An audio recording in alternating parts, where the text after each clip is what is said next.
come into his presence with joyful songs.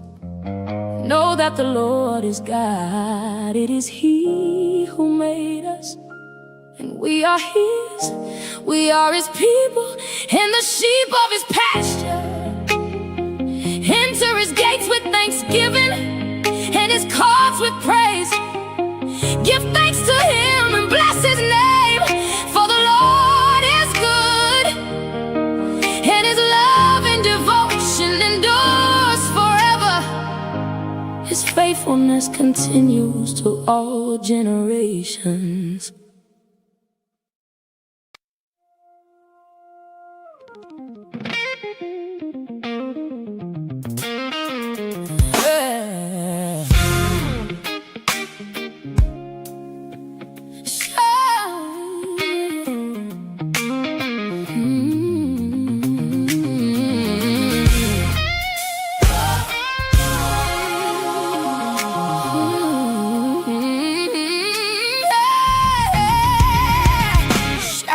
For joy, all the earth, serve the Lord with gladness.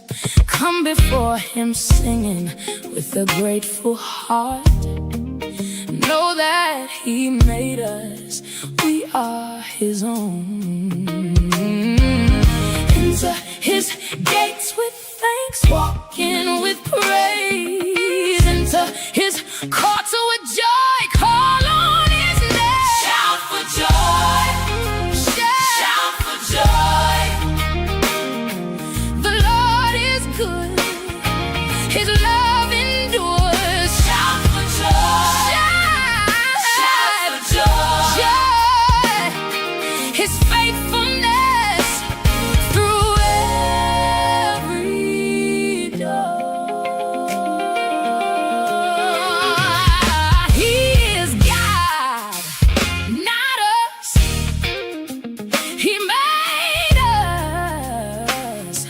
And keeps us. We are the sheep in the field of his care. Give thanks to him, bless his holy name. Enter his gates with thanks, walk in with praise. Enter his courts with joy, call on his name. Shout for joy, shout for joy.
Grace and peace, everybody.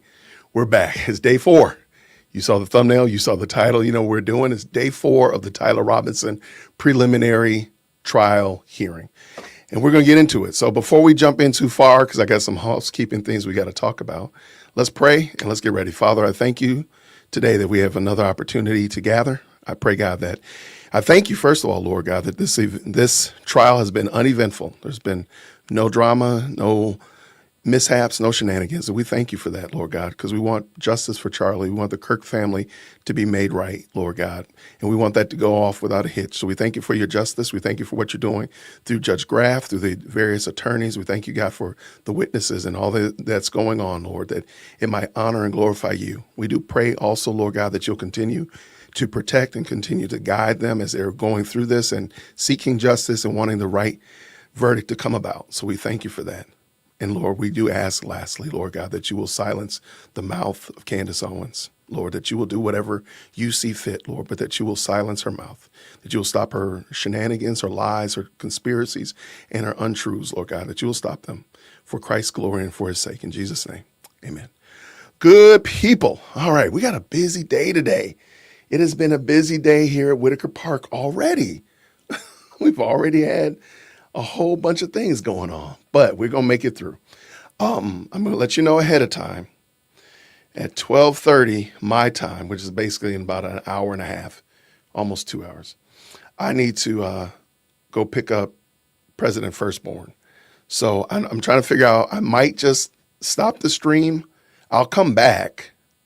I can either stop the stream or maybe we'll just jump in and stream Andre Burkhart's or whatnot. But I do have to go pick up President Firstborn at 12:30. And then at 4 o'clock, Chief Executive Secondborn is going to work. So that's like 3:30. I got to get over there to work at 3:30. So we have to figure that part out as well. And you're probably wondering, like, well, Jason, don't the girls have a car? That's a very good point.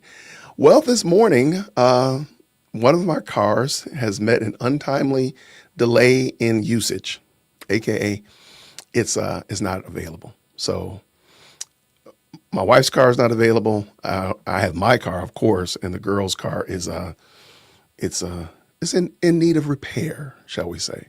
So I'm gonna have to go pick them up. So I'll run some errands, do some dad duties today, but hopefully it should go off without a hitch. So at 12:30, I'm gonna go pick my big girl up, and then at 3:30, I gotta take Chief Executive Secondborn to work. So we'll figure that part out. I might just tap into Andrea's stream and we'll just look at her stream for the 30 minutes while I'm running out. But that's the tentative plan for today. I did find a very interesting video. I want to say thank you to whomever sent this to me.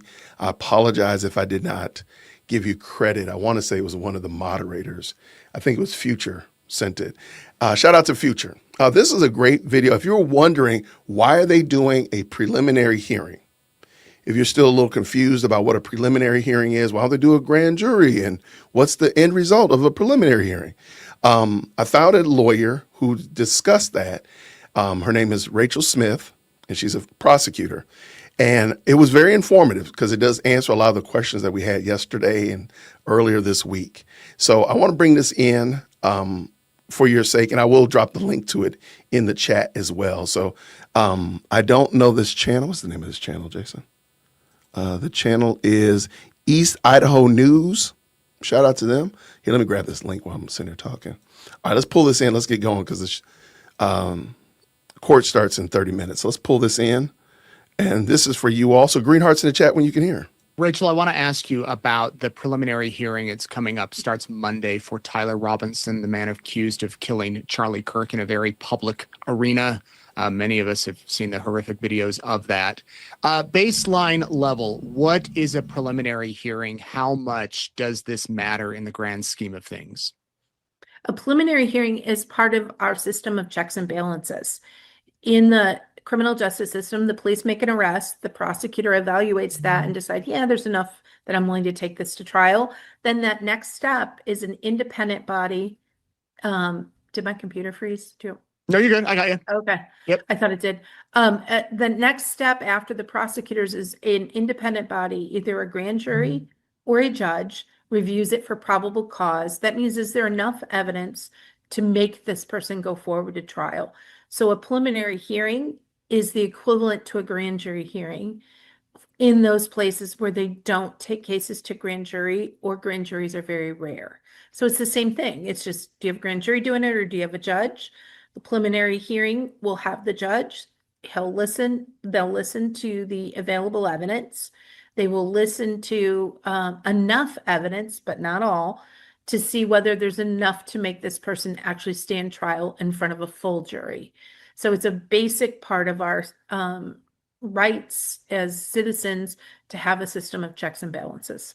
They have this scheduled for 4 days, and they have witnesses that they plan to call. This is not any burden on the defense, though, right? I mean, this solely is the prosecution.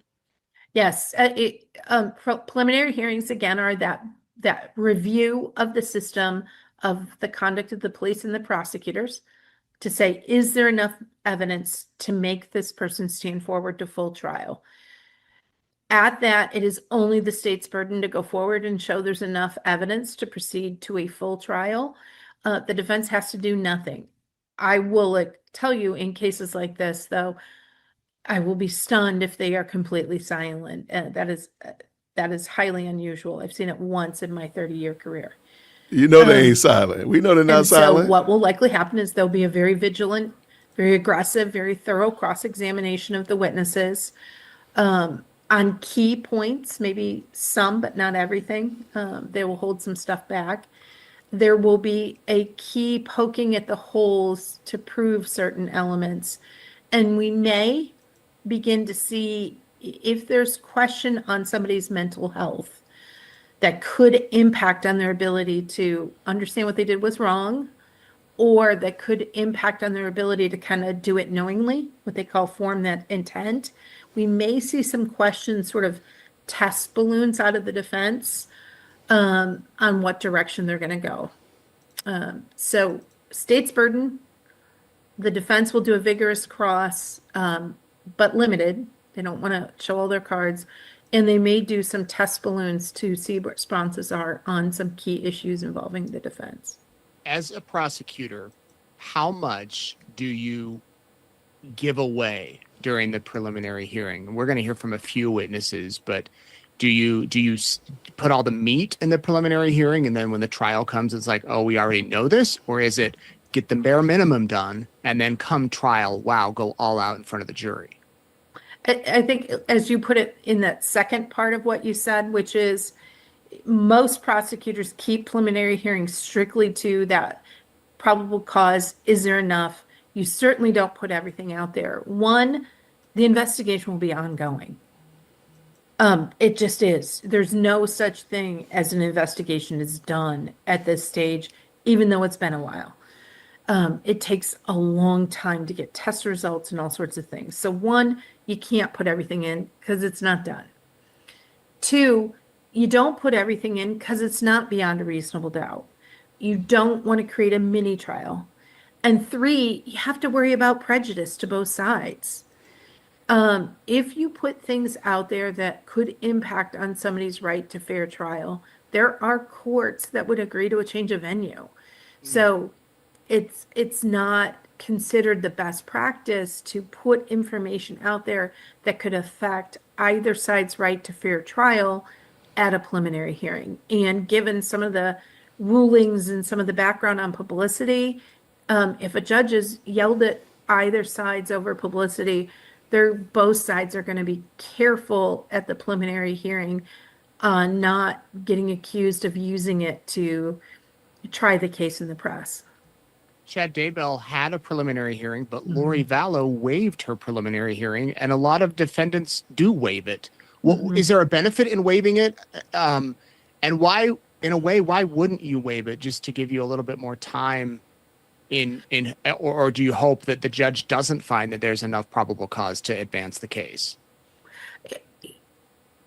On simpler cases, absolutely, you're going to want to do a preliminary hearing, because if there are any holes, poking in them early can help you get either not bound over or get a better result. That's on the lower level cases. But on cases of this nature, waiving a preliminary hearing, one, can save you from having to do a lot of work, especially if you've got private counsel who has to pay, you have to pay for it, right? But two, if you've got a strong state's case and you know it, there's really no advantage. Now, there are another school of thought is it's the way to get your client's defense out there. It's a way to begin to embarrass the state. It's a way to begin to poke holes and show bad investigation. It's really using the preliminary hearing not only to get your message out in front of your judge, but if it's televised or covered by reporters, it's a way of getting your message out there without violating court orders. Yeah, well, So- this will be live streamed and everyone will be watching. So, right.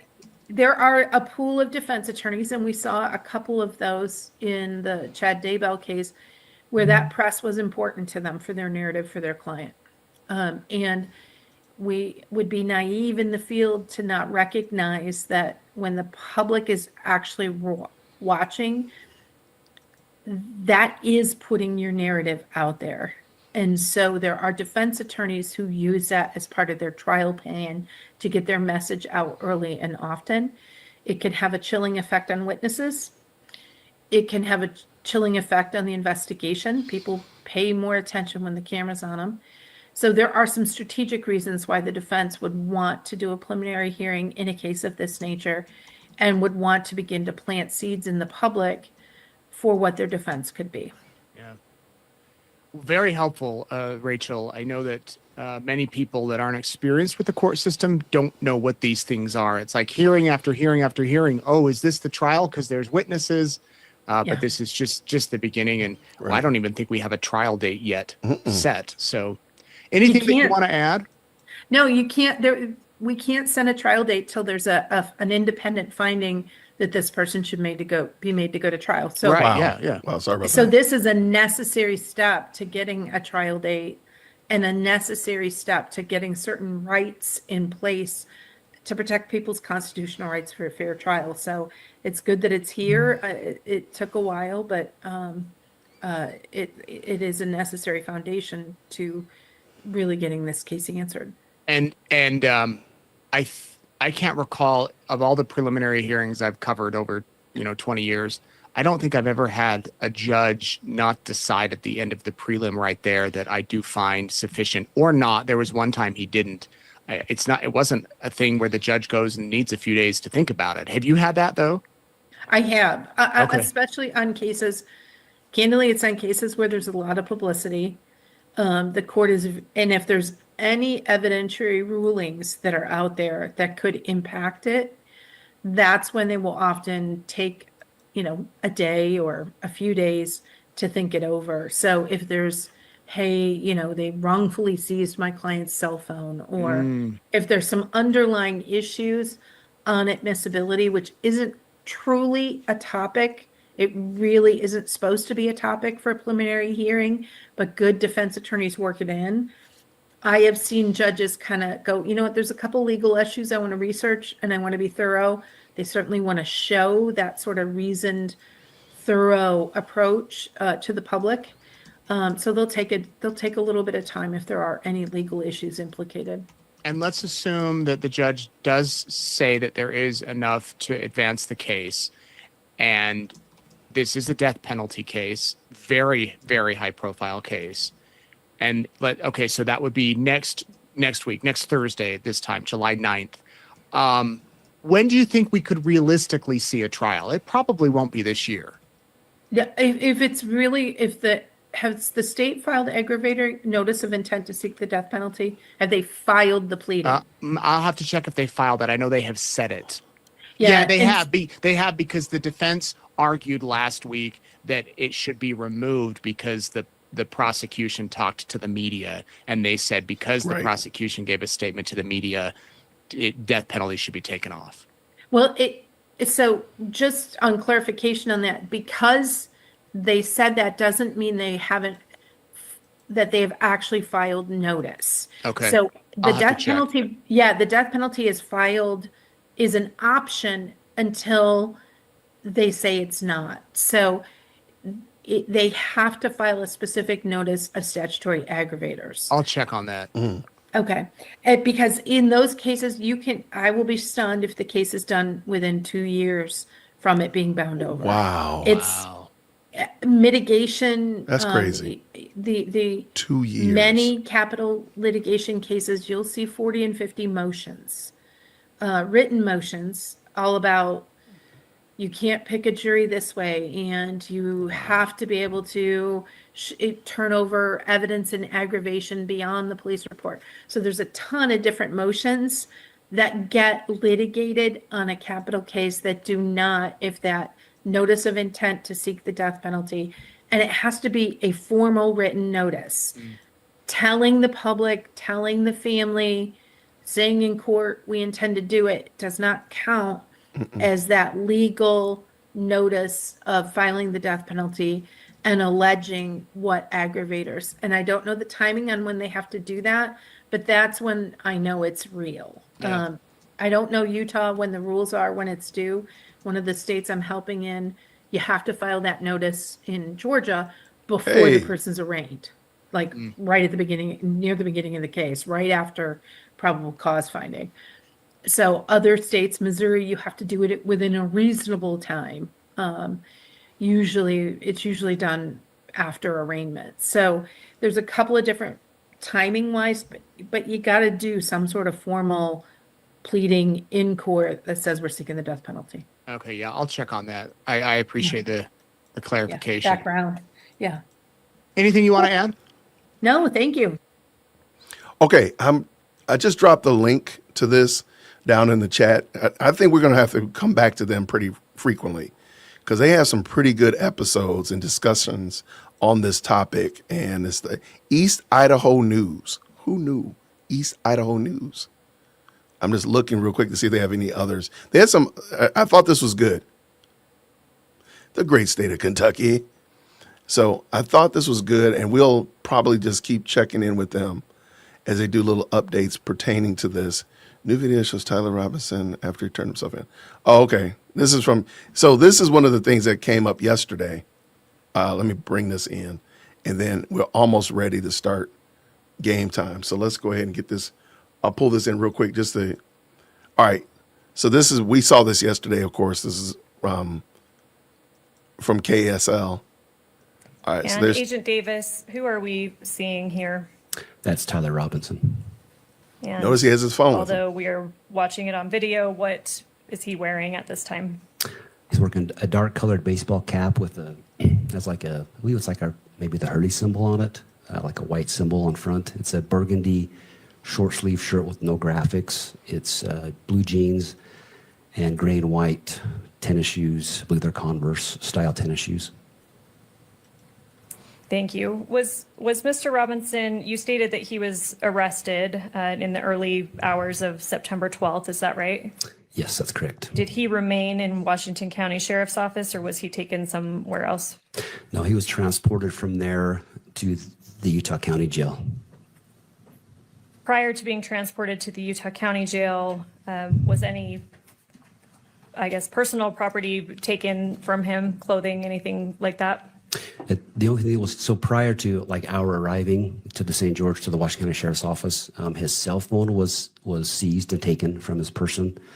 But that was the only thing that was taken from at that time. After he was transported to Utah County Jail, were any personal items taken from him? Yes, they were. And what were those? After a search warrant was granted, his clothing was recovered, along with buccal swabs to collect his DNA and major case prints, which is fingerprints, palm prints, pretty much the entire hand. Those are all collected from him. And sorry, you may have already stated when did he arrive in Utah County? We arrived at the Utah County Jail about 7 a.m. on the 12th, September 12th, and he was formally booked in at about 8 a.m. of that morning, and then I was the booking officer. What does it mean to be the booking officer? I filled out the necessary paperwork essentially with the jail, which gives the individuals personal identification of the charges, the probable cause statement, and then it's signed and submitted to the system. All right. I just want to make sure I just want to make sure we hit that and gave us a little bit of, as we're going to be doing our debunking this weekend, looking at some of the shenanigans that have come out about this trial. I thought it would be good to hear that one again, because that's going to answer, of course, one of the questions that a lot of people had as it relates to when was Tyler Robinson, when was his cell phone taken away? Because, that was a big issue for a lot of the looky-loos about when did he lose his cell phone? When was his cell phone confiscated? Okay, looking here on AP, they have, I don't know who this is. I don't know who this is. Oops, got the John Wick suit on. I have no idea who this is. Oh, man. It's Brandon Tatum in the building.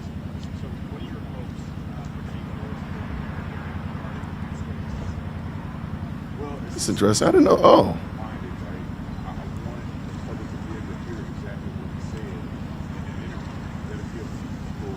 There goes Nestor right there.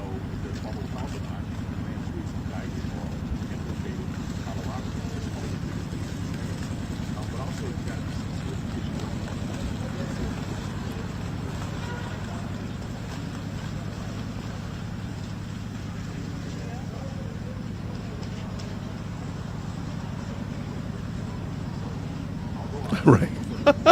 Yeah, I was.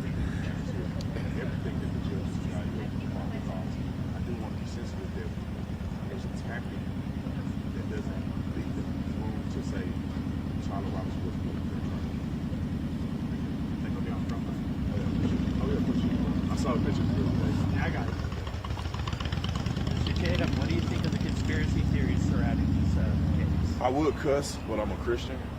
I think the conspiracy theories surrounding this case is a bunch of hogwash. And I'm going to tell you the biggest, most crazy conspiracy theory is that Tyler Robinson was never at UVU campus. That is a flat out lie. That somehow he was coerced into turning himself in, even though he wasn't involved. Let me just say this, because I think it's very clear that if you don't have him named, why would he turn himself in?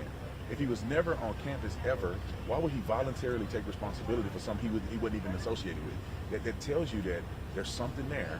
And if he didn't get arrested until his parents were interviewed, that tells you that something that they said may have been developed probable cause to arrest him. So I think the conspiracy theories are out of control. It's evil, demonic, and I'm hoping that people watch this trial and get the information for themselves. What purpose do you think the conspiracy theories serve? Self-serving.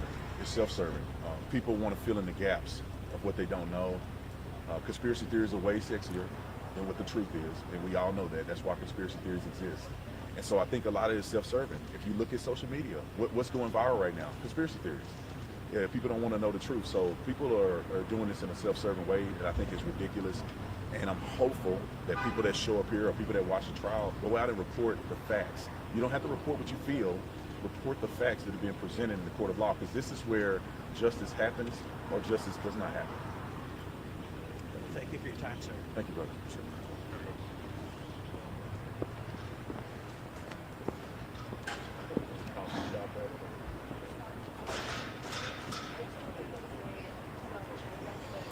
All right. So, okay, that's Brandon Tatum there. Okay, shout out to Tate Dog. All right, let me see. Was there anybody else there maybe? Let's see. I'm just scanning through.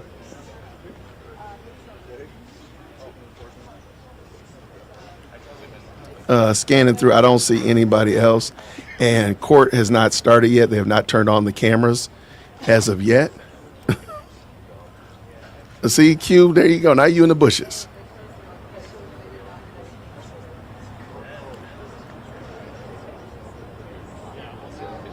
Good morning to you as well. Just in case you just popped in, shout out to everybody who's jumped into the best live chat on the internet. I'm going to let y'all know real quick at 12:30, I have to run to go pick up my big girl. At 3:30, I have to go take Chief Executive Secondborn to work. So I might just jump on Andrea's stream, send her a super chat or something, to say, hey, sending my people over there. Y'all let me know if y'all want. We can go ahead and close it out. Just let me know either way. My goal is to come back after I drop Chief Executive Second Born off. I will be back. So that is the goal. That is the plan. Lord willing, I'll be back in a short amount of time, and we'll just keep the stream rolling. Hopefully today will be a good day. Hey, yo, Pro John, can you please let me know how I sound? You are going to be my audio person. Let me know how I sound, yo, Pro John. So that's that at letting you know that at 3:30. Giving y'all a heads up ahead of time. And we're just outside of court. Brandon Tatum just came in, gave a nice little interview. I'll try to see if there's anybody else that's been interviewed.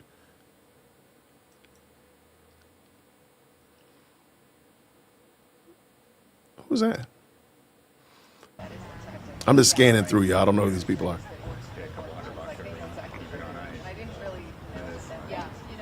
Is that Sheridan? I'm just jumping around through here.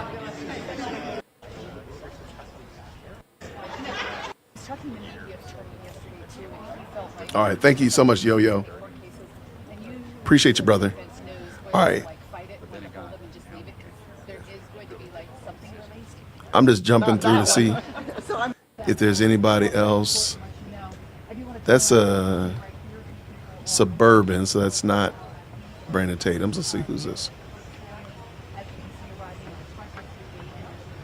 That's mom and dad. Shout out, bless the Kirk family.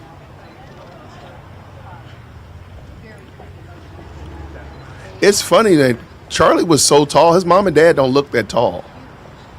Charlie was a giant.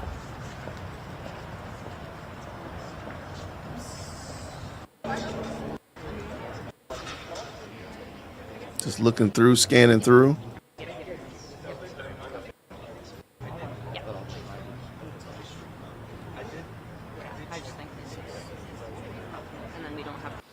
And court, they got 5 minutes still on court. They haven't turned the TVs on. When you age, you shrink. Okay, that's very possible. That's fair. All I know is Charlie was tall compared to his mom and dad. Yeah, I'll try to be here for break. And maybe that's true. Man, I don't need to shrink anymore, though, man. I'm already not tall. I need to stay tall. As tall as I can, at least.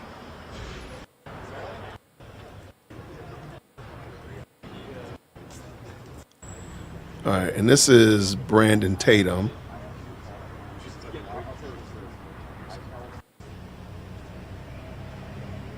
Yeah, this is Brandon Tatum. Develop probable cause to arrest. Let me just say this because I saw the picture. So I want you to hear listen to what he says when he starts. I want to see if y'all hear it. I got it. Mr. Tatum, what do you think of the conspiracy theories surrounding this case? I would cuss, but I'm a Christian. I think the conspiracy theories surrounding this case is a bunch of hogwash. And I'm gonna tell you the biggest, most crazy conspiracy theory is that Tyler Robinson was never at the UVU campus. That is a flat out lie. That somehow he was coerced into turning himself in, even though he wasn't involved. Let me just say this because I think it's very clear that if you don't have him named, why would he turn himself in? If he was never on campus ever, why would he voluntarily take responsibility for something he wasn't even associated with? That tells you that there's something there. And if he didn't get arrested until his parents were interviewed, that tells you that something that they said may have been developed probable cause to arrest him. So I think the conspiracy theories are out of control. It's evil, demonic, and I'm hoping that people watch this trial and get the information for themselves. What purpose do you think the conspiracy theories serve? Self-serving.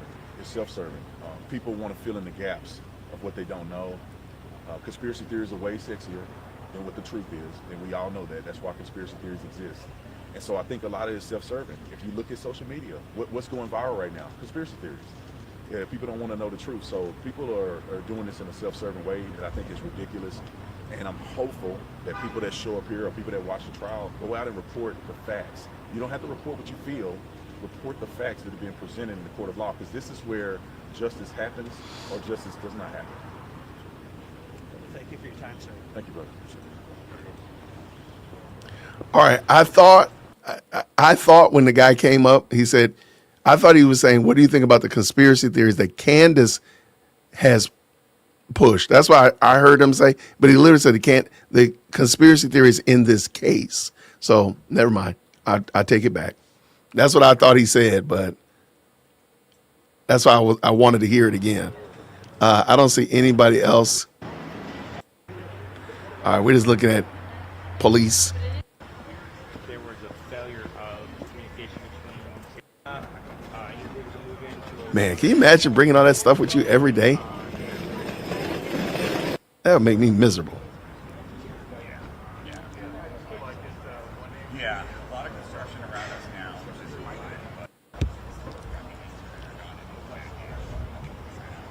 Okay, I'm just trying to see if I recognize any faces or anybody. I know there's some other content creators that are there. I don't know who that is with that purple bike, but I see that purple bike there every day.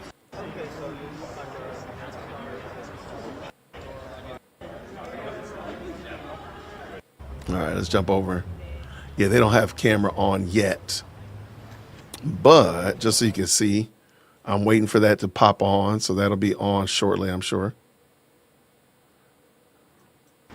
Oh, police scattered.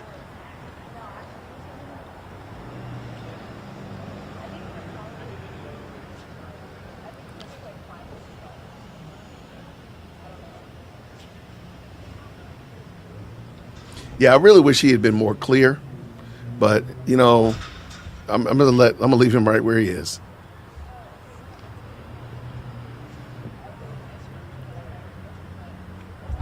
All right, fire in the hole. All right, we got the Utah SEAL, ladies and gentlemen. Utah SEAL is in the building. Shout out to the Utah SEAL. I'm gonna mute it for the time being, though. And let me also mute this.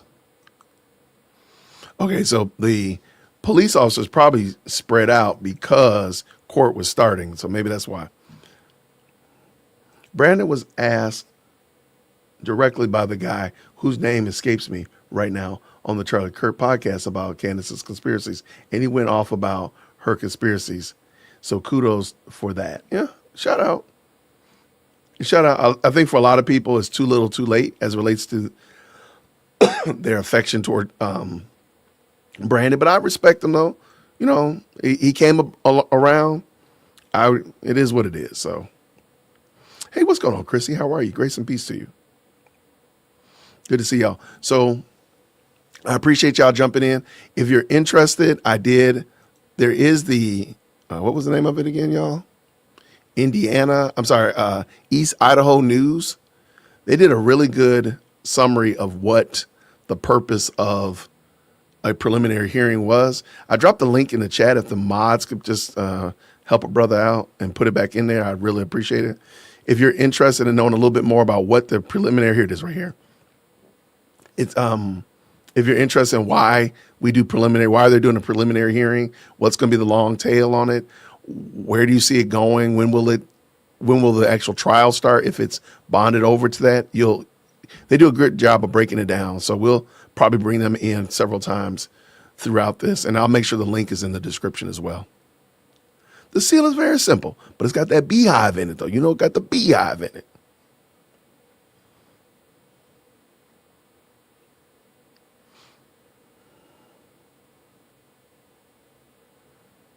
Yeah, shout out for sure. I appreciate it.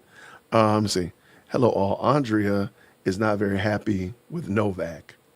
He lied to the judge about the case law. Ooh. And Erica Kurt lawyer just filed a brief exposing it. Yikes. Really? Okay. Let's see what Andrea got going on over here. Here. Erica Kirk taking the hardline position. Everything should be open. And I like the framework through the specific interests of the victim, and the right to be present has to be meaningful. The right to observe has to be meaningful. Because I do expect that to have weight with the judge. But it doesn't get him to this kind of fundamental underlying issue with how the law has been presented to him. that justified for him this. We need to go through and edit out all of these details about the confession, non-confession. The thing the defense wants to have both ways. It's not the confession, but we wanted to have all of the protections of a confession that we say exist under the law as we are presenting it to you, which in fact is not really the law. What a day. So yeah, to say that I'm interested to see what's going to happen with all this, how is this going to develop, that would be a bit of an understatement. I expect we're going to get right into it as soon as they get started over there in court, because at least based on what they said yesterday, the intention is to come in first thing in the morning and play it. And so any concerns, considerations relating to playing it probably need to be vetted. And we have one memorandum, if nothing else, Erica Kirks, judge is going to want to address. So, yeah. As far as the evidence today goes, we're going to continue with Mr. Davis, Agent Davis from the Utah SBI. Expect to then proceed to Jen Faumuina to finish her part. Learned yesterday she was involved in the search of Tyler Robinson's home, his apartment. So we'll probably learn more about that. But otherwise, that's it for the state's case. That's their showing of probable cause. But we know this whole issue and the potential to be drug into a morass over what we get to see and what we don't. This is going to be a constant theme throughout the day, because we have this video interview, but then we also have the exhibits that the state is going to offer, the text chain, the Discord group chat, the note that Tyler allegedly left for Lance under his keyboard. And the defense has already told us we're going to be dealing with all of these same issues that we talked about yesterday. Arguments about violating due process rights by televising a confession. It's not a confession. We don't call it. It's not a confession, but we want all the benefits of it being a confession. I like her Those same things are snarkiness. going to apply to these exhibits. Y'all go ahead and hit that like button. Go ahead and help a brother out. Thank you for subscribing and joining us. I appreciate y'all.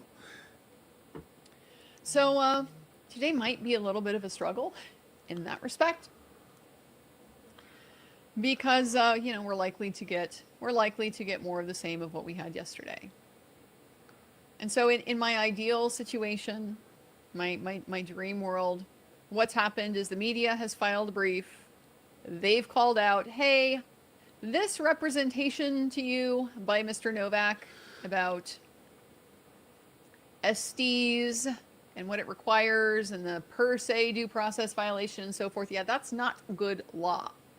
Here's the good law. Here's what you need to be applying. And as it turns out, Judge, you've been doing it right the entire time by acknowledging you deal with these issues at jury selection. Because publicity in and of itself, us knowing about what's happening in the courtroom, is not a bad thing. It is, in fact, an extremely good thing, a highly valuable thing, and a really important thing. Right. For all kinds of different reasons. And so the court would educate itself, read those authorities, come to realize, oh, I've been bamboozled.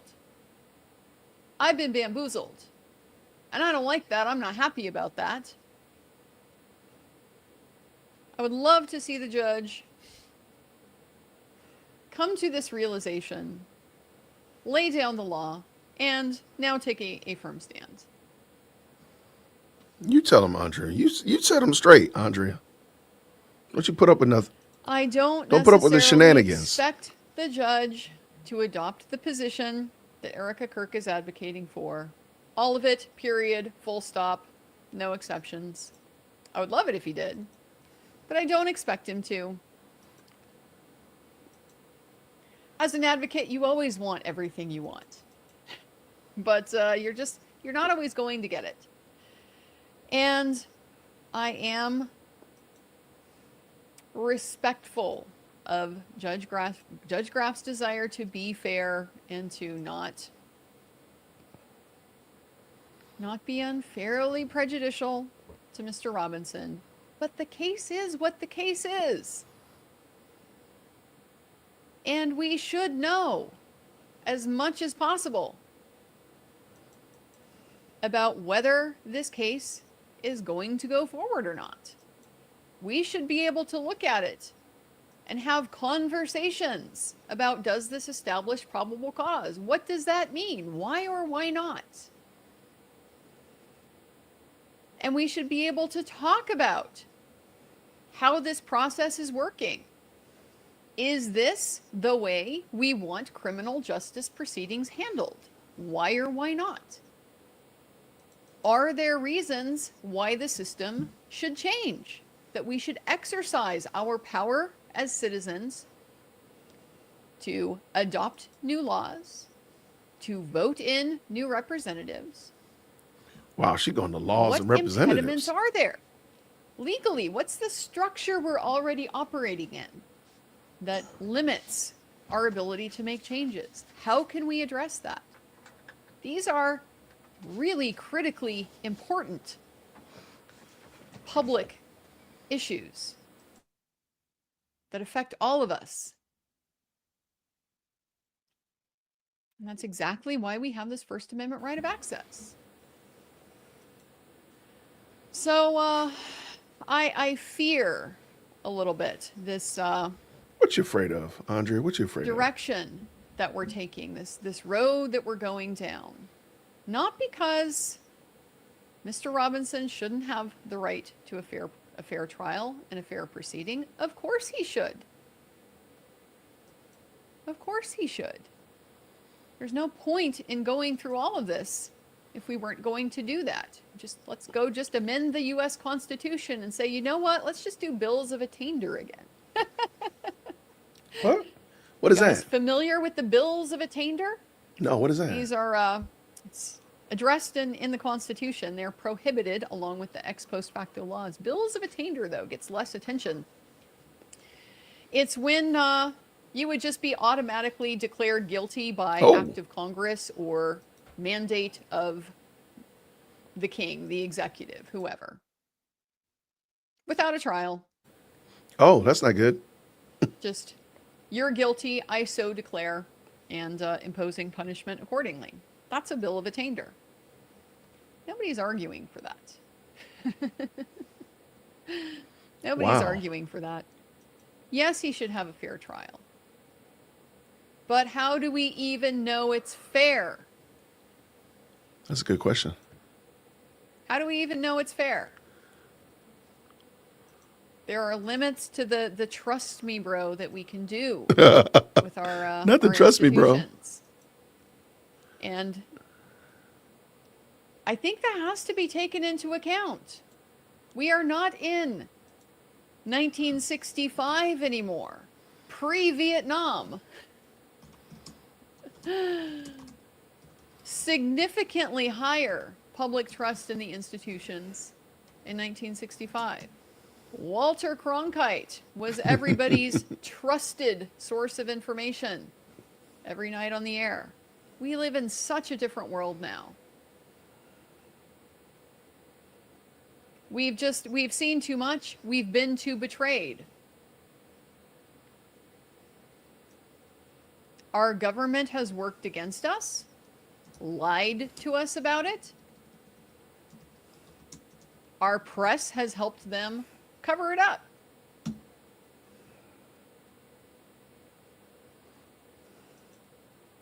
And I think it's a mistake to not take that into account. Those potential cultural shifts that are so strongly related to why it's so important for us to be able to watch court.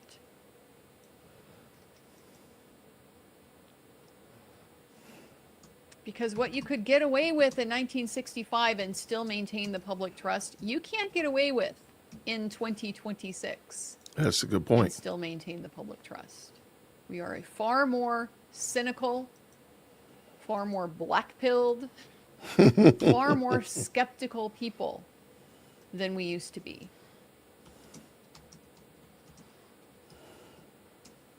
We don't take other people's word for it anymore. We need to see for ourselves.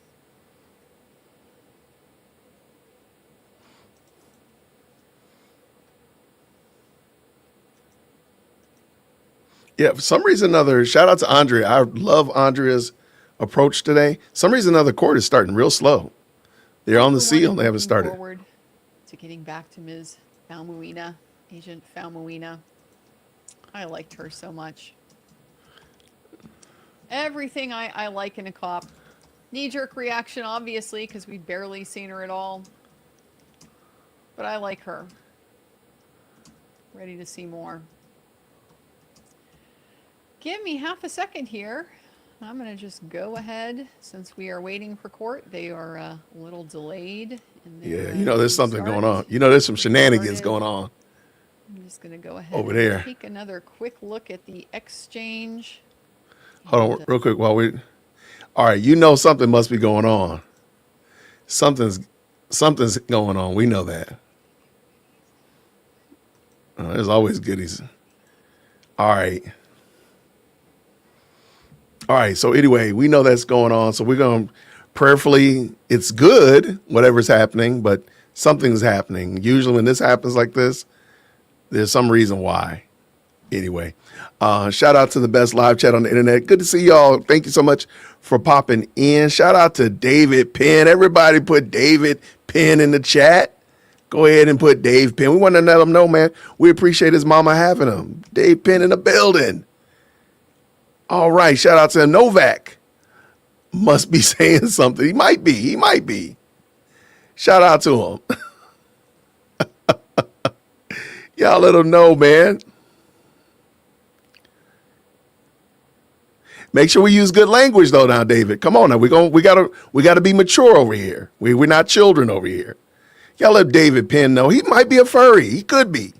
Y'all let him know that we appreciate him coming up in here, driving up the views and engagement on the best live chat on the internet. Shout out to you, David. Thank you so much.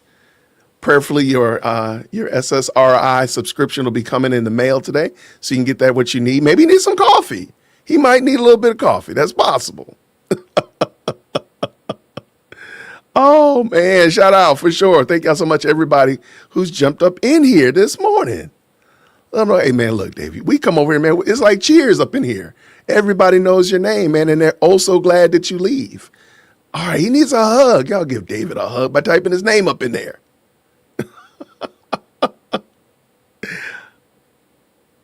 What's going on? Put Dave Penn in the chat. If you get up in here, just say, Dave Penn, what is going on with you? Anyway, we got a Cantifa member up here. We always make sure here, Cantifa members, they always get premium seating, so they always come up here to the front of the church. We always keep a seat for you all. And that's such like that. So please, thank you so much, Dave Penn. I appreciate you, man. I guess Dave Penn knows, man. He knows. Because his mama was there. That's why. His mama was the one that did it. Did Jason just say that? He did say that, man. Mama was there. Y'all, that boy said, his bad boy mama. Yo, it's too early in the morning for this foolishness, Jason. Look, I got to put my own self in timeout.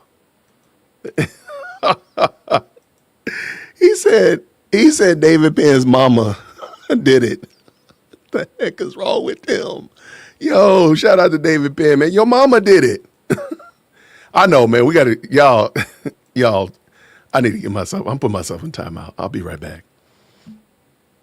Oh, man, Dave Penn left the building? Oh, don't leave the building, Dave Penn. I'm having so much fun. I have so many sights to show you. Oh, man, don't leave yet. Don't be afraid. Charlie's family is there. Erica Kurt is there. as far as I know. So we're definitely praying for them that all goes well today. There it is.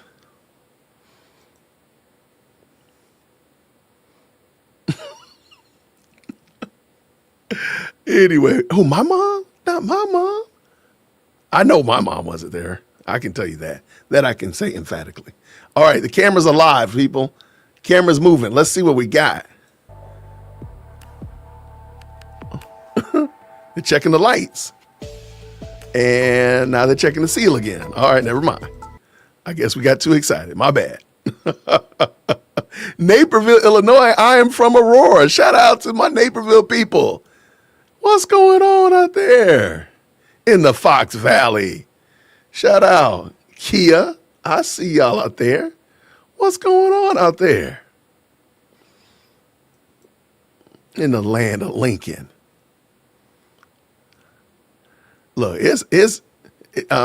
today will be 90 degrees. This will be the 8th consecutive day here in Georgia, 90 plus degrees, which is kind of crazy. Now, we've had more summers than that, but it just seems hot for no reason. Like, why are you so hot? Why is it so hot? And we ain't even into August yet. Good morning to all my good people. So we're just waiting. Let's jump back over and see what Andrea's got going on. What is Andrea doing? What is my boot thing Andrea doing? All right, what we got here? Definitely older than the McRib. Don't think I'm older than the others. I certainly remember chicken nuggets as long as I've been alive, but hard for me to say. We weren't. I had that kind of childhood where, you know, McDonald's was a special occasion thing. Yes, come You on. would go there for your birthday parties. and Yes. stuff like that. I had my Wasn't- 6th wasn't birthday an there. everyday thing, so didn't get a ton of McDonald's. Don't necessarily remember timeline of all that. Shout out to Graham is there. I Shout like out to this- him. I like this age scale. How old are you, really? Oh, Animals Over Human wanted to know, will we have the pleasure of nightly recaps tonight and Friday? That is the plan. I've been waiting to put up the second daily stream until we're at least like kind of underway with the first one, because there's just a risk of confusion when I've got 2 pending lives on the channel. Right. People click on the wrong one, you know, or the algorithm serves them up the wrong one, and they like really wanted to watch the live, but you know, they're sitting there waiting in the recap and stuff like that. So I realize, you know, maybe that's minimal, but I do want to make it as easy as possible to follow our coverage here. So that's kind of my thought process behind why I'm not putting the stream links up, you know, like way ahead of K-Shay. time, just to try to keep it easier. But that is my intention, to come through and recap tonight and tomorrow as well. Willow's Angel, anyone greeting to you from California? You are doing an amazing job. Thank you. Thank you so much. Willow's Angel, I am looking forward to coming back down to California in the coming weeks to collect myself a nice pile of trial exhibits, which the court properly recognized. Yeah, I have a First Amendment right to have, to see and to share and to publish and to talk about what they show and how they relate to the choices of the parties to make use of this public resource for dispute resolution that we provide in our court system. That one's a civil case, family case. What are you talking about, Andrea? What case are you talking about? Yeah, the First Amendment isn't just about monitoring what the courts are doing. It's about what the parties are doing too. Are they making good use of this public resource that we fund and provide? It's another thing we get to talk about. Do we need to maybe do things to make it a little harder to abuse the system? What might that look like? We might be having some of those conversations in the coming days. Willow's Angels, I think you did this twice. Shout out to so Willows. much for your greeting. I appreciate it very much. I appreciate your support. Appreciate you being here. All right, I'm User, looking. Let's see real with quick. numbers. Rideau issues can be dealt with in jury selection. This has been the constant theme throughout all of this this jurisprudence. That's why we don't have per se rules that you can't have cameras in courtrooms. No per se rules about, being able to display exhibits in open court. Interesting.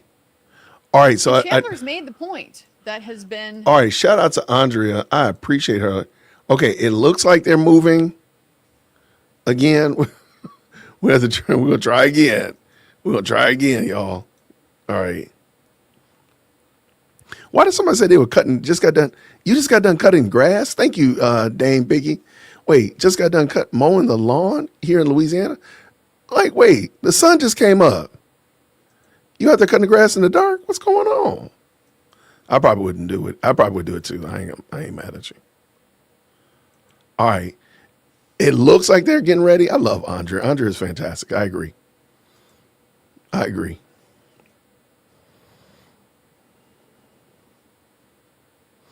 Yeah, they do not have a grand jury system. You are correct. And we watched the video earlier today that kind of explained it. Wait, what is going on again? Oh, man, stop playing with our emotions over here.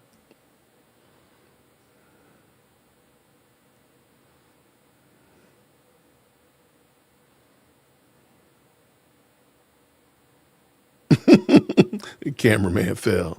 He was checking the lights. He wanted to make sure the lights were good. I have no idea what's taking them so long. So they're 20 minutes. So you know something had to be going on. Something had to be going on. Something. They're wrangling about something. Maybe Tyler Robinson just came in and just said, hey, look, I'm guilty. I want to plead guilty, throw myself at the mercy of the court. That would be great. That would be amazing. Dame, I think that's it. But something else I'm realizing, because someone mentioned it, that it's clear that Erica Kurt and the state want to be as transparent as possible. And that's why they want every little piece of evidence brought out and shown and shared and made available, which I think is excellent because that shines the light on all the conspiracies. Like if Erica had something to hide, if Erica had something that she didn't want shown, if Erica was trying to be duplicitous, guess what? She wouldn't be out here saying, no, show everything, put everything out there. She wouldn't be doing that. She would be okay with stuff being hidden, stuff not being shared, so on and so forth. So that is going to fly in the face of a lot of the conspiracies, AKA the Cantifa cult, that guess what? Yeah, y'all got snookered. Y'all sat there and listened to that crazy lady and she got y'all tricked. Yes, because Erica is being tormented by Candace and her protest and her podcasters. You're 100% correct. Could be a closed door talk between the lawyers and the judge. Right. Absolutely could be. The judge is speaking to his children. Defense and prosecution telling Novak not to fool him with wrong laws. Ooh. I hope they do that in front of court, though. I want to hear that.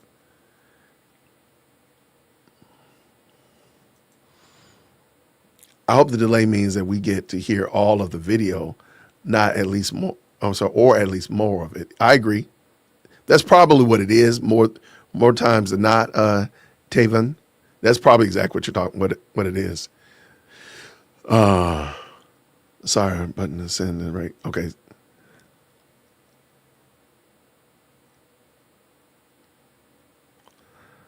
Y'all, David is back. Oh, shout out to David Penn. Y'all put David Penn in the chat. Let him know we appreciate him. Go on, keep driving up that engagement on the chat, brother. Thank you so much. Everybody just put Dave Penn in the chat. Let him know we appreciate him, man. Y'all put David Penn in the chat, please. Go ahead. Flood the chat with his name. Let him know we appreciate him. It's kind of like Cheers up in here. Everybody knows your name, and we kind of wish you never did come. But hey, shout out to him for sure.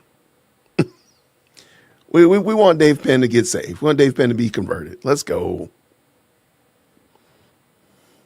He's back again. Shout out. He probably went and got his SSRI prescription that was at the doorstep. Shout out to David Penn.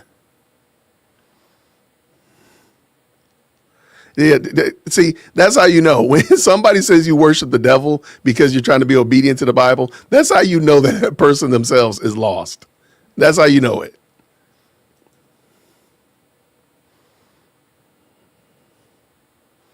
Oh, we're just driving up engagement in the chat. That's all. That's all we're doing.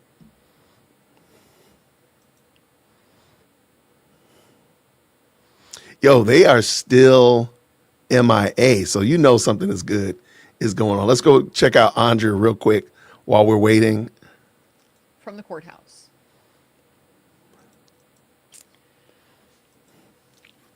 But then the question becomes, how far-reaching is that particular holding? You say criminal trials, okay, but what about pre-trial processes? What about the non-substantive parts of the trial? So the first time this came up, jury selection, that was Press Enterprise 1. And they said, yeah, it's important, critical for us to be able to see that, to know how the people who are going to decide the case are being vetted. That's part of us being assured that this is a fair and just process. Then in Press Enterprise 2, they came back about our access to the preliminary hearing. So the public had been excluded from the preliminary hearing in that case. So then the media wanted the transcript.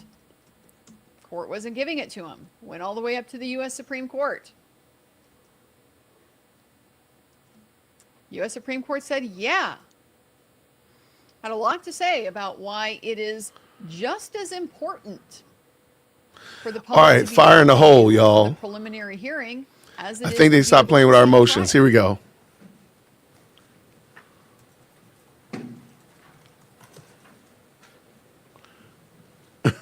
Here we go. We're good now.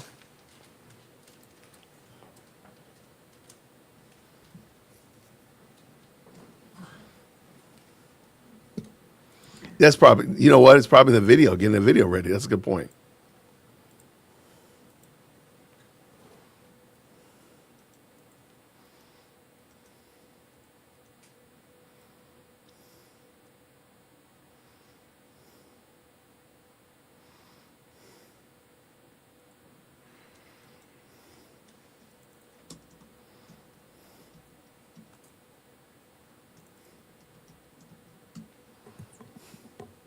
Good morning.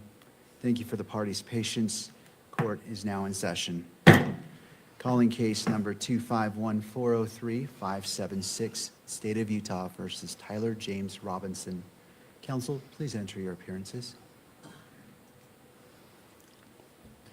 Chad Grunander, Ryan McBride, Lauren Hunt, David Sturgill, Chris Ballard. For the state, County Attorney Jeff Gray also present. Good morning.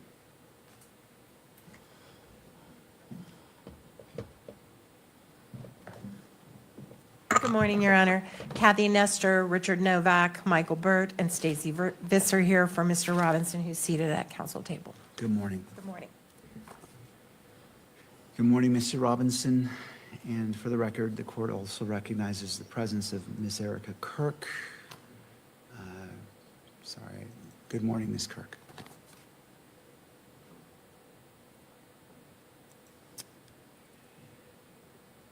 All right, as you've probably come to expect, I do need to read the following as it relates to today's preliminary hearing.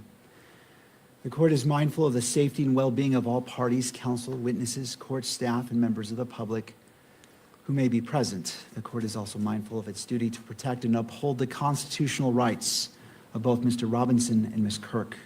To serve those important interests, the court reminds all persons who will be in attendance that portable electronic devices will not be permitted in the courtroom or on the fourth floor. And this prohibition does not apply to legal counsel and support staff for the defense or the state or the media in this manner, or the equipment permitted under any electronic controlling electronic media coverage order, and includes the counsel for victim representative Ms. Kirk. I do ask the parties, the attorneys, if you will join me in turning off your ringer to ensure that we do not have any interruptions. So I am turning off my ringer, and I invite you to do the same. Every person who is in attendance today and every day will be afforded the dignity and respect due to them, and pursuant to the standing decorum order by the court, all spectators shall be quiet, civil, and orderly. Spectators shall not engage in any distracting, disruptive, provocative, disrespectful, uncivil, or threatening behavior of any kind. Spectators shall not make any audible comments of any kind, shall not shake or nod their heads, shall not otherwise make any gestures during the hearing. Spectators shall not wear or display pins, buttons, signs, clothing, or photographs expressing support for or against any person related to this case or to the status of this case as a capital offense. All right. As we begin this morning, I wish to, I've taken a lot of time to think about the comments made by the parties yesterday, and there were additional briefings and a motion filed last night, and the court took the necessary time to readdress it and look at it and be prepared for this morning's proceedings. While I recognize especially how precious our time is, I also recognize that I need to be prepared for everything that's before me. And I took the time this morning to review what was filed since we adjourned yesterday until we came back on record. One of the motions filed last night was filed by Ms. Erica Kirk's attorney, and I wish to address that. And I realize that the parties may not have had a chance for defense or prosecution had a chance to respond to that. And before I address that, I wish to turn the time to you if you need the benefit of the record as it relates to what was filed by the attorney for victim representative Erica Kirk to the state.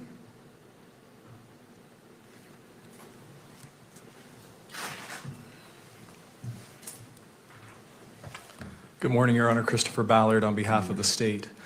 We have reviewed that filing, and we believe that it fully accords with our position in our filing this morning that publishing exhibits to the courtroom is entirely appropriate and indeed honors the victim representative's right to be present in at this hearing. Thank you, Mr. Ballard. To defense, Mr. Novak. Oh, not Novak. I read the pleading. I believe that every order that this court has made to date complies with and respects the victim's rights under the Utah Constitution. I think that the rulings that the court has made the last few days do so. And I don't believe that the issues that are presently before the court going forward with the hearing with respect to exhibits in what I'll just call the 16 series interfere with any of the enumerated rights set forth in the Utah Constitution concerning the rights of a victim representative in any criminal proceeding. So that's our position. And I want to also be very mindful of timing issues because we spent a lot of time arguing without the court having the benefit of briefing yesterday.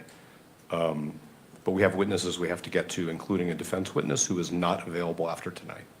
So I could, of course, as Your Honor knows, say much more. No, don't say nothing but the court else. has all the briefing, and I think we should move forward. Thank you.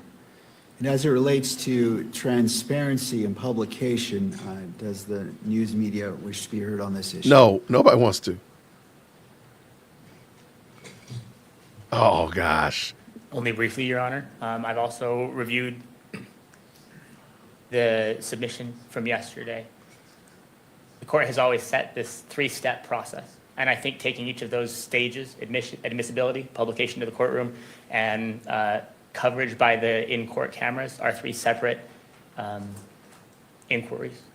Of course, the media believes, the media will be the party who stands here at this lectern and says, we believe we should see as much as possible. We're maximalist in that way, while recognizing the importance of protecting all the rights, including fair trial rights. But the idea of publishing something, of keeping something off of the cameras at the rear of the courtroom, but publishing it to those who are present here also is a meaningful step towards transparency. And to the extent that the court is not comfortable with placing something on the video feed, the media does believe that allowing the media representatives who are here and the members of the public who are here to view that, even if those watching on the live stream cannot, is a meaningful victory for transparency, and we of course support that. Thank you. All right. Your Honor, the state would like to be heard on the briefing briefly, For, the briefing that was submitted last night. all right, so I want to address the motion filed by the attorney for the victim representative, and then we'll transition to that. I'm just trying to do it incrementally so we can get it all addressed. So in regards to that, and I appreciate the position of the parties, it is important for me to hear all sides. Article 1, Section 28 of the Utah Constitution recognizes important rights afforded to victims and victims' representatives, including the right to be treated with fairness, respect, and dignity, and the right to be present and heard at critical stages of the proceedings. The court acknowledges the concerns raised in the motion regarding transparency and the ability to meaningfully observe the evidence presented during this hearing. At the same time, the court has an independent obligation to manage these proceedings in a manner that safeguards the rights of all parties. That includes honoring the rights of victims and victims' representatives while preserving the defendant's constitutional rights, including the right to a fair and impartial process. The court has considered the request that exhibits be displayed in real time to the courtroom. After careful consideration, the court determines that not all exhibits will be visually displayed to the gallery, and notes that it will use a tiered method as described. First, whether it will be admitted to the court for consideration as it relates to probable cause. Second, whether it will be displayed only to the gallery. And third, if it will be published through the camera to the public at large. This ruling is not intended to diminish the significance of the victim's representative rights or concerns. Rather, it reflects the court's responsibility to regulate the presentation of evidence in a manner consistent with the integrity of the proceedings and the fair trial rights implicated in this manner. The manner in which evidence is displayed remains in the court's discretion. That discretion must be exercised in a manner that is appropriate and appropriately balances Mr. Robinson's constitutional rights,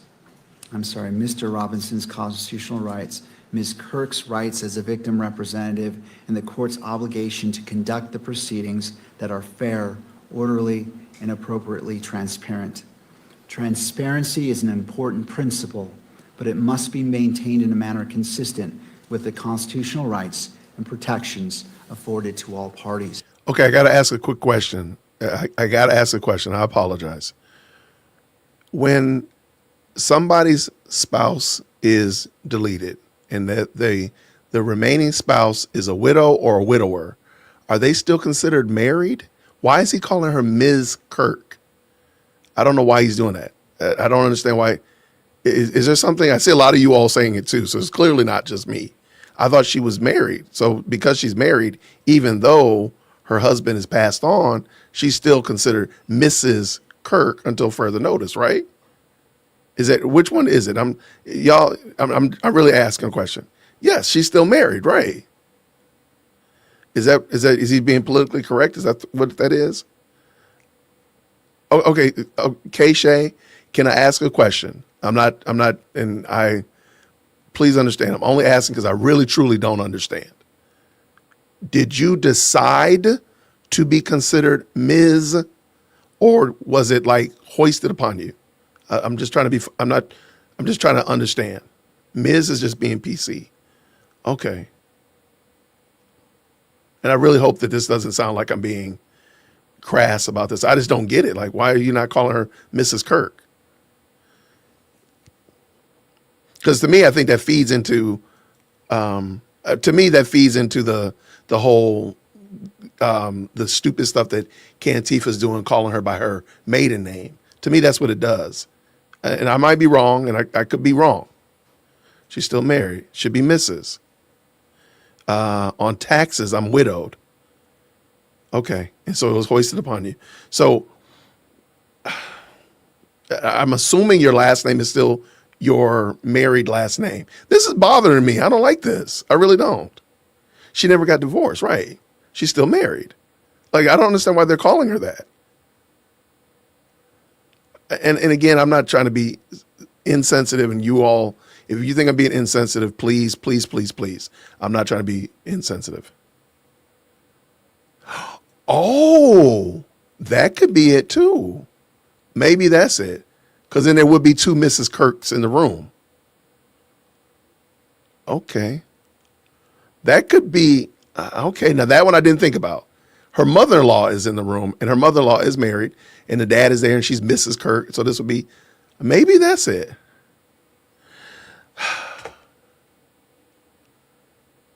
I don't know. Oh my gosh, this is okay. Let's get back to the thing, Jason. Okay, I don't think he's doing it out of maliciousness. I just don't understand why. I don't understand. What do y'all think about the Mrs. Mrs. appropriate? Maybe that's it. Maybe it's because mom is there. Like if I passed away, and God forbid this was my wife and my mom had to deal with this. My mom is divorced, but my mom is divorced, so she's still Mama Witt, and then my wife would be Mrs. Witt. Right. Okay. Maybe that's it. I don't think it matters. It just seems kind of crass. I don't know. It just seems like I call her Mrs. It's her name. People get uncomfortable about widowhood. I have to admit, I don't know a ton of widows, so I'm not like the most versed in it. It just seems odd to call her Miss Kirk, but maybe it's because mom is there, and Mrs. Kirk is the senior mom, and Miss Kirk is Erica. That might be it. Okay, I'm sorry. Thank y'all. The court does not make a blanket ruling as it relates to any exhibit, and as previously stated, each exhibit will be afforded its own due in weighing whether it shall be published to the courtroom or beyond or not. And that concludes the court's ruling on that motion. All right, counsel, the last matter, as it relates to the briefing, I'll hear that, and there is a slight edit to, and I'm not sure when the state wishes to publish State's Exhibit 16. So turning to the state, do you wish to be heard about the motions filed last night prior to the publication of Exhibit 16? Again, it's your choice on how you move forward. I just want to see which order you want to go. We do want to be heard on the briefing from last night, and specifically about Exhibit 16. I'm understanding Your Honor has an additional edit to that. Is that correct? I do, and there might be value in hearing that, so that may or may not change your positions.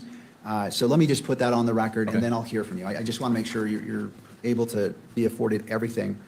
So as it relates to the edits,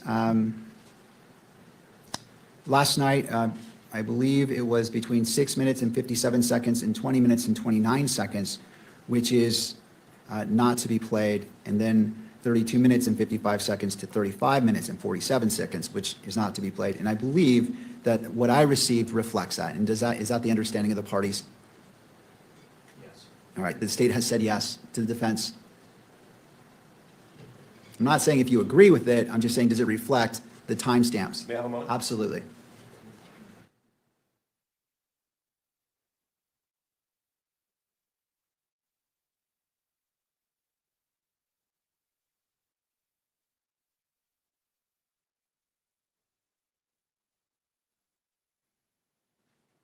Go ahead, Judge. I think, Your Honor, and then let's just see what the court is referring to.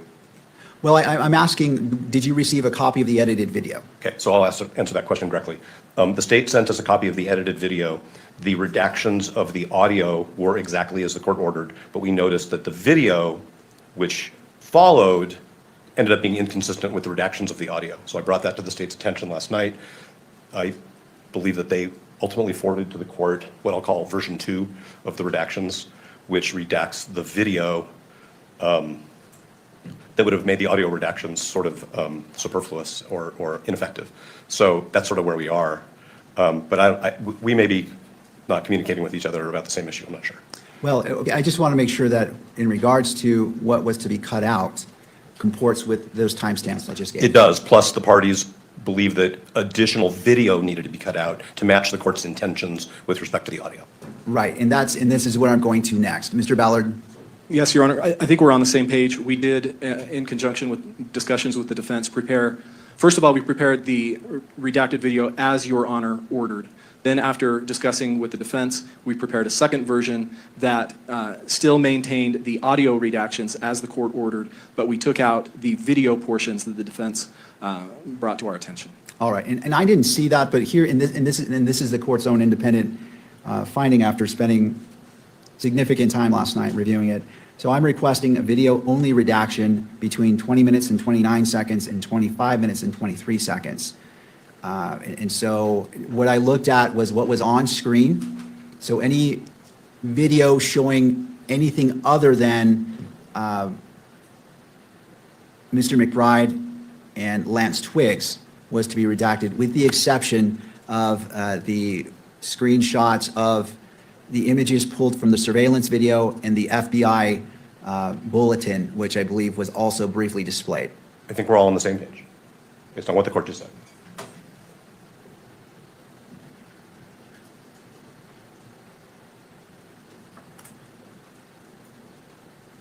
Your Honor, I think we have just a 1 second difference. Our timestamp is 2522 of the additional edited version, but I think it still omits the video portion that we're discussing. All right, well, it's a good day when we are literally on the same page. I'm glad that within 1 second, we are all in agreement about this. So that the court, and it sounds like you're one step ahead of the court. I was going to say that if you had it, you simply turn off the monitor for that section. But if you've already made that change, then all the better. There are 2 additional changes as well. And this is very short, and so I'll leave it to the state. If you wish to just in real time pause and fast forward, or wish to redact it, I'll leave it to you. So the additional requested audio and visual redaction, so this is not to be played whatsoever, is 27 minutes, 18 seconds to 27 minutes and 25 seconds. And the second is 28 minutes and 11 seconds to 28 minutes and 18 seconds.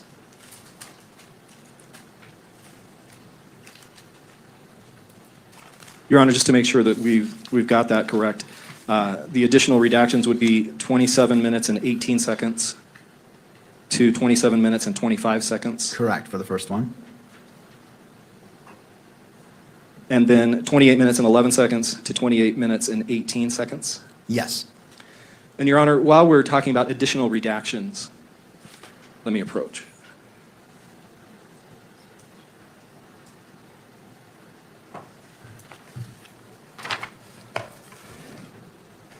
When Your Honor made his ruling yesterday afternoon, it wasn't entirely clear the basis for these redactions that the court proposed. The state's understanding was that those additional redactions were based on the potential that the video 1102 would be showing duplicative evidence and would be displaying evidence that would be duplicative of future exhibits, and then also potentially a concern about admissions by the defendant.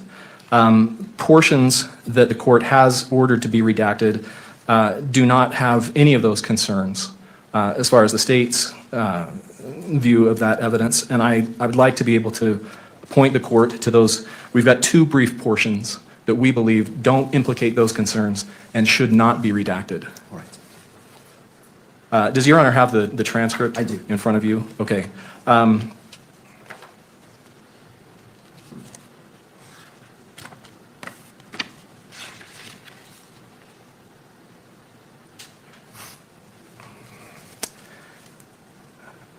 First of all, at the very, very bottom of page 10, beginning with the words, "was he," and then over to page 11, down to timestamp 1646. That portion is not cumulative of additional exhibits, and it contains nothing that could be classified as an admission by the defendant. That's the first portion. So going back to page 10, I don't see "was he" at the bottom. Where are you? How many lines? I'm absolutely 100% positive that this trial is meant to make me say, take the wheel, Jesus. Just take the wheel. Didn't we do this yesterday? Did we not do this yesterday? Take the wheel, Lord. Take the wheel. Did we not do this yesterday? Wrangling about words? Good night. Did we not do the? Maybe I'm hallucinating. Maybe I'm tripping. Am I tripping? Did we not do this yesterday? Good gracious, man! It's like Groundhog's Day. We're back on ground. Come on, man, DJW. Yeah, this is some horse trading. But I'm like, my gosh, like I know good and well what they're talking about. You know what they're talking about. They're talking about 3 words. 0.2 of a second. I'm sorry. This is playing into the defense. The defense wants to waste time. I'm sorry. I don't look. And he wants to do all the homework. All the homework is done on camera in class. Oh gosh, what is Novak? Y'all know Novak saying something foolish. Good night. Totally transparent with the court, of course, that was not a section that we asked the government to agree to redact. That is a section that the court independently determined was appropriate for redaction under the various principles that the court has enunciated. So I just want to be transparent about that. Thank you. The second portion that Mr. Ballard addressed, which is on page 19, we did suggest, and it is in our highlighted redacted transcript, and the court agreed with us. This is not relevant. It is so serendipitous that the last thing he said was, this is not relevant. No, I understand what they're doing. I understand this is very important and it's such of that nature, but my goodness, in the morning, how in the world are we still talking about this? We were literally, Novak is that special one that all judges hate seeing. I guarantee you, my goodness, in the morning, Your Honor, this is what happened to my homework. This is like, I was there, the homework was on my desk, and then it just disappeared. I don't know what happened to it, Your Honor. It's gone. I don't know. It's just gone. But I did have a great lunch today, and I did sleep at a La Quinta Inn. Like, what are we doing? Oh my gosh. The judge doesn't need to determine what's admissible. My dog ate my homework. Like, good gracious, man. I thought he was coming in to make the ruling. I really did think that we were there. No, the dog deleted his homework. We're in a new century, so it's not, we're not in old school. The dog didn't eat your homework. The dog Control-Alt deleted my homework. The dog ate my thumb drive. Something like that. We got to step the game up. The dog ain't just eating homework in 2026. Oh gosh, what is this? Mr. Twiggs was represented during this statement. His counsel knew that this was being prepared to be produced in court, and his counsel made no objections to this part. Yeah, that's probably what it is. Yeah. Of the interview, and this is critically relevant. It provides important foundational information about Mr. Twiggs, and there we go. That's identifying information about him, and then also it's very relevant to the enhancement that we have charged. All right. Oh, the enhancement. Thank you. Anything further before the court rules on these 2 requests? All right. No, let's go. Rule on. Reviewing the first section, again, citing to page 10. And I know it's, to anyone listening, this may not make sense when I'm saying page 10, but it's roughly. At least you know that. Just a few seconds after 1539 on the video, starting with "was he," Just rule it. and ending at 1646, with the last word "asking." After hearing and considering what has been argued, the court agrees that this, in applying a balancing test and as it relates to transparency, to ensure the court is taking a very narrow approach in what is or is not published to the public, that this is permissible. It doesn't run afoul of the issues that the court addressed previously, that the court is trying to avoid by publishing portions. And in addition to that, independently of the court's decision-making, it appears that the parties also agree as it relates to the first requested edit to unredact or to allow in. So I am ruling that that may be played and published through all mediums in the courtroom and via video. Turning to the second section, this is page 19. It is roughly right after 3327, going to just before 3340.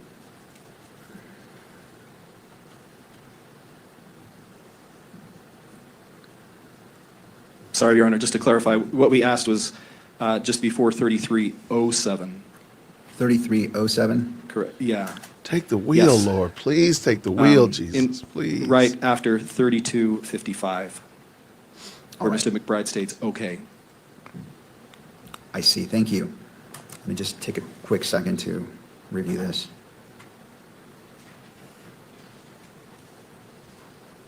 In relation to that request from right after 3255, starting with okay, is that the spot you're talking about, Mr. Ballard?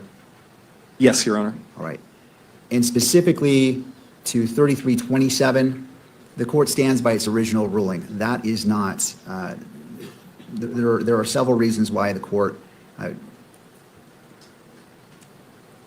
the court's ruling isn't whether it's relevant or not. It's whether it should be published or not. And again, as previously stated, the entirety of Exhibit 16, the court is receiving without any redactions or edits. The court is considering it as it weighs probable cause. However, for publication, the court finds that the requested section from roughly after 3255, starting with okay, ending at 3327 is. Okay, everybody, I know y'all are loving the horse trading. I know you guys are just absolutely chomping at the bit to hear all this wrangling about what sentence is going to pass through, what sentence, what second he's going to allow to get in.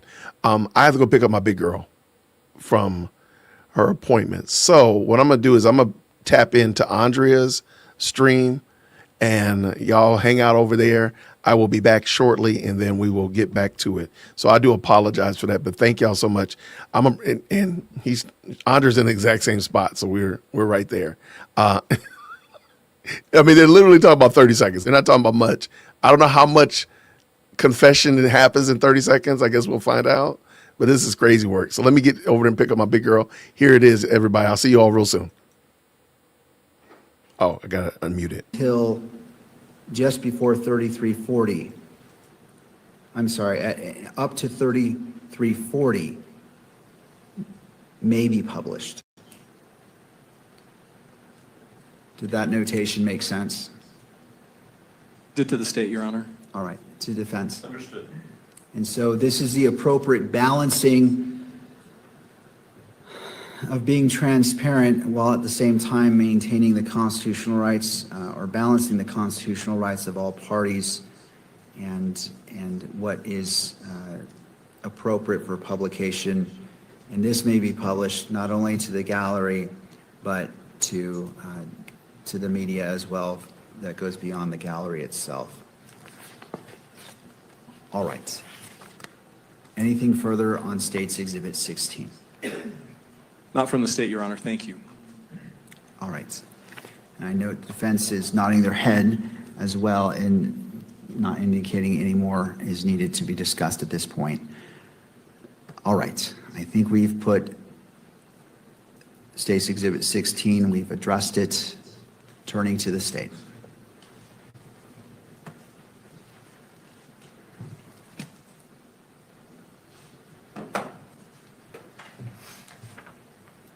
Thank you, Your Honor. Chandler. We would just like to briefly emphasize a few points in the briefing that we filed early this morning. Last night, the defense raised the issue of publishing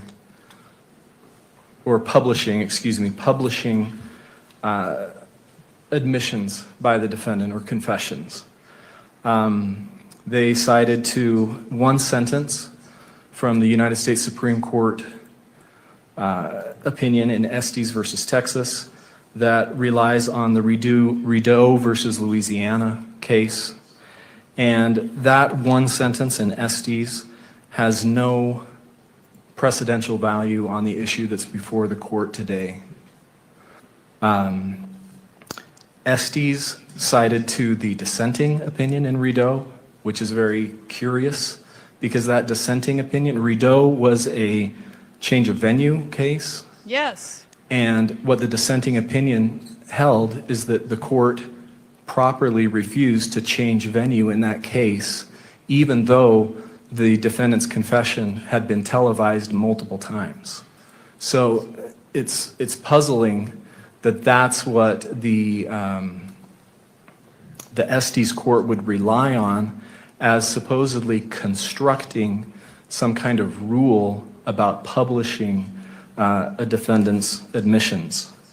In addition to that, Estes has no analysis of that point from Rideau. Again, it's just one sentence, and Estes itself was a case about televising a trial. It wasn't about pretrial publicity of a defendant's admission or confession. And as we noted in the brief, subsequently, the Supreme Court has limited, although it hasn't expressly overruled Estes, it's limited that case to its very narrow facts. So it's difficult to see what precedential value that one sentence from Rideau could have on this issue before the court.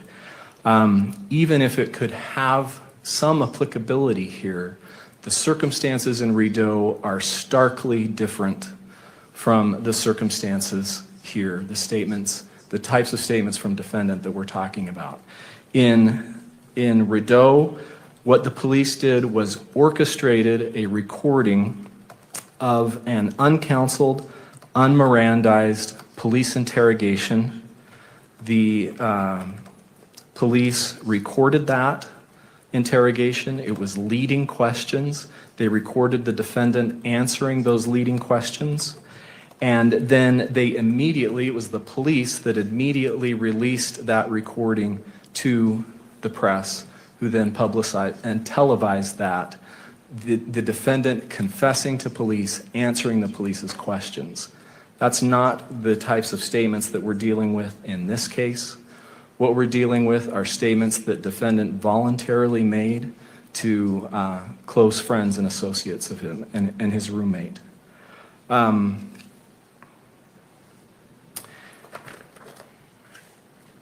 Sorry, just one other point about Rideau and that dissenting opinion. It's interesting that in that dissenting opinion, that judge that the court relied on in Estes continued on in his opinion and said it's an impossible standard to require that a trial court be a laboratory that's completely sterilized and free from any external factors. So again, it's hard to see how Rideau has any precedential value, and even if it did, the circumstances are completely different than the types of statements that we're dealing with here. The state has also cited to several other courts that have easily distinguished Rideau and have made it clear that there is no blanket ban on publishing, especially just in court, a defendant's voluntary admissions. I think the most interesting case is the Sixth Circuit case, because there it dealt with essentially the issue that we're dealing with here, which is publication of a defendant's statements during a preliminary hearing. And that case is especially important, the DeLeslie case, because there that confession was ultimately held to be inadmissible. So an inadmissible confession was played to the public and interested media members so that in a way that it had, as if it had been played in a preliminary hearing. And even though that confession was subsequently publicized and ultimately held to be inadmissible at trial, the court did not hold that that was a violation of the defendant's fundamental rights there, that the court could deal with that through voir dire. It was not inherently prejudicial. And then the state has also cited to the Ohio case of Mamon, and then also the Alabama case, Burgess versus State, where those courts reached essentially the same holdings, easily distinguishing the Rideau sentence from Estes and making it clear that there's no blanket ban on publishing a defendant's admissions, and also that Rideau is easily distinguishable. And the court, because the court can deal with those pretrial publicity issues in the way that we've discussed several times already through the tools that the court has available in selecting the jury. I think it's also important to point out that transparency is critical in this case. This court's noted repeatedly the extensive media coverage. That's why we're having to take this additional time in these hearings to be able to discuss these issues. And transparency is critical to the state's right and the people's right to a fair trial. Where there's a vacuum in the evidence, it just fuels speculation. And then finally, as has already been argued, it's critical to the victim's right to be able to attend the hearing. That's a hollow promise if the victim representative is only able to be here physically, but then is shielded from some of the evidence. Does the court have any questions? No, not Thank you. not this time. He didn't say Chandler, but he referred to it subsequent. Thank you, Your Honor. The parallel between Mr. Robinson's case and the Rideau case is this. Mr. Rideau's confession was televised by an act of the state.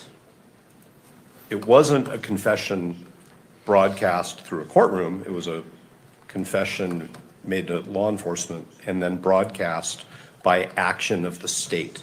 And that's what gives rise to the constitutional problem, which is its state action, which violated Mr. Rideau's right to a fair trial. This court has granted the media's request to electronically publish this entire proceeding. That's state action. And the state has supported the media's request over Mr. Robinson's objection. So that is also state action. So that's the parallel. If there were no cameras in this courtroom, Oh, Lord. we would not have a problem.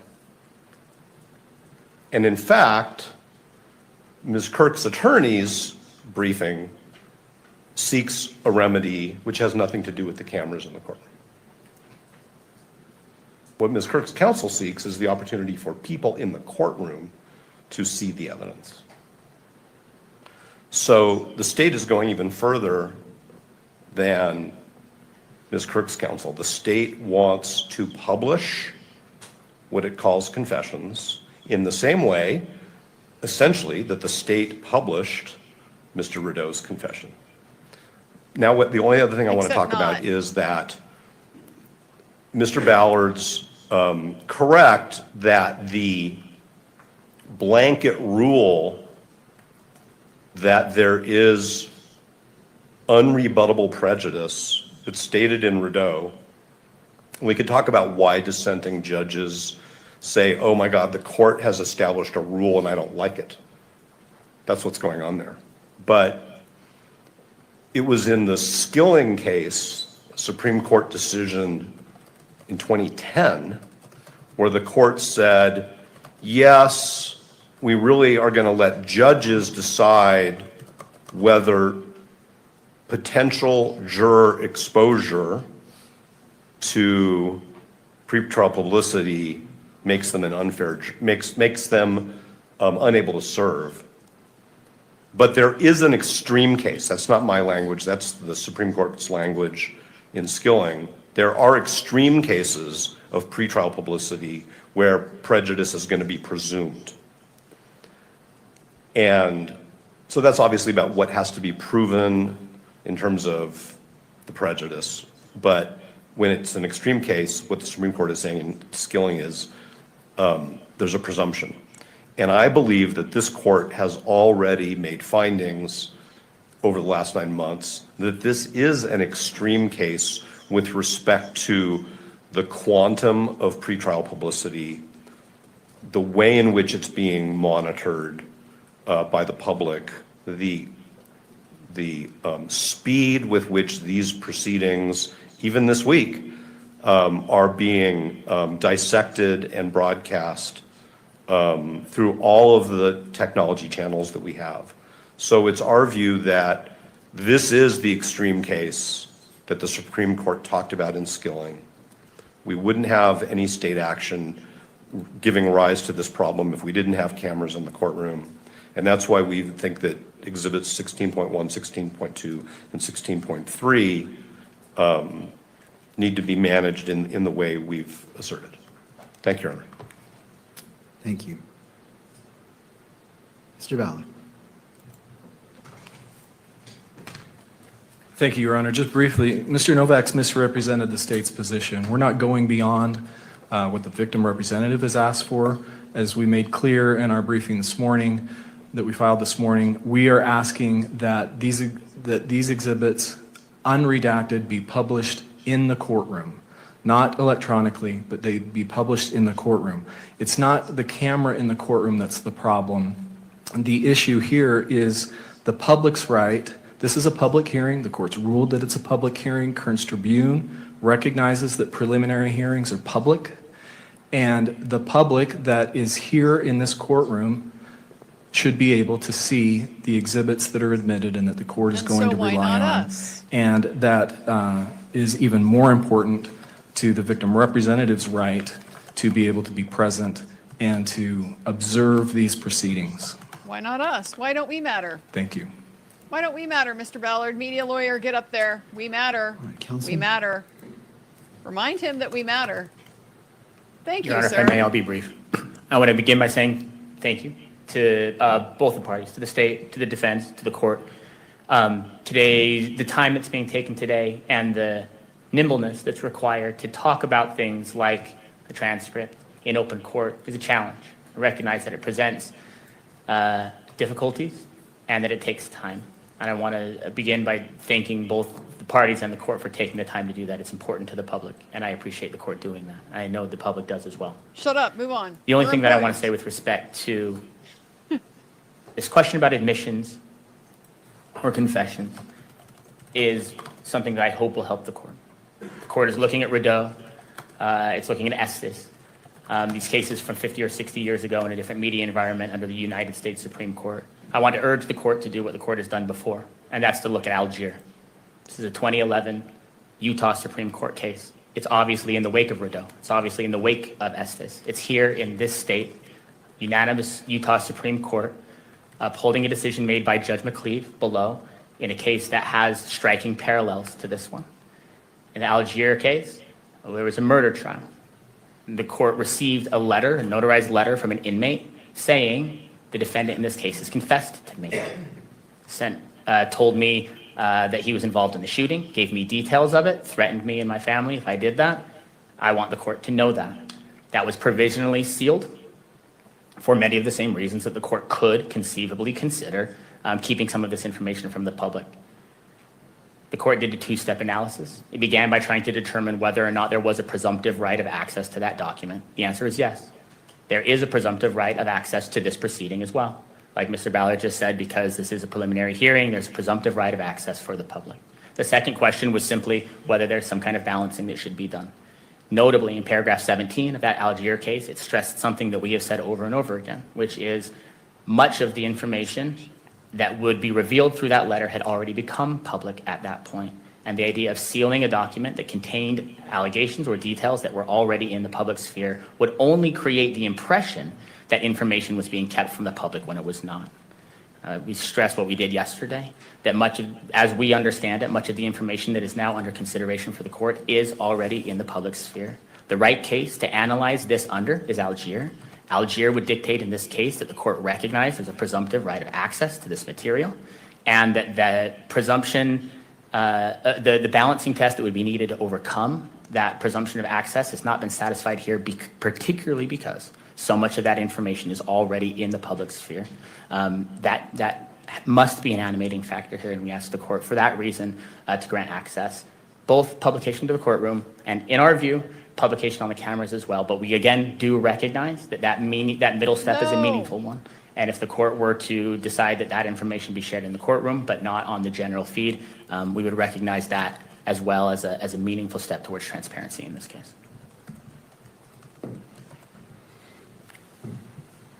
Counsel? Good morning, Your Honor. Yes, Jeffrey we don't Nyman matter on to the behalf media. of the Kirk family. And we appreciate the court is trying to balance here, but the Kirk family's waited 10 months for this hearing. And they have a right to be here, and they have a right to hear the evidence. They have a right to see and feel what's going on in this courtroom, just like, and they want to understand, Judge, what you were viewing. They want to see the evidence. And we understand you have to balance, but at a minimum, this courtroom needs to be open for the evidence to be displayed openly in this courtroom, for them to see it. The Utah Constitution gives them the right to be here, and to be here and not to see the evidence, what's the point of being here? We ask you to let the evidence be seen in the courtroom, please. Thank you for your time. Thank you, counsel. Anything further as it relates to exhibits 16.1, 16.2, and 16.3 as it relates to what's been briefed or any other arguments? I just want to Nobody thinks we're important, I guess. make sure it has all been received before the court issues its ruling. No, thank you. Not from the state, Your Honor. Thank you. All right. And just to be clear, as it relates to the state's request, 16 point, well, so under the three factors, or the three levels, admission to the court, publication to the gallery, and then publication beyond the gallery, what is the request for each of these exhibits? We are asking,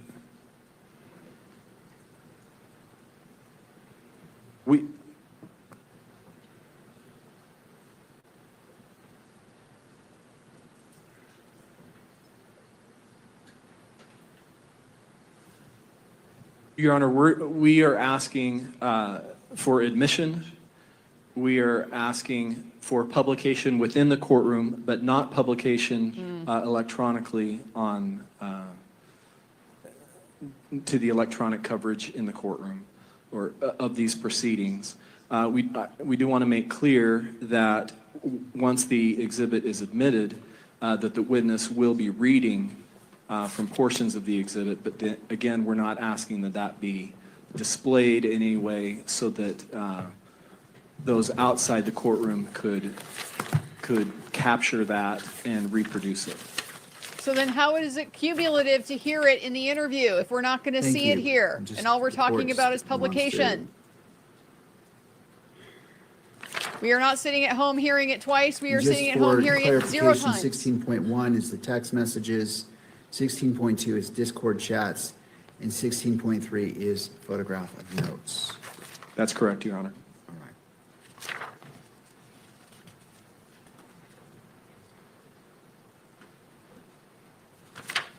And finally, and this hasn't really been addressed by any party, but it is a factor the court's weighing, how much of 16.1 has been published to the public? prior to these proceedings? And this is open to all if you wish to weigh in. I just Please want to make mention sure the that search that's clear, warrants. because that wasn't really addressed in the briefing, and it's a factor. So I want to make sure that issue has been presented by the parties, if you choose to.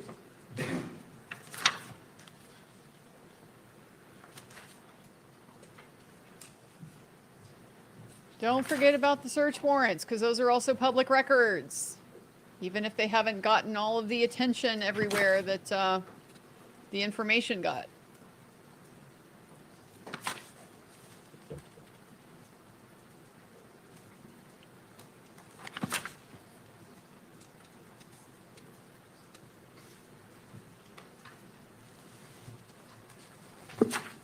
Your Honor, with respect to Exhibit 16.1, some of those text messages do appear on pages 8 and 9. Pages 8 and 9 of the information that is public. Could you give me a rough estimate or percentage of how much of the total amount of 16.1 appears not in the information? Again, I'm just trying to create a record of what is out there from your perspective, so the court can consider that in its analysis.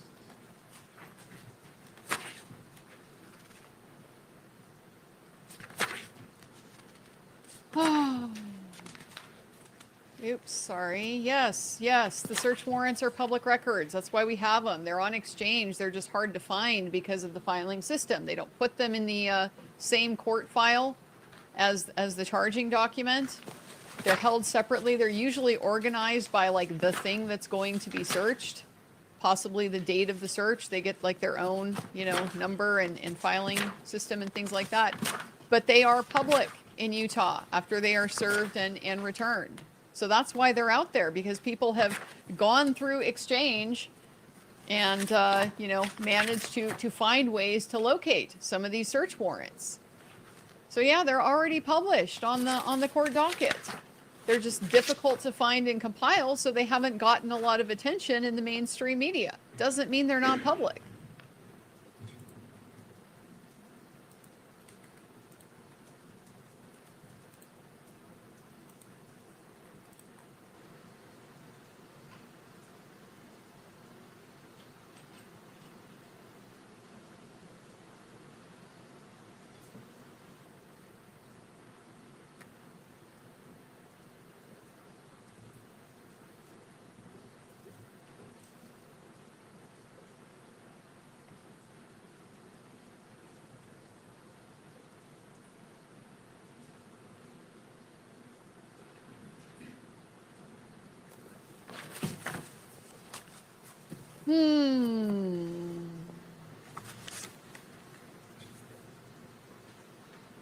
If you find them and you want to shoot any of them my way, or even just like the case number or anything like that it's filed under, please do, because I would kind of like to compile these.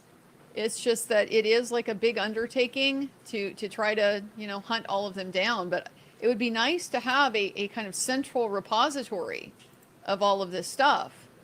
Instead of like, few people have found this and, talked about it on their stream, like yada, yada, one on Scribd here, and it gets difficult to kind of keep track of everything.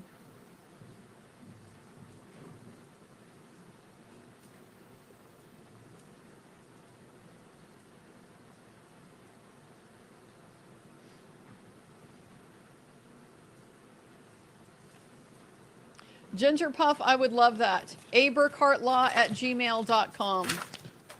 Yes, I said that on the stream. Probably shouldn't have, but I did. Feel free to shoot it to me.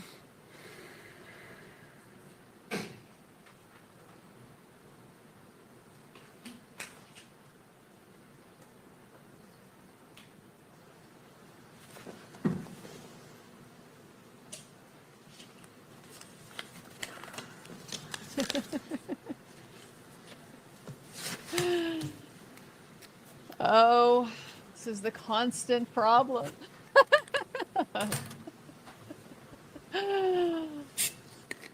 Everyone asks. Oh, you're too kind. These guys are good. These guys are good. They're just not advocating for us.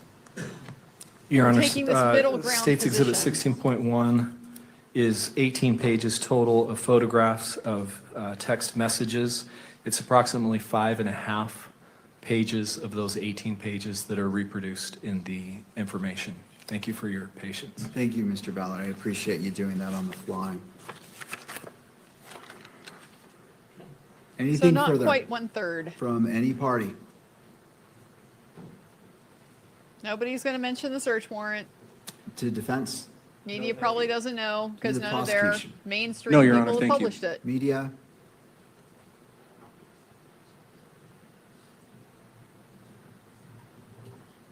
I'll just point out for the court that in addition to the text messages, I believe, I haven't seen the other exhibits, but I believe that at least the note itself, which is another one of the exhibits, is also described in the information. Thank you.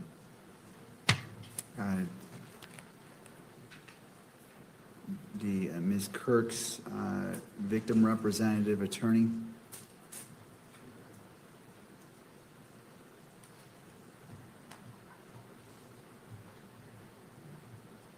This has not been easy, as you can imagine. And I think the family deserves to see the evidence that's been gathered in this investigation. They deserve to know what happened to Charlie. So we urge the court to please, again, display the evidence here in the courtroom. Thank you. Thank you to all parties. I appreciate the diligence and hard work that you've put in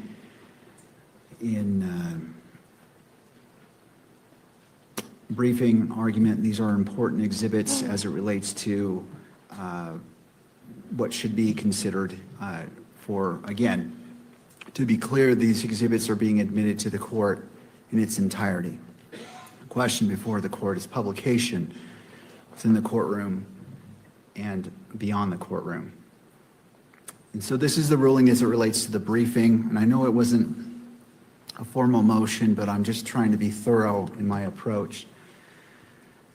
This matter comes before the court on state's request to publish exhibits 16.1, 16.2, and 16.3 during the preliminary hearing and defendant's objection to that request. The exhibits consist of text messages between Mr. Robinson and a witness, Discord messages between Mr. Robinson and others, and a written note the state attributes to Mr. Robinson.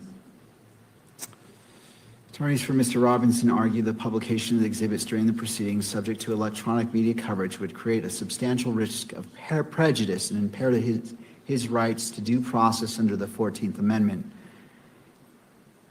The defendant relies on Rizzo versus Louisiana, Estes, and Skilling, and asks the court to consider any admissible exhibit for the purposes of the preliminary hearing while limiting their public display or broadcast.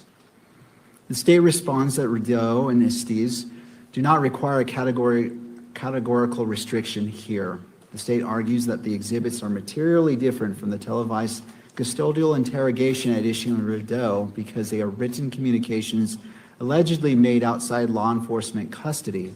The state also argues that the potential prejudice can be addressed through trial management measures, including voir dire, and that the victim representative has an interest in being present for and able to follow important criminal proceedings.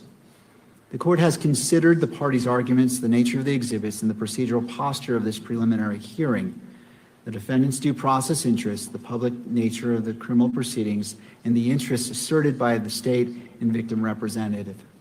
On the present record, the court is not persuaded that the publication of exhibits 16.1, 16.2, and 16.3 during the preliminary hearing creates the type of inherent or presumed prejudice that requires categorical restrictions under Rizzo, Estes, and Skilling.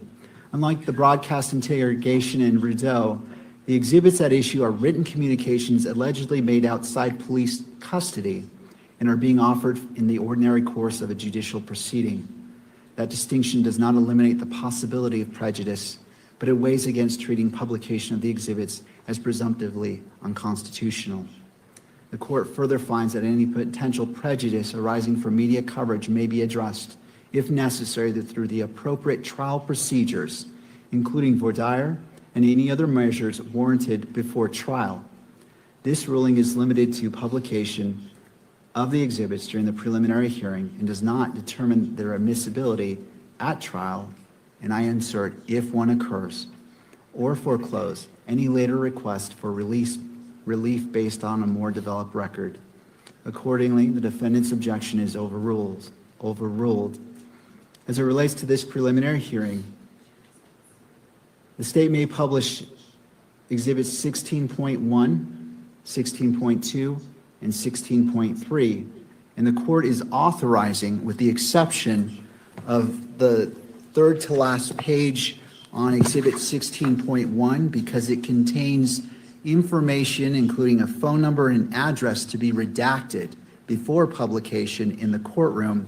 But as it relates to 16.1, because it was publicly distributed by the state, that 16.1 in its entirety may be broadcast through electronic media. That is the ruling of the court. Thank you, Judge. What about the Counsel, others? how We'd would we like like the to others to be proceed? broadcast too. But those are just in court. The Discord. Your Honor, just to and the clarify the record, the state has redacted that portion. We anticipated that needed to be redacted in 16.1, so we have redacted that portion. We believe that the best way to proceed now is we have the edited video ready that comports with the additional edits that the court has ordered.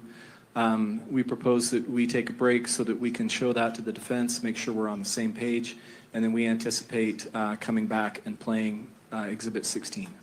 All right. Okay. All right, I appreciate the caution being exercised by all parties. We'll take a 15-minute break, come back at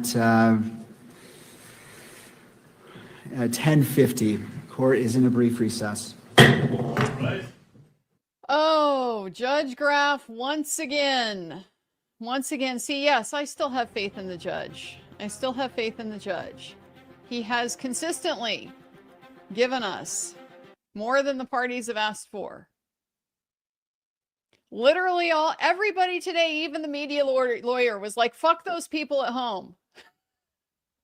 Forget about the cameras. We're not even worried about the cameras. You don't have to put it on camera, Judge. And he's like, yeah, at least the texts, you can put them on camera. You can put them on camera. They're already out there. Didn't say they can publish the note or the Discord chats. So I don't love that. Again, it goes back to this question. If we're not going to be able to see them discuss it on the video because it's cumulative of what's being admitted, but we're not going to be able to see what's being admitted, then it's not a cumulative problem. A cumulative problem is you're getting to see it twice and that's unnecessary. Our problem here is we're not getting to see it at all. So the state has told us, even if they're not going to, publish these other exhibits, 16.2 and 16.3, the Discord chats and the notes, even if they're not going to publish those or have them televised, they're still going to have the witness read parts of them. I hope they're thorough with that. Hope they're thorough with what they allow to be brought into the public record. Again, it's like the justifications are so like all over the place and shifting that hard to find the consistency, right? The concern has been, oh, we can't put it on camera because I've already said you're not going to be allowed to copy them. Why not is not entirely clear, but no, media is not going to be allowed to copy the exhibits. And so putting them on TV would just enable the media to screenshot them and then have the copy that the court has said we can't have for reasons that are not entirely clear.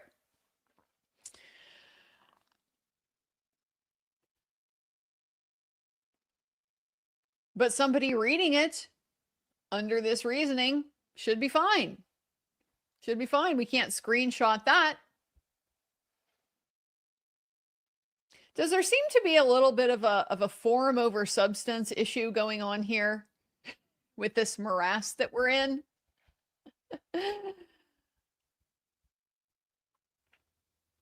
It's the same information. It's just got to be delivered to us verbally in words instead of visually in writing.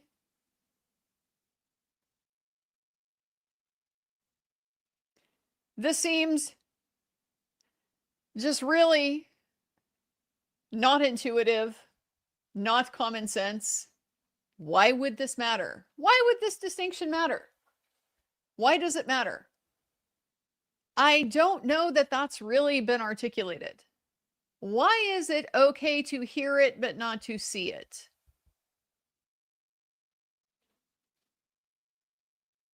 Okay, it can be copied and then published and proliferated. This hearing can be clipped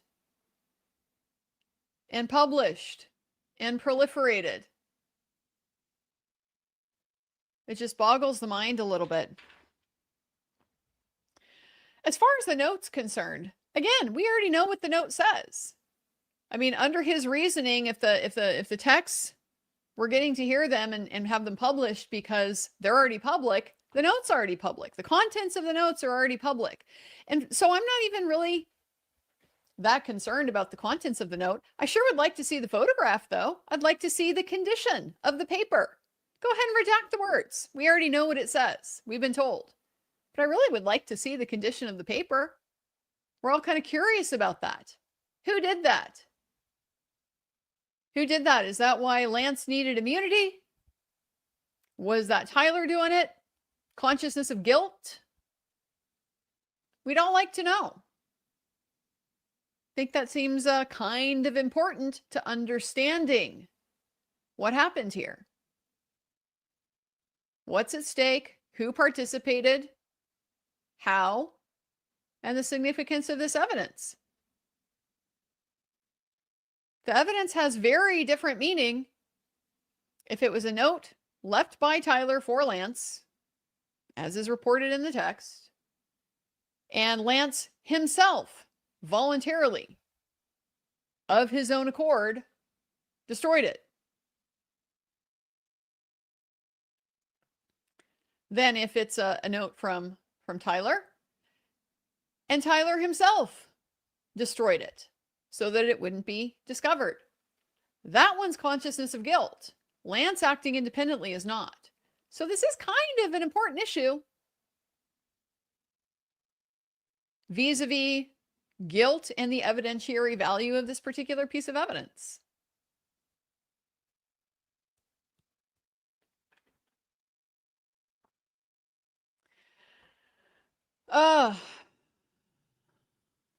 I said, and I knew, the court's not going to adopt a maximalist position. They rarely do, you know, find the middle ground. But I just hope they see the problems that it's creating and the inconsistency, the problems with the reasoning.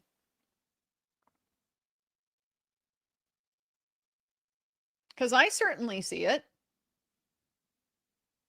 You don't get to call it cumulative when you're not showing us anything.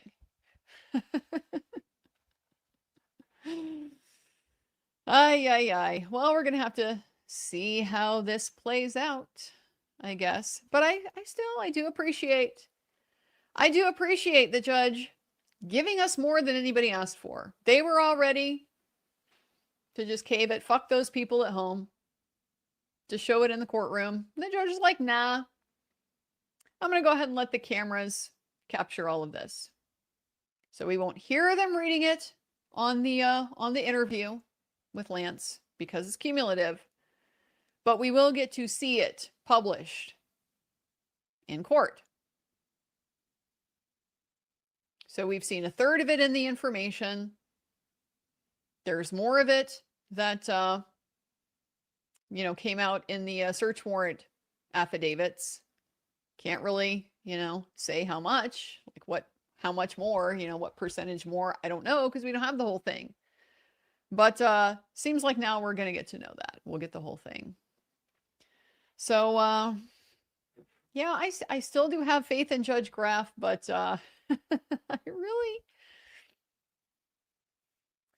I know he's got to be attuned to the difficulty that he's in. And that the logical inconsistency here is a tell. It's a tell that the logic itself is not driving the train here with these decisions. It is being used as a justification for what they want to do and what they think is the right way to handle it, which I also do appreciate. I appreciate the judge wants to do this right. But what's right is, or should be, driven by the law. And so it's a tell that, like, we're being a little inconsistent with our reasoning here because it's not driving your decision. It's your justification for getting to where you want to be. But you're having a hard time finding legal support for it. That's why you're tripping over your own feet a little bit. Kyle Cowden, it hit me, finally, who the judge reminds me of. Michael Strong as Dr. Corbin in Star Trek's What Are Little Girls Made Of? I don't know who that is. Let me Google him real quick. Michael Strong as Dr. Corbin. Oh, yeah. I see it. I see it. It's vaguely there, but the same, you know, silver. I get it. Jeff would have known that reference, but not me. Not me. Lax Forge, why did the judge suppress Mitchell 1102 statement on religion and politics? We got two different things going on here. The Mitchell statement was not on religion and politics. The Englehart statement, gentleman from Turning Point USA, he provided 1102 that includes this this information on religion and politics. So two separate things going on. Mitchell, the state simply didn't offer to publish it, and so the court didn't force them to. It was the state who decided we, the public, shouldn't see what Mr. Mitchell, who was the family friend who assisted with Tyler Robinson's surrender, we shouldn't see what he has to say at this point. The court should, but not us. And so the judge went along with that. With Mr. Englehart's statement, let me go back to, he did find, I think that one again, it was similar. He found that it was going to be relevant for his purposes, for purposes of admission, because it goes to motive and it goes to the victim targeting enhancement. But I think, again, it wasn't published. Let me go back and try to find in my notes where that was dealt with. Let's see here.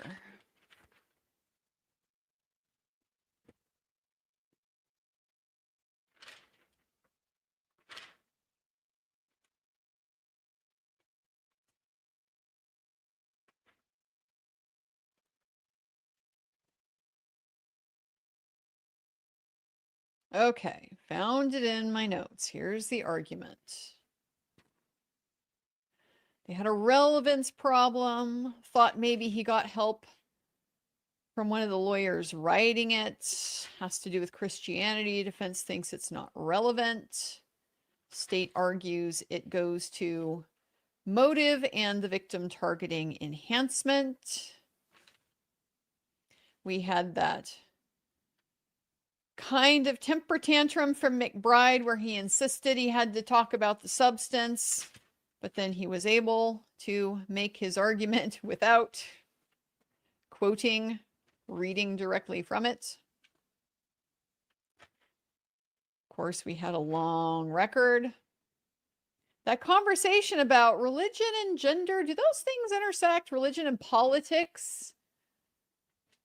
Well, the legislature distinguished them, but, you know, it's not really a smooth distinction, is it? Oh, so we got this one, quote unquote, provisionally admitted. He found that it's relevant. So he found that it's relevant. And so we said when it becomes relevant based on Mr. Robinson's state of mind about Mr. Kirk's political beliefs, then he will decide. He's not publishing it, but both parties can weigh in on that when this comes up again. So it was a situation, I think, where they were kind of dealing with it before it was really at issue. So the court's like, well, it's not necessarily the point to be making that decision. Provisionally, he's agreeing it should be probably should be admitted, should be published, but when it's the appropriate All right, time, good people. it should I not am be back published. in the building. I'm back in the house. Literally and figuratively, I'm back in the house. Hopefully you all are doing okay. How did it go? How was it? All right.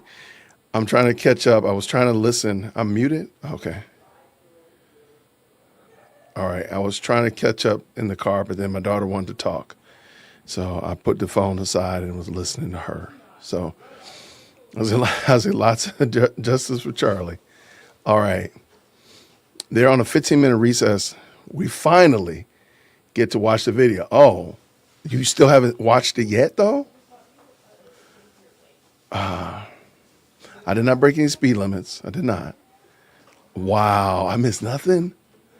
I was listening, and then she wanted to talk, and I was like, and then it went left. And my wife called me, so nothing happened. Tyler's mad at Charlie for the Christian beliefs. Is the monitor with? Yes, I agree 100% right there. I did not miss anything. Shout out, man. Okay. Oh, so they did at least. When I left, Judge Graff was still sorting through some papers. So they haven't gotten, but you actually got to watch it, or we're there. And again, thank you to everybody. 17 ads for senators and 2 ads for Blue Chew. That's all. Y'all are wild. If anything, you got to skip the boring stuff. Wow, praise God. Wait, man, you could have smoked a brisket. Wait. I saw that. Hold on. You could have smoked a brisket, and this would still be going on. Man, that's something I haven't done in a while. I've not gotten a good brisket lately. I need to change that. Oh, we're just getting the transcript? Yo, Judge Graff's going to have to get control of this. There's no way they're going to get through. And so I have a question, though. What's the purpose of them bringing witnesses? The defense wants to bring up 2 witnesses, I think they said, maybe even 3.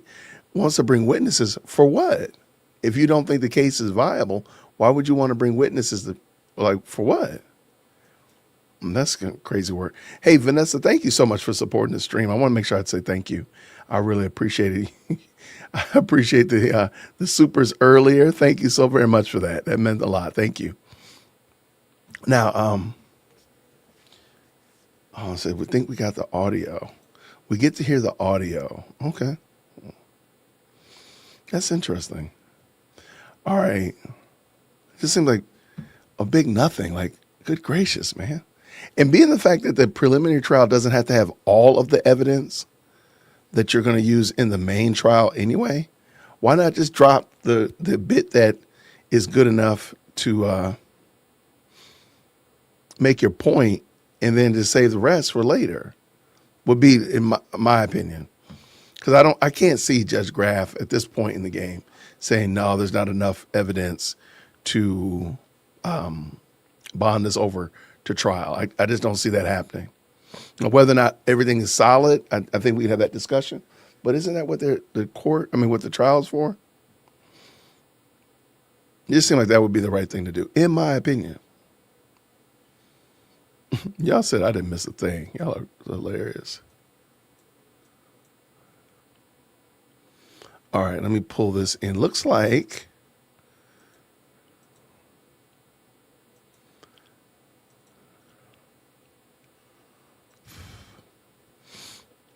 let's see. It looks like they're moving around.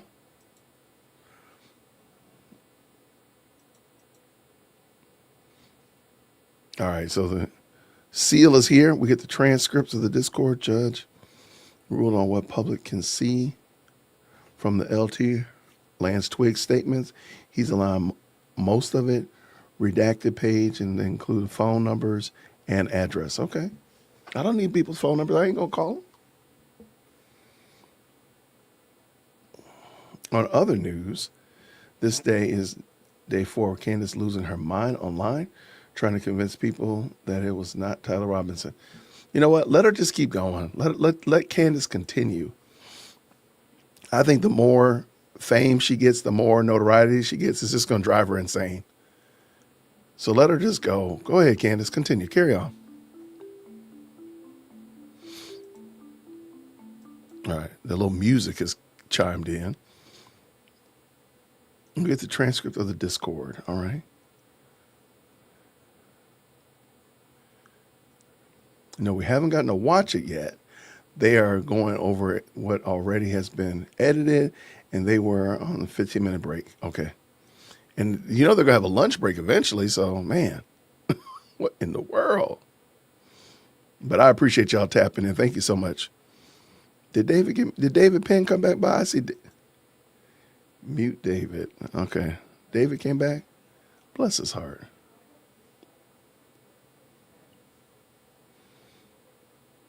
I'm looking through here. Look, lots of back and forth. What are you saying here? What are you saying here? Thank you so much. Getting the goal, getting started. Thank you for streaming this and providing some comedic commentary for us. You're more than welcome, Mexichica. Thank you for the 5. I really appreciate it. I'm just having fun. I just figured today I just want to we're going to have fun today because I don't know how long this is going to go. Since the judge has put a hard stop of Friday, I'm just like, are we going to get to Friday? Today's Thursday, guy. Today ain't Tuesday. Like, are we going to get to Friday and be done? Or are you going to just be like, look, you're just going to say that it's over and you're going to go with what they got. So that's going to be interesting. So, but thank you so much for that. I appreciate it. Andrew and Blake and Ben Shapiro have been going max, although I wish they would have done this a long time ago. Really? Maybe we'll look at that later. Maybe we'll look at it. Let me go pull up my X account and see what they're doing. Look, I don't, like I told y'all, I just think TPUSA needs to institute a do not engage Candace Owens policy.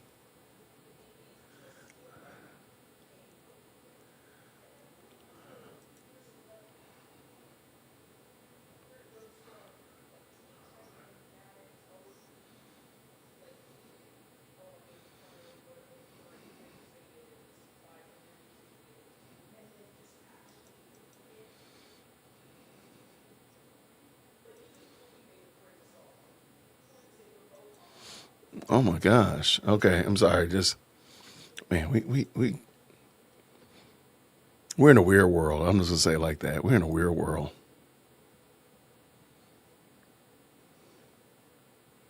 Hey, thank you, Pastor Chris. Pastor Chris shouted me out. All right.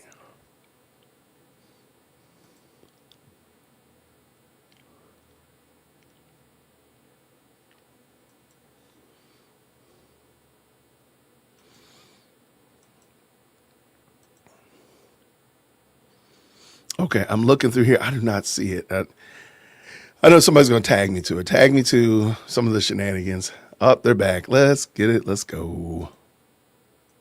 Technology issues, we believe those have been sorted out, but we have not yet had the opportunity to show the final edited versions to the defense. All right, well. Hit the like button. How much time do you need?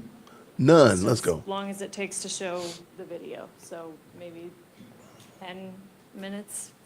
All right. Well, we'll go into, well, I want to make sure sufficient time is done to do that.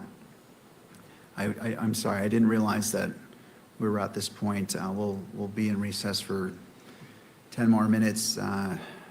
So by 11:05 approximately. He sounds through with this. That should work, and also we can inform the bailiff as soon as we're done, if it's ahead of that time. All right. So ladies and gentlemen, I apologize. I thought we were ready to proceed. I want to be respectful of everyone's time, but at the same time, keep this hearing moving forward.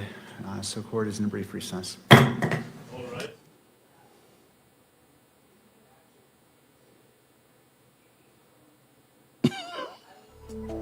Y'all.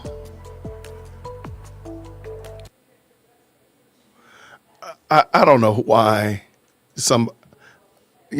why have you ever seen something that just literally takes your breath away? Like you really can't process it. Okay. Y'all, this is exactly why people don't take us seriously anymore. I'm sorry. I'm sorry. This is just exactly why people don't take you seriously. Pennsylvania bans hair racism and declares dreadlocks, braids, and twists a new protected class.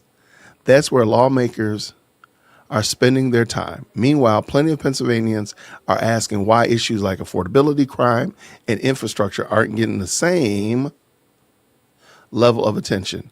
What do you think? Like, we just can't.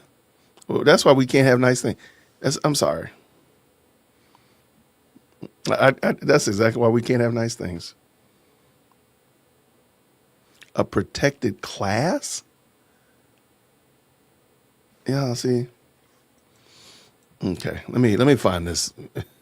Why do we do this to ourselves? Like we set our own selves up for failure. Oh gosh.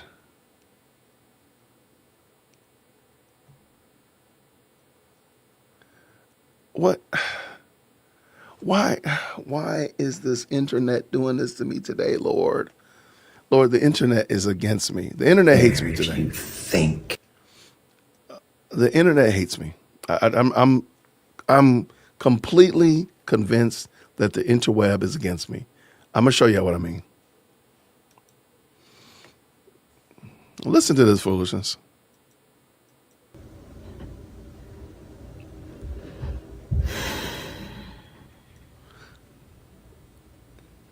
Colin Kaepernick looks different now. Stop killing our children, son of a bitch. Oh my. Oh. We That don't escalated care quickly. if you think you're rich. We love our children and the color of their skin, and we're getting tired of being called as the next of kin. You twisted monsters are going too far. Don't you know your own children will suffer if you keep magnifying this civil war?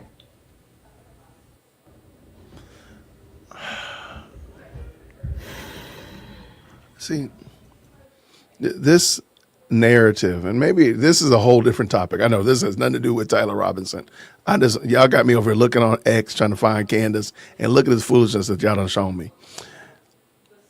The reason why less melanated white people don't take the highly melanated community seriously, the reason why people don't take black people seriously is because of this kind of dumb stuff right here. This woman has got all of the smoke for the less melanated community, quote unquote, killing our children, but she has nothing to say about the black children. They kill black children.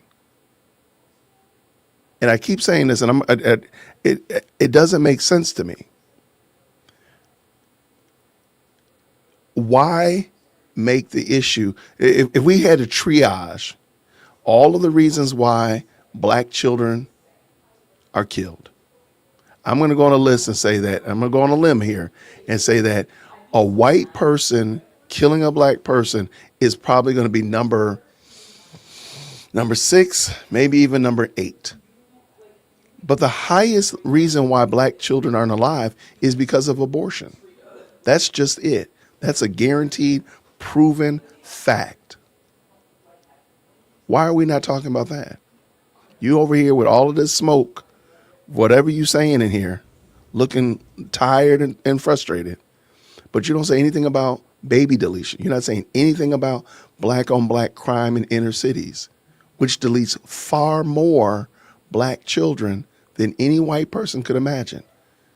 Black folk kill more black people than the Klan ever could. The Klan is like, dang, we couldn't have did this. But we over here making all of these dumb performative, like you just make us look dumb, and it makes black folk look like they're not serious. Because if you're serious about crime, if you're serious about the death of black children, which by the way, everybody should be concerned about the death of children. Nobody should be pro death of children. That's kind of almost like a given, right? But ma'am, you don't have any smoke for baby deletions. If you go in the inner city, you'll find 3, if not 5, Planned Parenthood clinics all around the inner city. Why y'all not out there protesting them? Why are you not out here protesting these teen takeovers? Why did I not see you protesting what happened in Chicago on Juneteenth? Y'all make Juneteenth your Black Christmas. Then why are you not upset about the fact that during your Black Christmas, all these Black children were shot in Chicago? But you want to get out here and do your performative art, talking like this, doing your mad voice, but you don't have anything to say about what we do to our own selves. You want to point at other people, which sure, if we deal with our own issues, and then you want to come back and say, hey, now that we've dealt with our issues, now we're going to talk about white people that are killing blacks, then hey, I think we can have a discussion. But at the moment and in the time being, you're busy pointing your finger at Jim Bob and Sally Jane, but you're not worried about Ray Ray and Lil Tyrone that are deleting people on wholesale. I just wonder why. It's just dumb. And the thing is, nobody takes us seriously. Nobody looks at this and takes this woman seriously. This is what's her name? Tracy Lewis. What's her name? Jennifer Lewis. Hollywood star Jennifer Lewis tears up as she claims whites are now killing black children. But I mean, and nobody takes you seriously though. That's the thing. They're looking at you and they're laughing at you. They're mocking you because they know that you drive past a Planned Parenthood. They know that you drive past little Ray Ray and little Shaniqua every day. You don't care about their death, but you're worried about whether or not Jim Bob or Sally Jane possibly killed a black child. Baby, please go sit down. Have all the seats in a stadium and then some. Go somewhere and sit down. That's the problem. Like, nobody takes you seriously, and they think that you're not serious about the things that you're claiming because you're not. That's a great question. Do you think she had this message for Carmelo? No. Just like she's shaking her head no now. She ain't the message. And it's just dumb. And y'all got me out here looking at this, and I'm over here I was trying to find what Candace was saying, y'all. I'm trying to find out what Candace was saying. Okay, you know what? I'm scrolling through TikTok. I mean, whatever this is, X. Y'all, I can't. X is crazy right now. What? You know what? I'm going to have to make a judgment call. I can't even mess with X. X is crazy. Stuff that has popped up on my doggone timeline. It's got to be studied by science. I need an exorcism, and I don't even believe in exorcisms. We need exorcism on my doggone timeline. I'm leaving that alone. I'm gonna log out of X. Like, dog. It's so bad you gotta log out of it, wipe your memory. Like, what the devil is wrong with X today? Good gracious, man. People, nah. And I had a discussion with a friend of mine. The other day. He was very upset and said that I don't like black people. And he's a black man. He said, I don't like black people because all I do is say what black people need to do and what black people need to do to improve their communities. But I don't say anything about white people's communities. I said, this might really shock you. And I know maybe we need to maybe I do need to get me an iPhone so I can FaceTime you so you can see me. I said, because this might shock you. And I don't know if you knew this, but you do know that I'm black, right? I know, right? And you do know that my wife is black. You know, my babies are black. You know, my mom and dad, I came from black people. You do realize that I'm concerned about my community, right?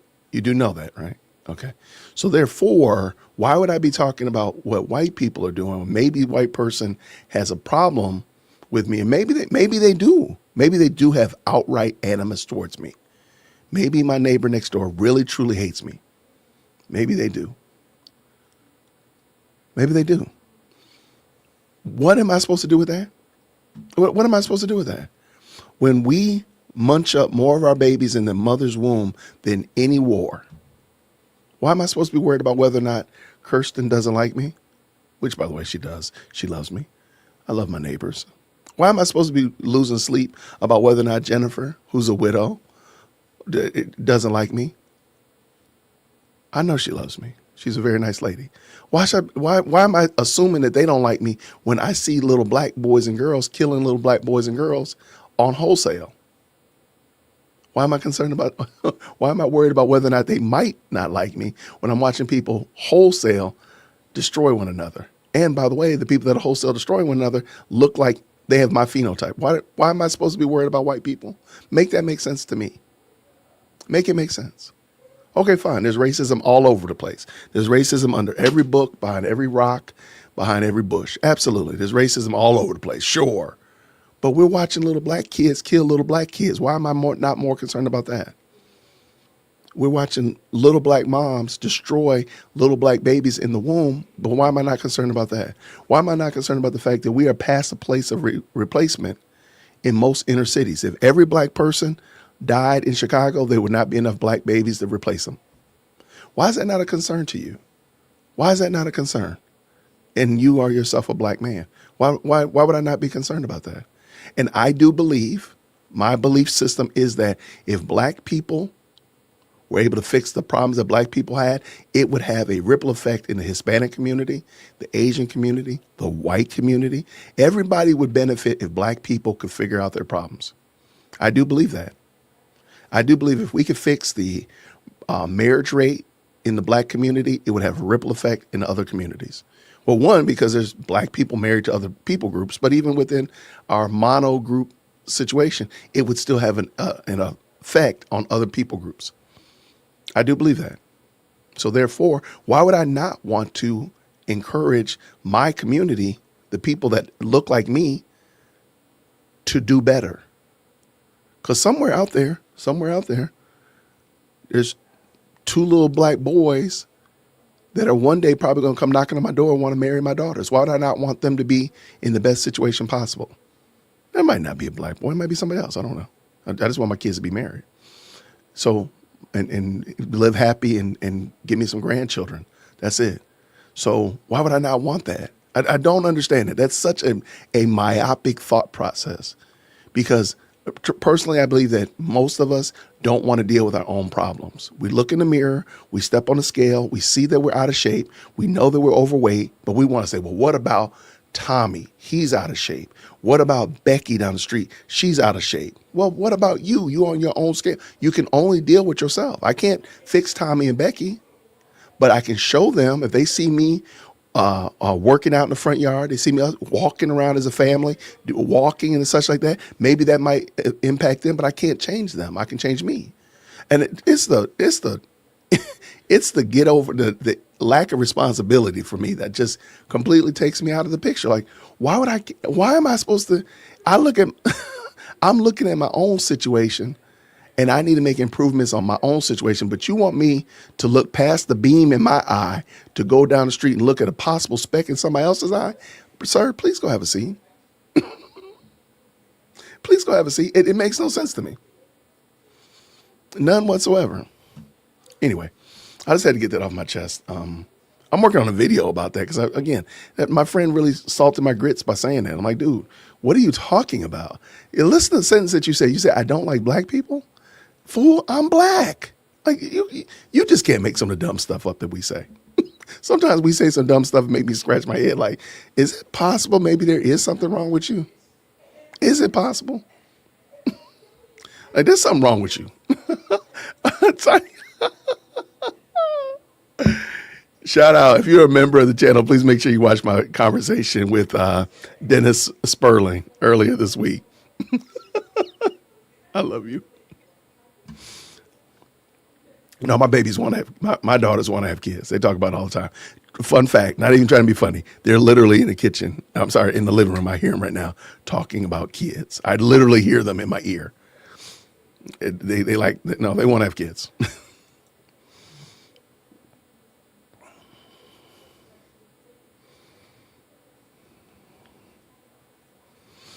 Looking through. All right. So the camera is back on in the court, but they have not turned it on. I mean, they have not started yet, so we're back, just waiting and pull it in just so we can. While I'm sitting there telling bad jokes. Bada boom.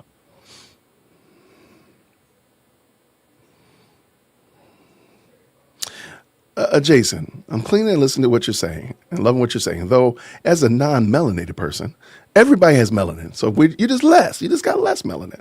I do respect most of you. There are crazy ideologies coming from everywhere. No, absolutely.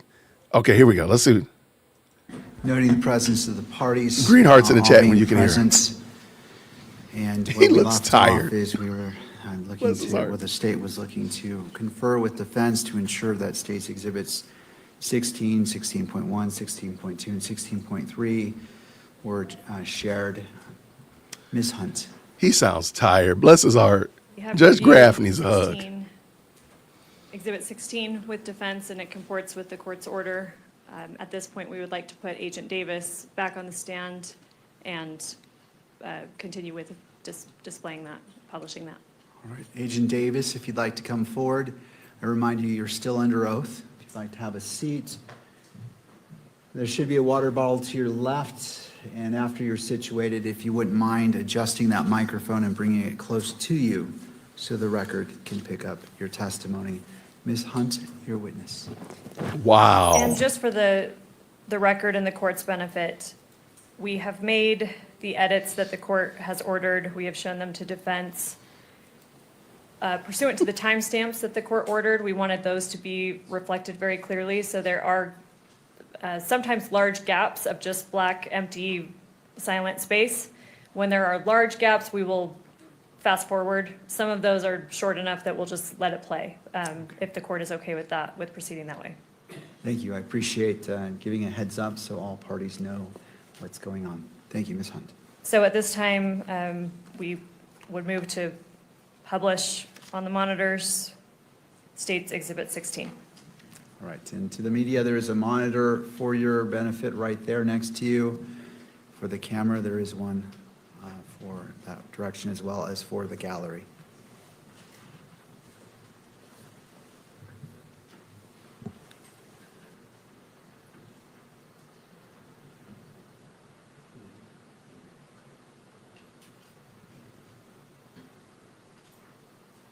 This meeting is to use your statement here instead of your testimony at a preliminary hearing. Understand that? Mm-hmm. Okay, so in order to do that, I need to place you under oath and also give you an admonition about false statements, okay? First, you do solemnly swear or affirm that the evidence you shall give in this issue shall be the truth, the whole truth, and nothing but the truth, so help you God? Yes. I also need to notify you that you are notified that statements you are about to make may be presented to a magistrate or a judge in lieu of your sworn testimony at a preliminary examination. Any false statement you make and that you do not believe to be true may subject you to criminal punishment as a Class A misdemeanor. You understand that? Yes. It potentially could be used as for punishment as a higher offense as obstruction of justice. In addition, I just want to make sure that our recording here is clear that you've also been given a federal agreement and a state agreement granting you immunity from prosecution for materials that you discuss now. Do you understand that? Mm-hmm. Okay. First, we're going to cover some of the things that you've already talked about, but to make it as part of this record. First, what's your name? Full name with middle name or just first and last? First and last is fine. Okay, my name is Lance Twiggs. And do you know Tyler Robinson? Yes, I do. Yeah, I do. And this is the same Tyler Robinson that's been charged with the shooting of Charlie Kirk? Yes. And would you say when you first met Tyler?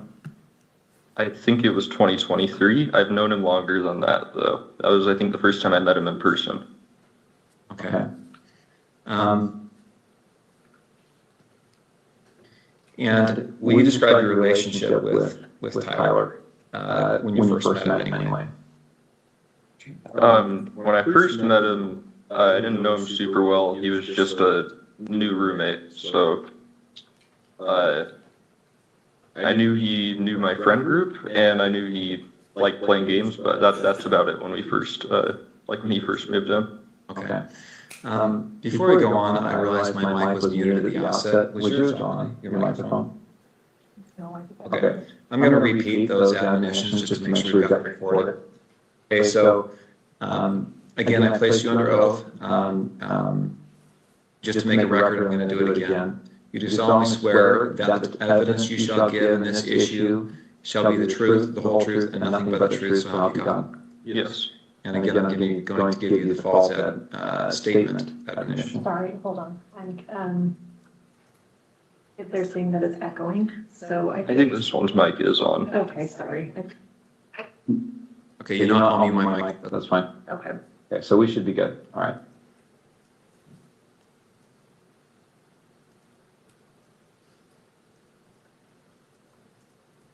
Is that mic on? Yes. Okay, great. All right, okay, sorry about that interruption. All right, so you said when you first met you were roommates? Yeah. Okay. And then at some point, your relationship progressed to something more than just roommates, is that right? Mm-hmm. When was that? I think we started dating 2 or 3 months after he moved in. Okay. And where did you live at that time? St. George, in an apartment complex. And is that apartment the same place you lived when on September 10th? Yes. When you lived there with Tyler, were you in the same room? Did you live in the same room or different rooms? No, separate rooms. And at that time, let's say September of 2025, what were you doing with your life? Were you working, school? I was working. I was doing like bathtub and shower repair and stuff in new construction. Okay. How about Tyler? I think he was both working. I think he was working for an electrician company then, and he was also in a trade school for being I don't know, higher ranking electrician. I'm not sure how the trade system works for that. Okay. But yeah, I think he was both. What was his typical work day like? I think he'd leave around 7 generally and get back around 3 to 4, depending on where the job was and how long it was for the day. And then on certain days of the week during school, semesters, he would then later in the day, I think around 5 or 6, go to school. So, yeah. Okay. Let's jump to September 10th. Did he spend the night in the apartment the night of September 9th into September 10th? Into September 10th. Yeah, he did. Yes. Do you know when he left the apartment on September 10th? I don't know an exact time. I just know he left early. I heard him leaving, and he just said he had a long drive to work that day, so he was leaving early. Okay, so early. Any guess as to what when that was? I don't know. I would have thought it was 5 a.m. because that's when an early work day was for him, but it was probably more like 4. Okay. I'm gonna have him spit out his gum just to make sure that I can do that. You're right in front of your laptop. Here you go. Thank you.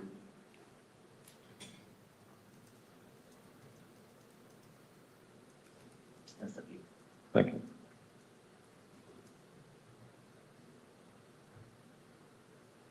All right, so what time did you get up on September 10th? Probably 12 to 1 p.m. You didn't have to work that day? No. And did you hear from Tyler? Did he call or text you before then? No, he sent that message in the group chat I mentioned, but he didn't message me directly at all that day. Okay. When did you first hear from him on September 10th?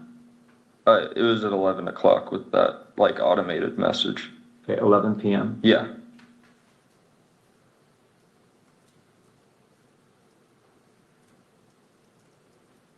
This is very interesting.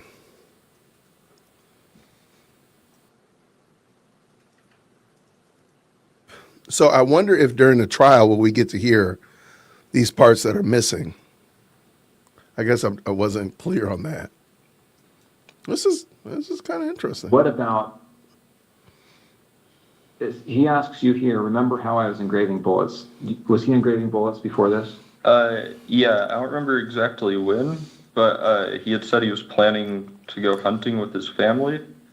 And he asked me for if we had a Dremel because he said he wanted to engrave messages on bullets. What a weird. And I just told him where our Dremel was and told him to make sure he doesn't set off a bullet on accident in the house. That's crazy. But I didn't really think about it until then. How long before September 10th was this that he asked about the Dremel? I don't remember because he'd been talking about the hunting/camping trip for a couple months, but I don't remember when he was specifically asking to engrave the bullets. So are we talking like a year before? Oh no, not that long. It would have been I'd say at most a month before this was when he was asking. Okay.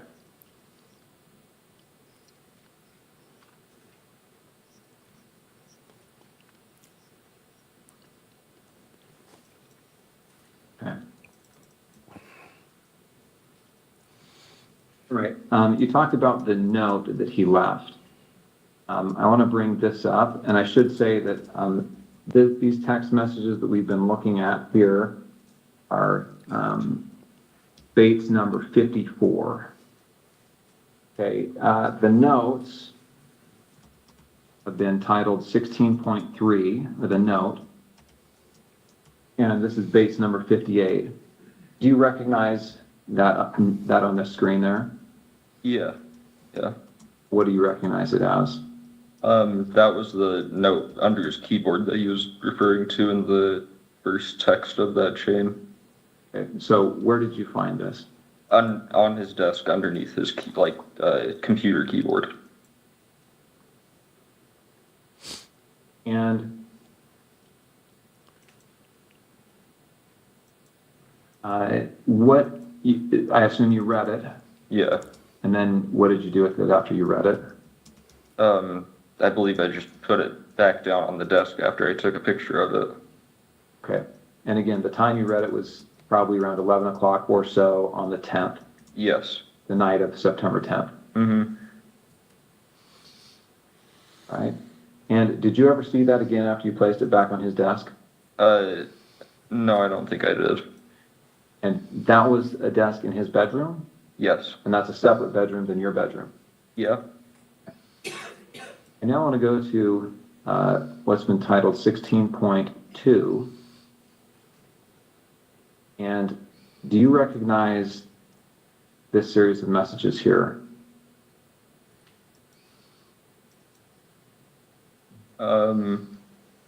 Yeah, that was the server of his friend that I was mentioning. Okay, and this is your phone again? Yeah. And I'm assuming you recognize it because the big crack up at the top. Mm-hmm.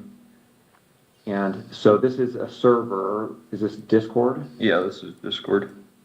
And who are members of this server? I don't want names, just generally. Who are these people? Who are members of this is his friend group. They play D&D together every week. Okay. And I just want to scroll through this to make sure that you get a chance to take a look at it. Or go to the next page. Mm-hmm. Or yes.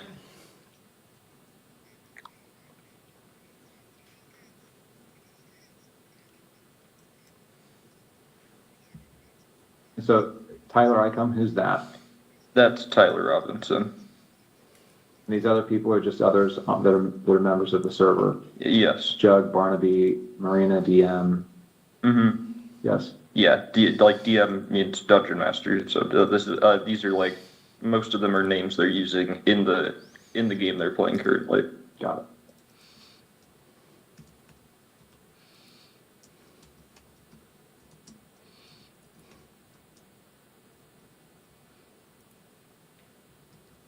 Yeah, it looks like the last text from Tyler looks like it's 8 p.m.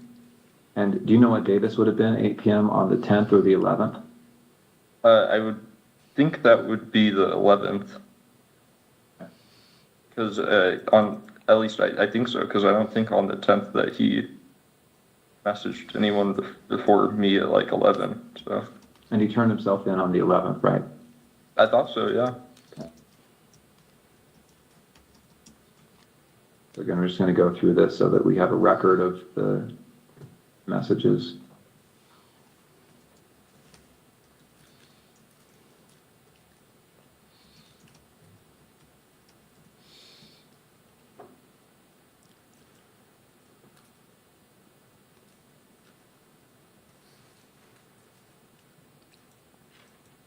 Is that an accurate recording of that thread? To my knowledge, yes.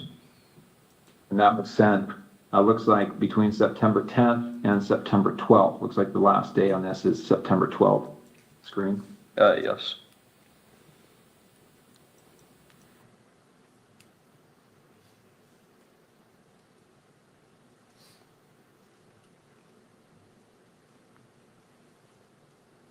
Okay.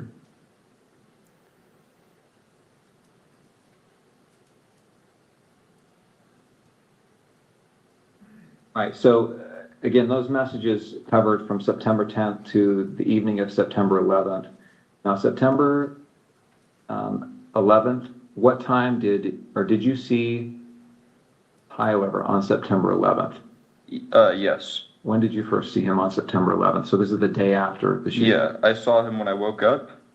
Like I said, he was up and around doing a lot of stuff around the house. And then I think I saw him after that message where I said I'll come home and say I'm doing laundry, because I didn't want him going to my parents' house right then when he said there was probably cops outside. So I went back home, and it was just him there, and I said bye to him, and then he drove off. So I just went back to my parents' house.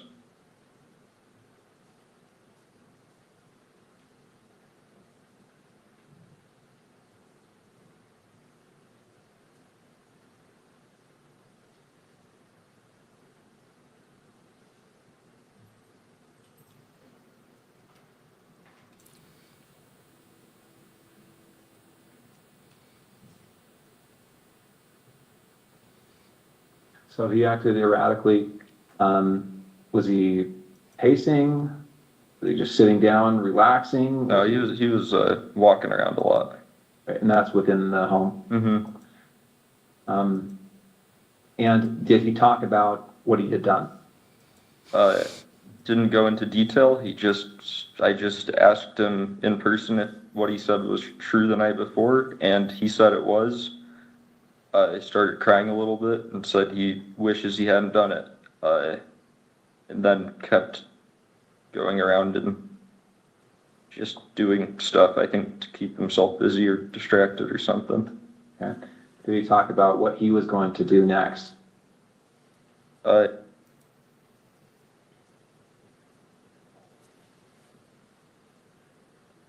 then eventually said that he would talk to his parents or turn himself over.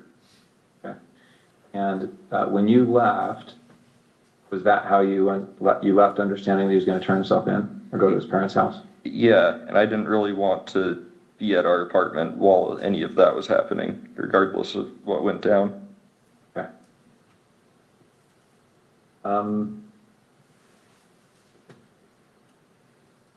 Okay, before he came home, had you seen the press releases, any of the media on this? I'd seen one Instagram link a friend of mine had sent in our group chat. Okay. But I hadn't really looked into it at all. And had you seen the images that were released of the suspect? I did the next day. I don't think I saw any on the 10th. I'm going to show you a couple of those images.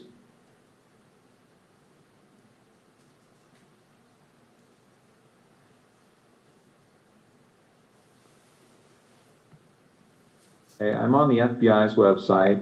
You can see the URL there at the top. This is some press release about this event. And here on the screen, you see these, looks like there's 2 rows of 3 images. Mm-hmm. Do you recognize the person in these images? I wouldn't say it with 100% certainty just because of camera quality, but that looks like him in terms of the shoes he's wearing, the sunglasses. I don't think I'd specifically seen him wearing that hat, but he was usually wearing a hat, and then jeans. So it definitely, especially the bottom, the last two, definitely do look like him. Oh, they do look like Tyler Robinson. And you talked about that with your friends, right? This looks like him. Yeah, his friends. Yeah, I don't know if I don't remember if I talked about it with any of my friends. And then since I didn't have my phone after that for a while, and I still am not using social media, I don't know on my friends' end. Okay. All right, I want to back up a little bit now. We've talked about September 10th, but let me get a little bit of context here. So, did you game with Tyler? Yeah. What kind of games? We played some just kind of party games together, like anything that would be multiplayer with a group of friends. There was one game he really liked called Sea of Thieves, where you play as like a pirate, and you can fight against people, but most of it's just like fishing, fighting sharks, skeletons kind of stuff. We played some co-op games where it's like you both have to work together to win in whatever way. Way back when I was just out of high school, when I first knew him online, we played some like shooting games together, but I didn't know him very well, so that was just when we had like a whole friend group on to play, and he was someone that my friends invited. Okay. Did you and he ever talk about politics? He did more than me. I don't really keep up with politics very much. He'd usually talk about stuff he heard on the radio on his drive to work in like their work car, since it sounds like their whole crew went in the same car most of the time. But I wouldn't say super consistently, because it wasn't a topic I really contributed much on. What about Charlie Kirk? Did you ever talk about Charlie Kirk? I personally had never heard him talk about Charlie Kirk before specifically.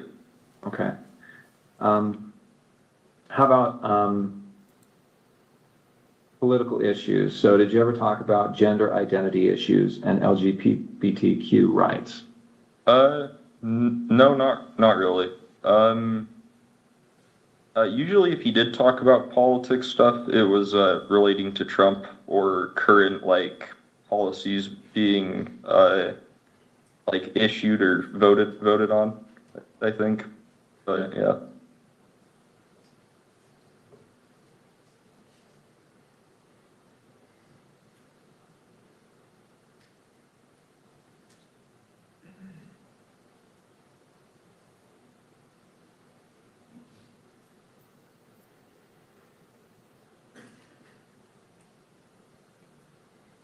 Okay, so before that you have been? For a short time, yes.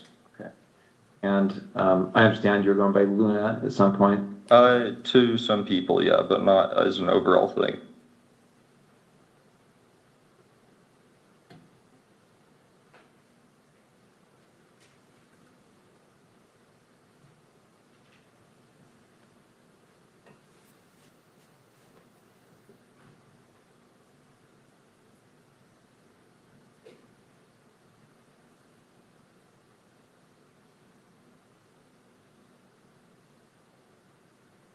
Okay.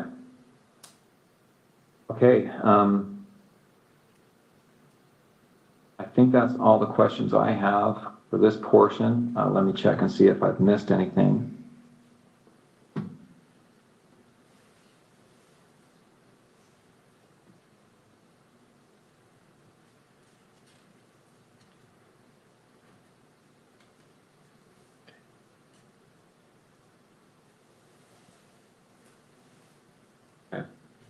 The Dremel that you talked about, you said he had asked for that, is that right? Mm-hmm. And had he told you it was to inscribe bullets? Yeah. And so did you have a Dremel then? Yeah. Okay. It was in our our apartment, we had a section where we kept all our like random tools for household stuff. in our like lower basement level pantry. So yeah. Okay. And did you give that to him or tell him where it was? I just told him where it was. Yeah.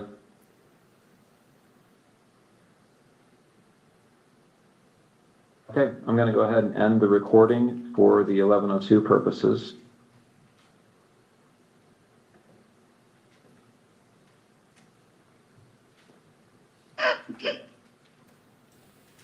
All right.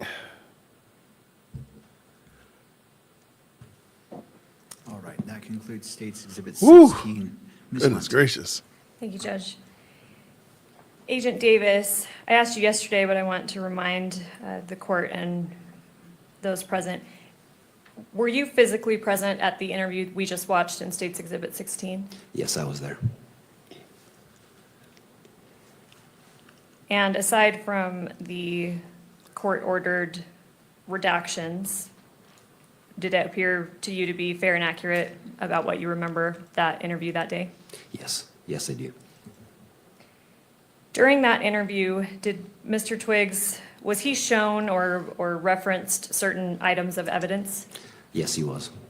What types of items of evidence was he shown? It was the text messages between himself and Tyler Robinson, a Discord chat messages, and a handwritten note. And then we also saw in the video, he was also shown the FBI press release photos of the potential suspect. That's correct, yes. Have you reviewed all of those items as part of the investigation? Yes, I have. You're familiar with them? Yes. All right, I want to put just on the witness's screen what's been marked for identification as State's Exhibit 16.1. And for the record, this includes the edit that the one edit that the court has previously ordered. Thank you. Let me know when you see that on your screen.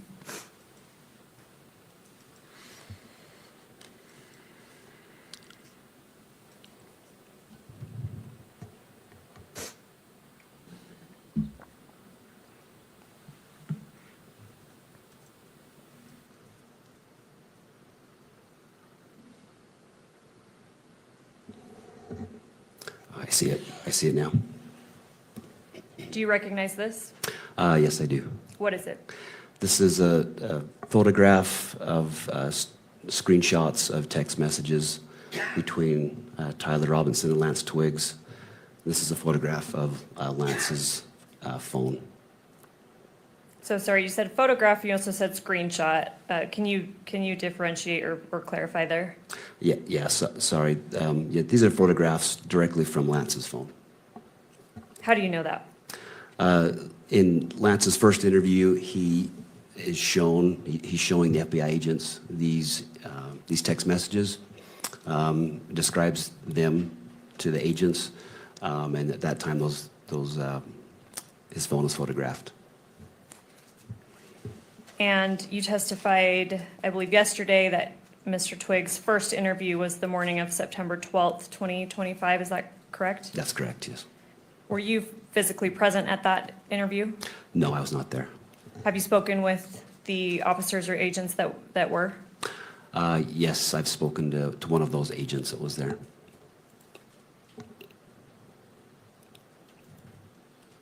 And you stated that first September 12th interview of Mr. Twiggs was recorded?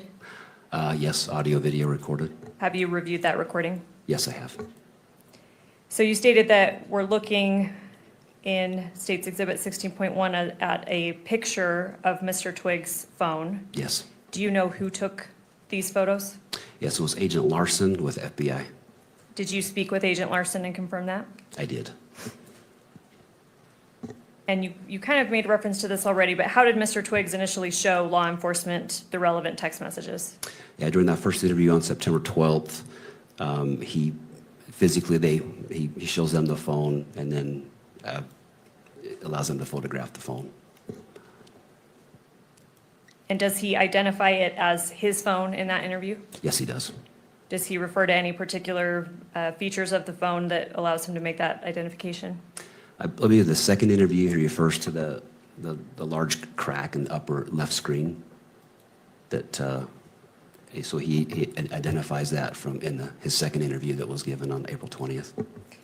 And according to your review of the recording of his first interview and in speaking with the agents that were there, did he have his personal phone with him at the time of the September 12th interview? Yes, he did. And was this same text thread that we're seeing in State's Exhibit 16.1 shown to him during his second interview sorry, let me get the date right, April 20th, 2026 at the Utah County Attorney's Office that we just observed part of in State's Exhibit 16? Yes, it was shown to him. Was he asked how Tyler Robinson is saved in his phone, like as a contact? Yeah, just as Tyler. Without saying it, obviously, did he identify Tyler Robinson's phone number? Yes, he did. Did you check the number that Mr. Twiggs gave as Tyler Robinson's phone number against law enforcement records? Yes, I did. And do they match? Yes, they match. Is State's Exhibit 16.1 a fair and accurate representation of the text thread between, or the relevant text thread between Mr. Twiggs and Mr. Robinson? Yes, it is. As part of the investigation, was a Cellbrite extraction performed on Mr. Twiggs' phone? Yes, it was. Did you personally review that extraction? Yes, I have. And according to that extraction, did Mr. Robinson and Mr. Twiggs exchange text messages on September 10th through 11th, 2025? Yes, they did. What time was that first text sent according to the Cellbrite extraction? The first text was September 10th at 11 p.m. All right, Judge, I would move to admit State's Exhibit 16.1, and then pursuant to court order, I would move to publish it to the monitors. Mr. Novak. We have no further objections beyond those that the court, of course, is very familiar with at this point in time. Oh my gosh, he only got no objections? Any objections made by defense, those objections are overruled. This 16.1 is admitted into evidence and may be published to the gallery as well as electronically distributed through the camera. All right, Agent, I'm not going to go through every single message, but I do want to have you read aloud certain portions of them. And I apologize to counsel, these are not actually given a page number. I have page numbers, but I'm happy to confer that we're on the same page as we go. So here we're looking at page 1 of State's Exhibit 16.1. If you could read a little more than halfway down where it begins Wednesday, 11 p.m., will you start reading underneath that? Yes. So this would have been from Tyler. It says, drop what you're doing, look under your keyboard. And I apologize, let me stop you there. How do you know that that message would have been from Tyler Robinson? That's just, so any of the messages in gray would be from Tyler, and the messages in blue would be from Lance. It's just the way the iPhone distinguishes the messages. And also Lance in his interview also acknowledges that, who was saying what. And up at the top, who do we see that this thread is between?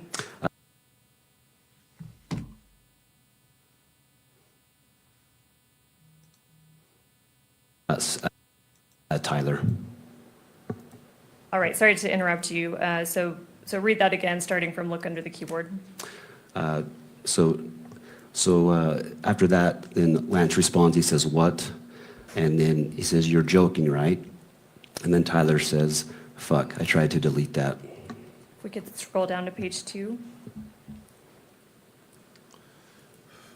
And if you can continue reading along. Okay. And Tyler says, I'm still okay, my love, but I'm stuck in Orem for a little while longer yet. Shouldn't be long until I can come home, but gotta grab my rifle still. To be honest, I had hoped to keep this secret till I died of old age. I am sorry to involve you. And then Lance replies, you weren't the one who did it, right? And Tyler says, I am, I'm sorry. Lance says, I thought they caught the person. And then Tyler says, no, they grabbed some crazy old dude and interrogated someone in similar clothing. I had planned to grab my rifle from the drop point shortly after, but most of that side of town got locked down. It's quiet, almost enough to get out, but there's one vehicle lingering. We could scroll down to page 3. Continue reading. Lance says, why? And Tyler says, why did I do it? And Lance says, yeah. Tyler says, I had enough of his hatred. Some hate can't be negotiated out. If I'm able to grab my rifle unseen, I will have left no evidence. Going to attempt to retrieve it again. Hopefully they have moved on. I haven't seen anything in the news about them finding it. We'll update you shortly, or sorry, we'll update you by midnight. And then Lance says, all right, stay safe. How long have you been planning this? Scroll down a little bit, please, Kimberly. And Tyler replies, a bit over a week, I believe. I can get close to it, but there is a squad car parked right by it. I think they already swept that spot, but I don't want to chance it. We can scroll down to page 4 and continue reading about halfway down. I'll stop you about halfway down. This is while they were spot, but I don't want to chance it while they were parked there. If they'd found it, I imagine there would be more commotion. Again, I'm sorry for roping you into all of this. You shouldn't have to worry about this. And Lance replies, does anyone else know? Tyler says, not to my knowledge. All right, I'll stop you there. Let's move to page 5. So this should be page 4, so just scroll down 1, please, Kimberly. And if you could read starting,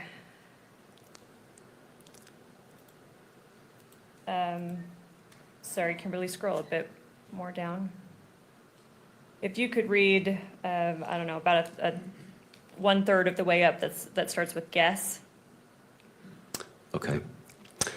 Tyler says, guess I'm just sitting in my car watching reels for another hour, hoping this guy fucks off. And continue. And Lance says, are you okay still? And Tyler says, yes, check and spot again now. Will. Sorry, now we're on page 6. Continue reading. We'll update soon. He continues, the squad car was moved further away enough that I should be able to move in. I backed off because I thought I heard footsteps, maybe a foot patrol, but the crickets here are so fucking loud. Gonna see if the road closer to campus is open so I can drive past and check shit out. Probably still closed off though. Getting worried, hard to know for sure, but I'm not finding my rifle. Could be in the wrong spot. Lance says, do you think they found it? And Tyler says, dunno, they haven't published anything if they have. And then Lance says, why did you leave it behind? Oh, sorry, Kimberly, if you could scroll down. Originally. Also, does it have a serial number? We could scroll to page 7. And I'll continue reading. I'll stop you on this page in a little bit. Okay. So Tyler continues, IDEK, if I had a serial number, but it wouldn't trace to me, I worry about prints. I had to leave it in a bush where I changed outfits, didn't have the ability or time to bring it with. And stop there, please. And then if we could go to the next page, page 8. And if you could start at the top. Okay, so Lance says, was your change of clothes there or was that also gone? Or did you bring those with you originally? Anyway, you could replace the gun or would he notice? And then Tyler says, only thing I left was the rifle wrapped in a towel. I'll bet that canine sniffed it out. Little snitching bastard. Replace it unlikely. I don't fully know what the gun was because it was old as shit and Gramps did some modifying. There was a 4-digit serial on it. God only knows who it's registered to. Hopefully some dead guy who gave it to Grandpa. And he continues, remember how I was engraving bullets? The fucking messages are mostly a big meme. If I see notices bulge UWU on Fox News, I might have a stroke. And then continue. I'll stop you in a moment. He says, all right, I'm going to have to leave it. That really fucking sucks. And let me stop you there. And then if we could go on to the next page, page 9. And do you see the first blue message we see on page 9? Can you start there?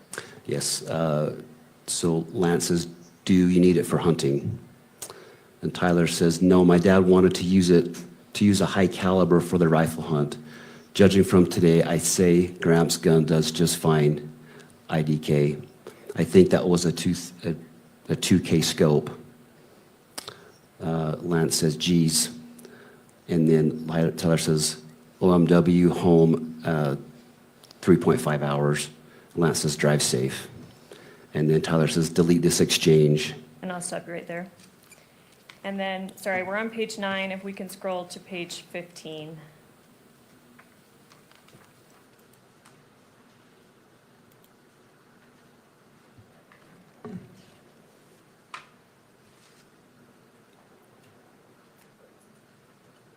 And then the second grade message on page 15, if you could start there. Okay. So this is Tyler. I'm going to turn myself in willingly. One of my neighbors here is a deputy for the sheriff. We hope to keep things sort of quiet here. And then I'll stop you there. Okay. And we can remove the exhibit from the screen. Thank you, Kimberly. We mentioned a Cellbrite extraction of Mr. Twiggs' phone. Do you know what time that last text was sent? Yeah, I recall it was just before 8 p.m. on September 11th. It was, I think, 7:42 p.m. is my recollection. I'm sorry, September 11th? Yes. Would September 12th make sense? Or you're saying September 11th? So September 11th was when he turned himself in. Would have Okay. been September 11th, yeah. Okay, thank you. Yep, yep. All right, I'm going to show just for the witness, State's Exhibit 16.2.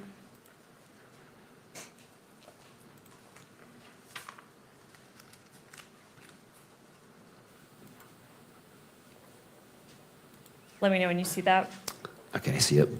Do you recognize this? I do, yep. What is it? This is just more photos of Lance's phone. And How these do you- are, these are sorry, how to brain. Sorry, go with your question, please. I'm just asking what it is. So you said it's a photo of Lance's phone. Do you know if that's from the same time period as the exhibit we just looked at? Yes. And what is it of? These are the Discord messages that Lance had talked about. How do you know that? So Lance, in the first interview with FBI, shows the phone. The photos are taken by Agent Larson, and then these images are shown to Lance during his second interview, and he confirms that these are those same messages, and this is photos of Lance's phone. You mentioned an Agent Larson took the photos. Do you know if he's the same agent that took the photos of this exhibit, 16.2? Yes, same agent. And you spoke with him to confirm that? Yes, I did. Are you aware if Mr. Twiggs is actually part of this Discord thread? Yes, he is a part of it.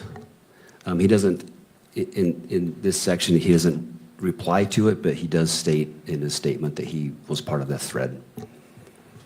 Does he identify whether Mr. Robinson is part of that thread? He does. And when did that happen? He identifies that in his first interview with the two FBI agents, and then he again confirms that in his second interview. Did Mr. Twiggs say what username on Discord Mr. Robinson used, at least with respect to this thread? Yes, it's the Tyler/Icum, IKUM. And is Exhibit 16.2 a fair and accurate representation of that Discord thread? Yes, it is. Did law enforcement send, as part of your investigation, did law enforcement send a subpoena to Discord? Yes, they did. Were these messages recovered via that subpoena? They were. Did you review that? Yes, I did. And in State's Exhibit 16.2 that is before you, when is the first message from Tyler sent? 7:57 p.m. And it says yesterday. Do you have any knowledge of what day that would have been? Yes, this would have been September 11th.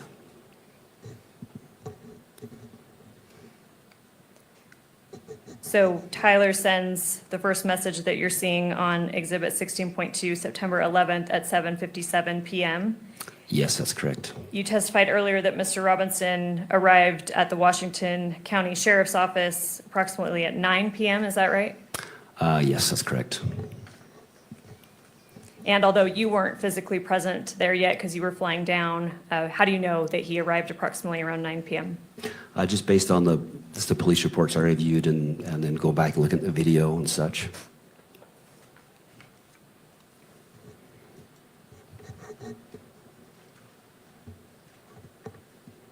Judge, the state moves to admit State's Exhibit 16.2 and publish it pursuant to court order.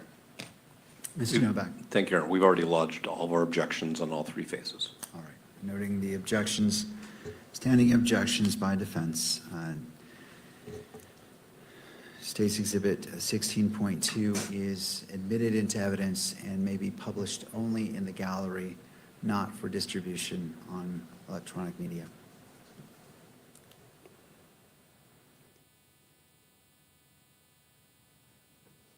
Okay.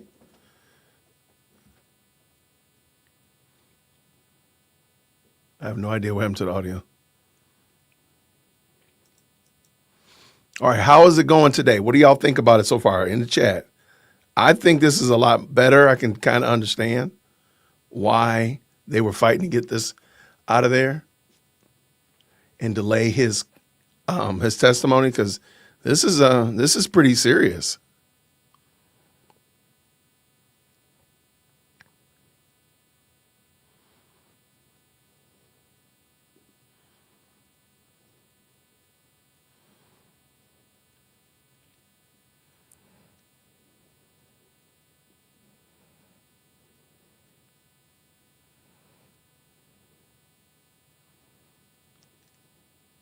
All right, yeah, at least it's moving forward. Yep, we're getting there. I think this is definitely a slam dunk.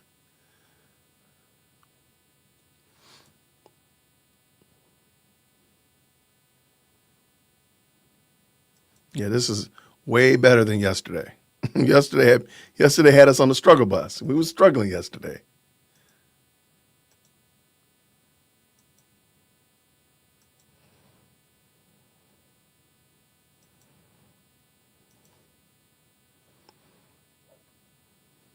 So another thing I noticed is that they use Cellbrite, which is a means that they use to extract text messages and information off your phone.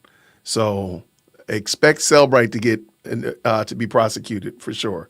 Defense is going to go against Cellbrite for sure. Same thing if they use GPS on the phone. They're going to do the same thing. Thank you, Christelle. I appreciate the 5 supporting the work. Thank you so much, friend. Appreciate you. All right, we're making progress. I don't know what they're talking about, though.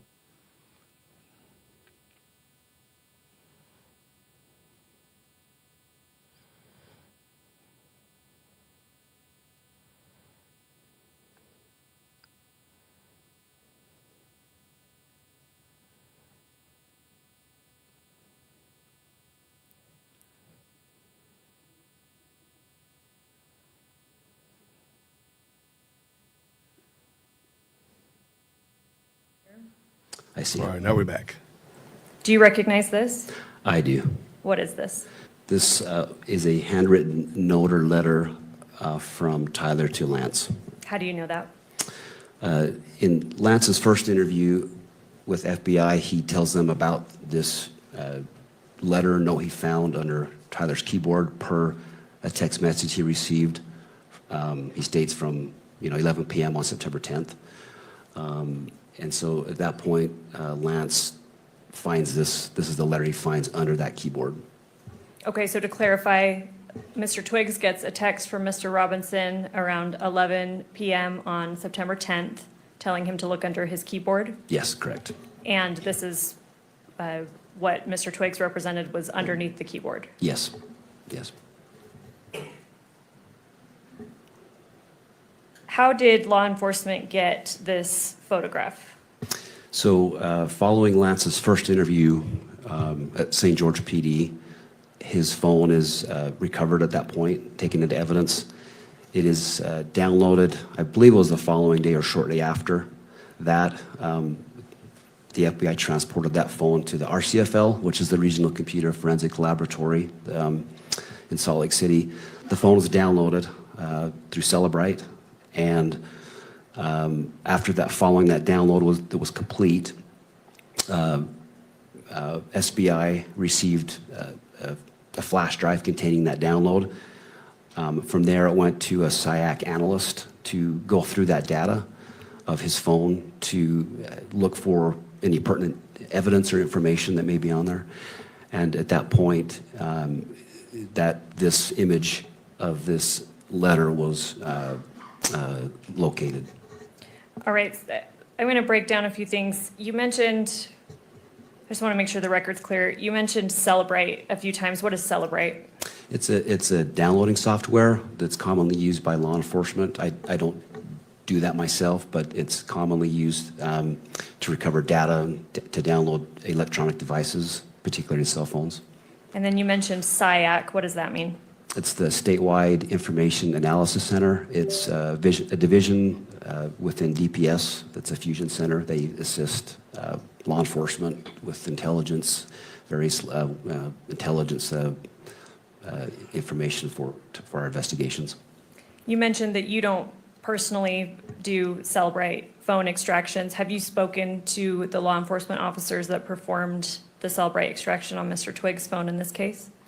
I don't believe I specifically talked to those individuals, the RCFL, that did that.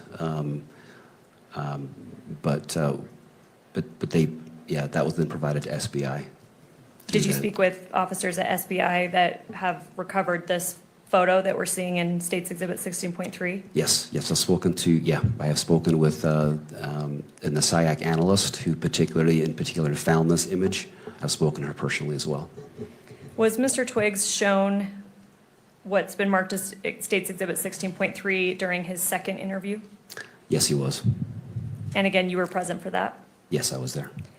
Is Exhibit 16.3 a fair and accurate representation of the photo law enforcement obtained from Mr. Twiggs' phone and that he was subsequently shown in the second interview?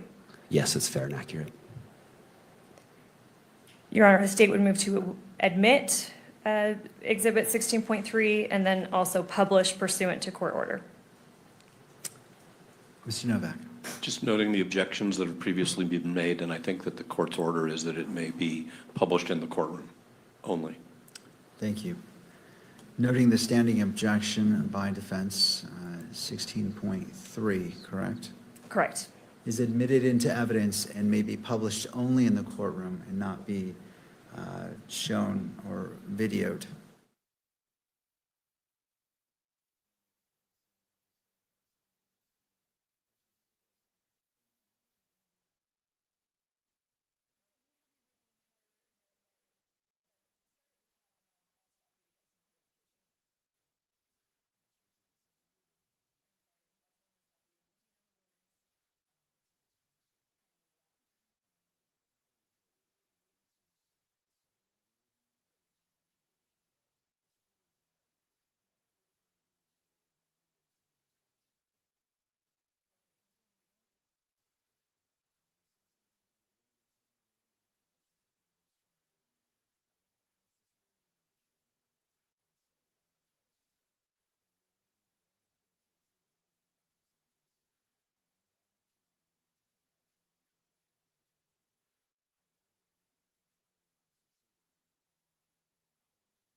All right, so we're just waiting.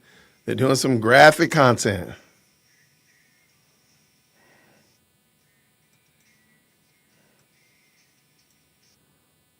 So we will see where they end up next. Where are we going next, people?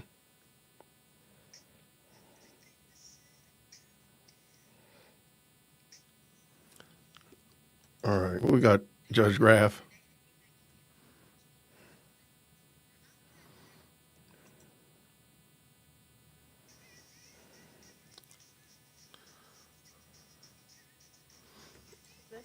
I do. What is it? There we go. These are the images that the FBI released to the public. That would have been on September 11th when those were released.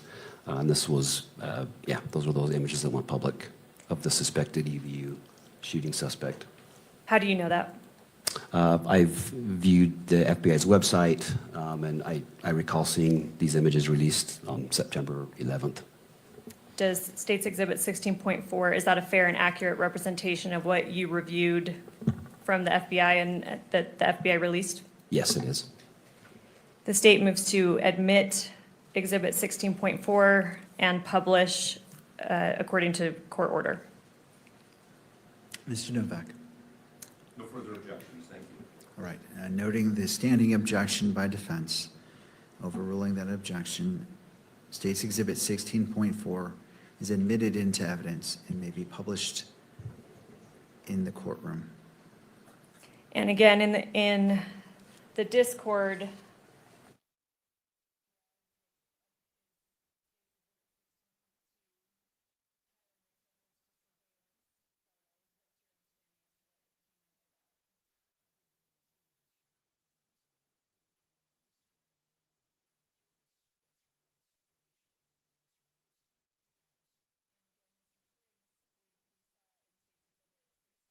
All right. Sensitive information.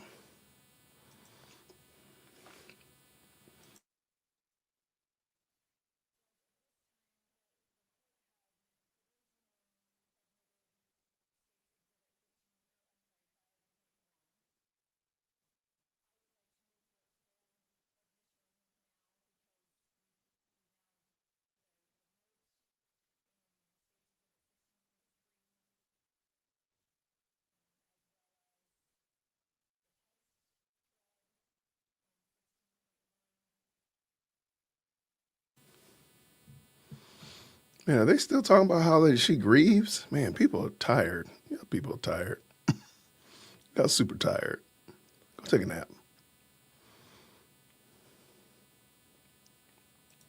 No, we're not gonna see it, Raven. But I mean, this is way better than yesterday, for sure.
All right, so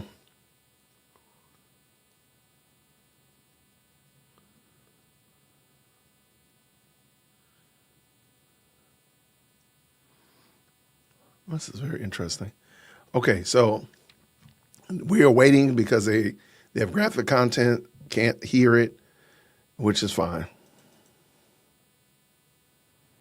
We'll just be patient.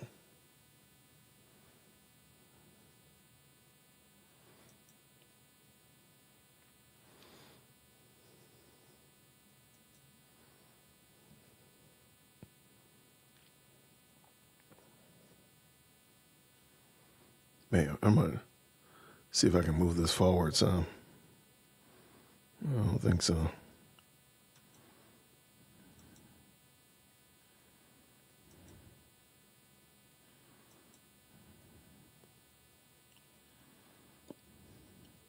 Yeah, it's on. It's caught up, so there's nothing I can do. Can't even speed it up. It is what it is.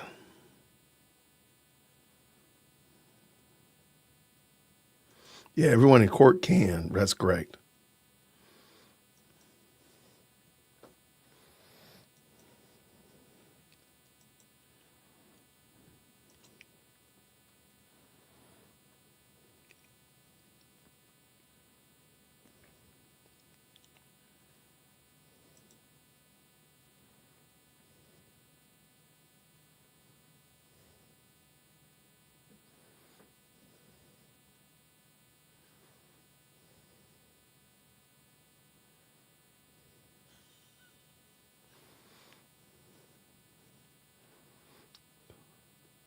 He probably is thinking about his bonsai tree. Y'all are crazy, man. All right, so we are just waiting to see where they end up going. At the current moment, we are just holding fast. It's doing better though. It is doing better, and this is definitely more interesting than yesterday for sure. So I'm gonna rock with that. Because it's way better. Yesterday was like a slog. This one at least is picking up.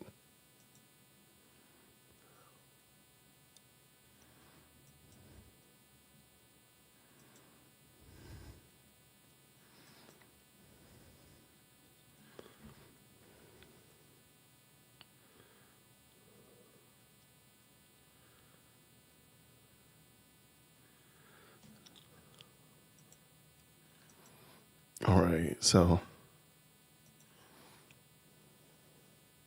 it looks like it might be worse, absolutely. Hey, by the way, thank you very much, Vanessa. At least the defense isn't arguing anymore, and we're actually hearing a witness, which is a good point, because that was sad. Like, this dude was literally on the stand yesterday, and it was like at 1 o'clock. I think that's when he got up there, and by 2 o'clock, we were arguing about whether or not they're going to play all the music. Play all the video or not. That was crazy. But we're here now, so let's keep it moving. Let's go. I wish they would let us know what they're talking about, though.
Johnny, I don't know what it is. There's some kind of graphic content they don't want us hearing.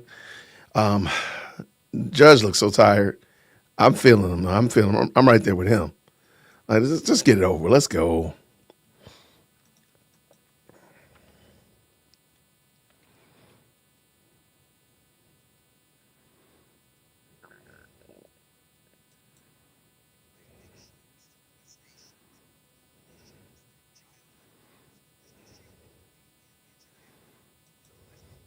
So I want to just, earlier I played that clip of that actress. Here, I'm just going to, because they're not doing anything. Okay, earlier I played that clip of that actress talking about how we care about black babies and black children being killed, right? Here she is talking about, I just want y'all to hear. It's just a very quick segment. Here we go. I talk about everything in my memoir, The Mother Black Hollywood, everything from my addictions to molestations, abortions, childhood abuse. There's no shame in my game. Yeah, bitch, it happened. I slept with 63 men. Now that was fabulous. But I talk about every. So she could talk about that, but she doesn't talk about children, the children that are harmed by that, which is crazy work. All right, they're back now, so let's bring this back in. Sorry about that.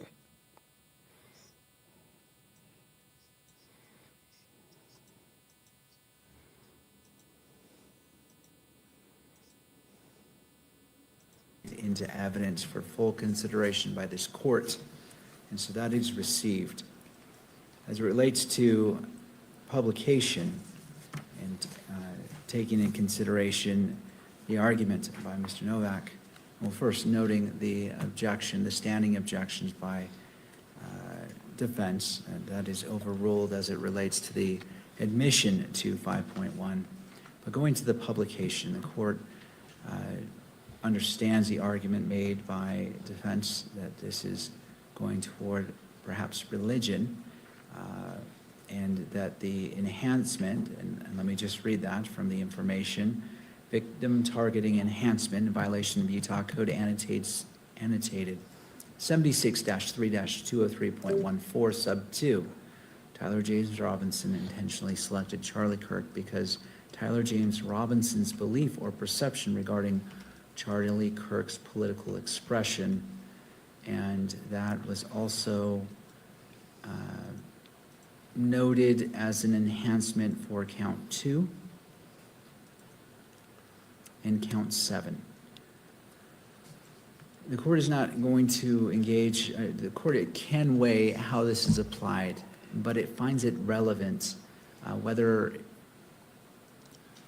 it relates to the enhancement is for the court to weigh as it looks at the bind-over decision, and it's not engaging in that decision-making today, but finds that it is relevant, it is admissible to the court, and is publishable to the gallery as well as to the public. And so if the state wishes to publish State's Exhibit 5.1, it may do so at this time. Thank you. Yes, we do.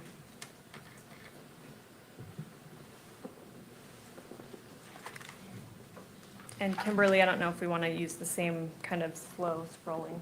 Thank you.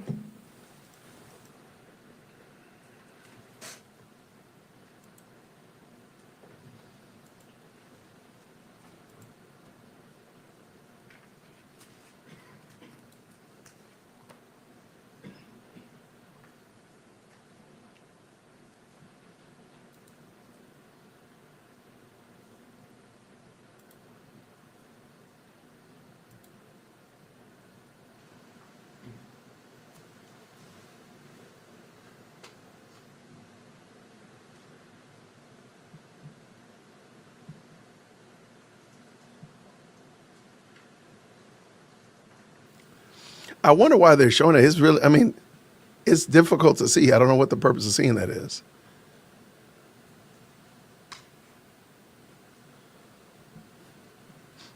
I saw that guy too.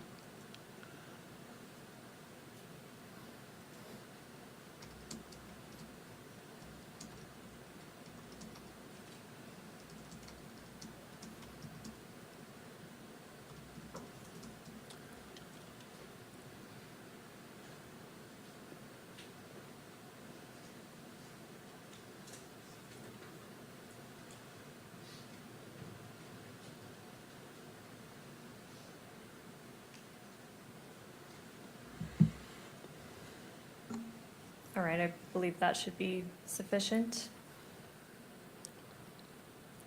And Agent Davis, I apologize. I'm going to take you very briefly back to State's Exhibit 16.1, which is the text thread between Mr. Robinson and Mr. Twiggs. Kimberly, if you could turn to page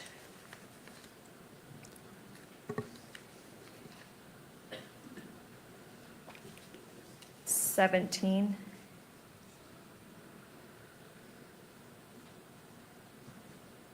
And because this has already been admitted and, court, correct me if I'm wrong, published not only to the gallery but to cameras at large, I'd ask that it be displayed in that fashion again. All right. Any input from any other party on that request? No.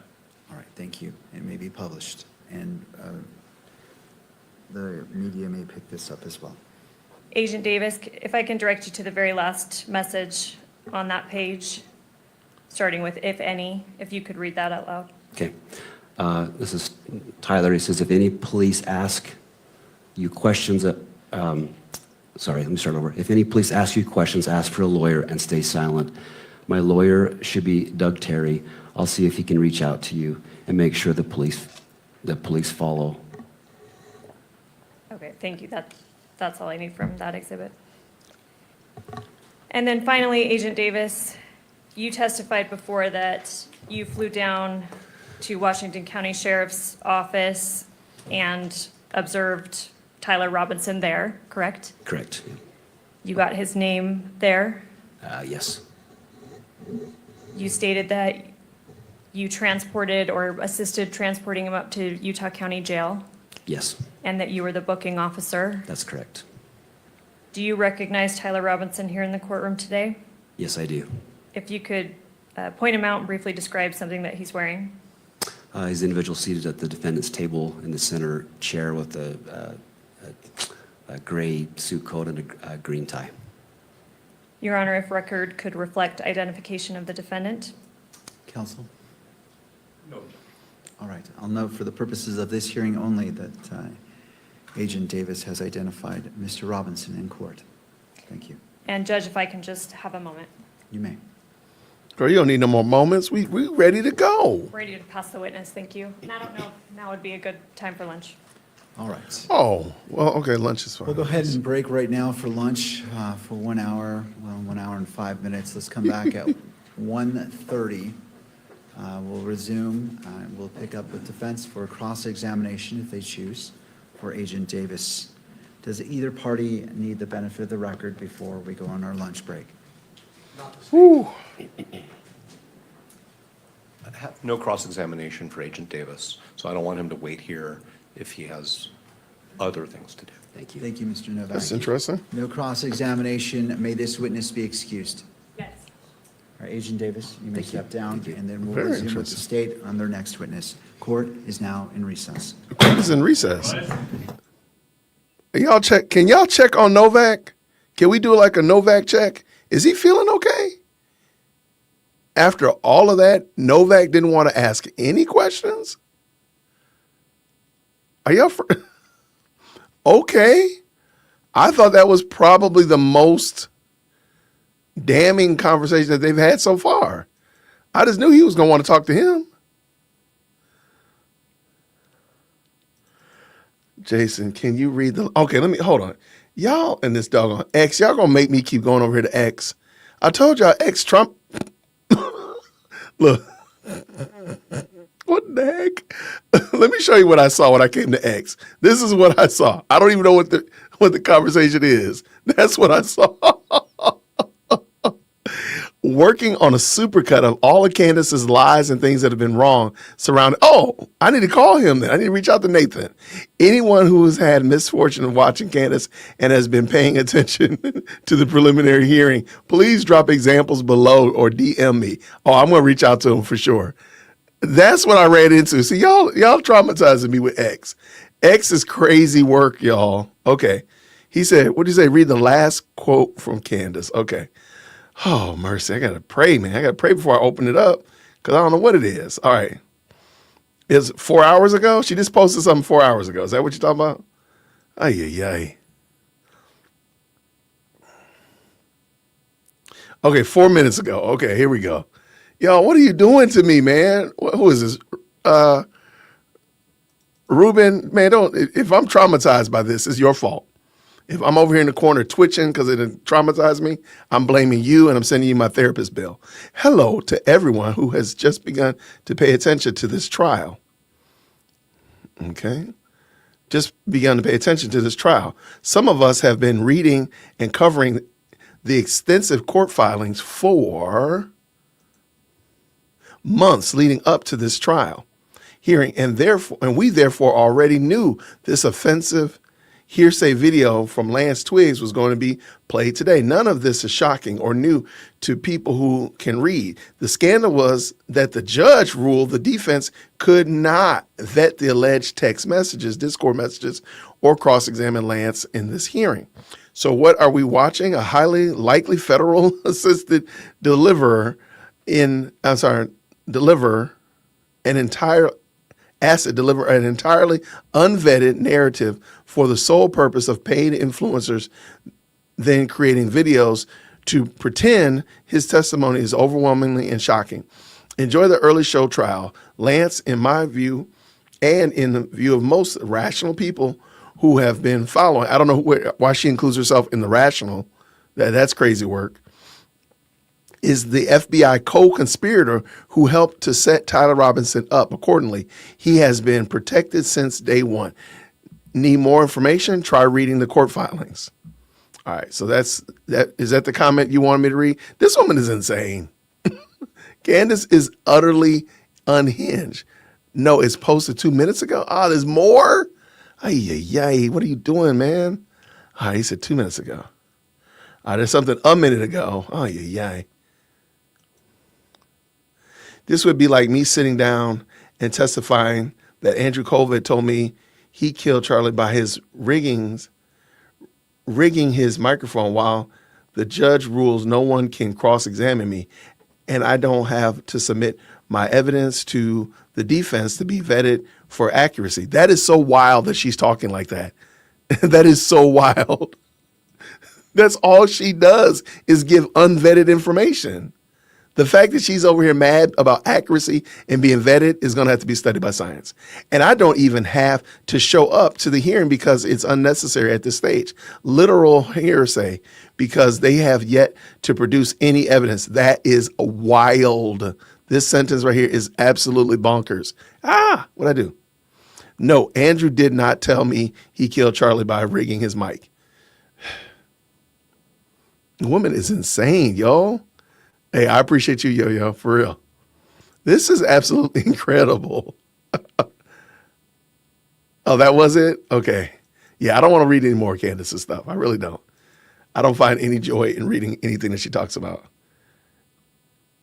It really is just, it's just silliness at this point. Like, Candace, go sit down. I thought you were on vacation. Go be on vacation. Go vacate. Go be on vacation. Did Dana Lash do anything else yesterday? Ooh, look at, y'all got me over here on X. Why y'all doing this to me? Lisa knows. Candace Owens lied to you. It's time to wake up and come to terms with the fact that you were taken advantage of. It was never about truth, facts, or evidence. When she comes back from vacation, she should be met with crickets on her live stream. She doesn't deserve anyone's time or attention any longer. I agree with Lisa. I agree. Right. I don't know what kind of vacation she's on. Go vacate. Just go be on vacation. Just go. Why are you over here? But see, I personally, I've said this before, I believe that she scheduled this vacation. She's not really on vacation. That's what I think. She's not really on vacation. She's at home. She's just not streaming. And she's watching this because she's tweeting it. And she knows that if she did a show, she would be called on the carpet about all this foolishness. So she's going to not be on stream this week. She probably is not going to come next week, so that all this stuff will die down.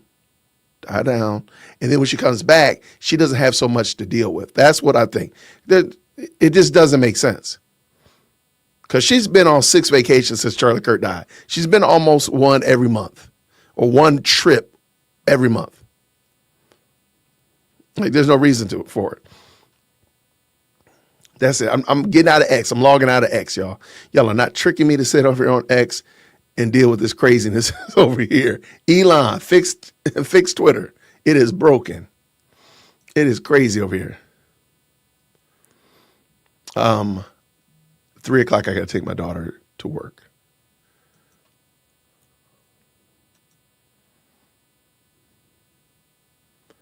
I'm looking through, making sure I'm not missing anything. All right, let us get what are the chances George is taking another beating because of this? Very much so. Very possible. Very possible. One second.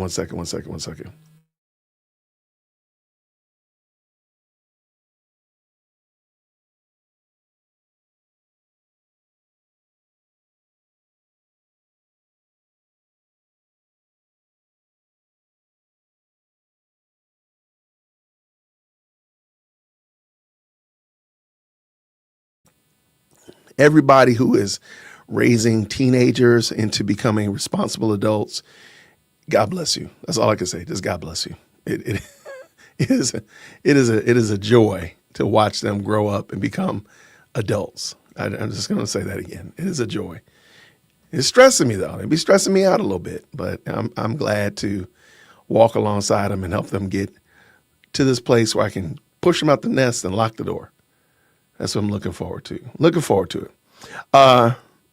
Do y'all want to watch?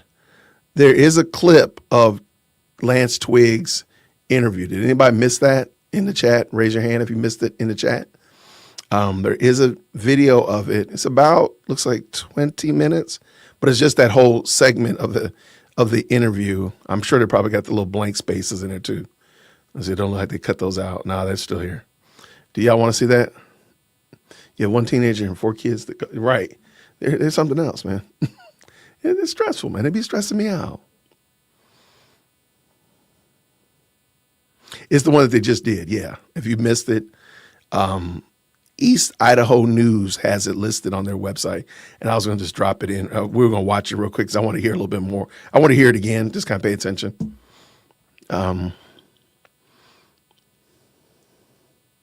The only card left for the defense to play is right now is the call Candace and let her testify. Testify of what though? Like she has no bearing in it. I know what you're saying. I think that's hilarious. Okay, yeah, let me pull this in real quick. I thought this was interesting. I mean, he makes a lot of damning claims. I totally understand why the defense was fighting to get this out of there. Now, I don't know why he's not in court testifying, but hey, we'll take what we get. All right, here we go.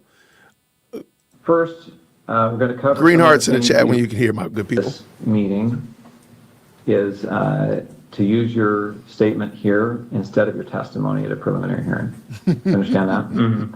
Okay, so in order to do that, I need to place you under oath and also give you an admonition about false statements. Okay.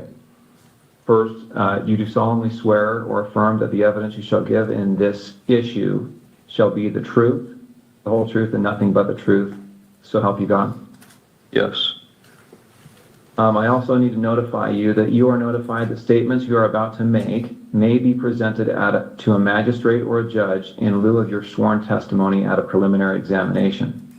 Any false statement you make and that you do not believe to be true may subject you to criminal punishment as a Class A misdemeanor. You understand that? Yes. It potentially could be used as for punishment as a higher offense as obstruction of justice. In addition, I just want to make sure that our recording here is clear that you've also been given a federal agreement and a state agreement granting you immunity from prosecution for materials that you discuss now. Do you understand that? Mm-hmm. Okay. First, we're going to cover some of the things that you've already talked about, but to make it as part of this record. First, what's your name?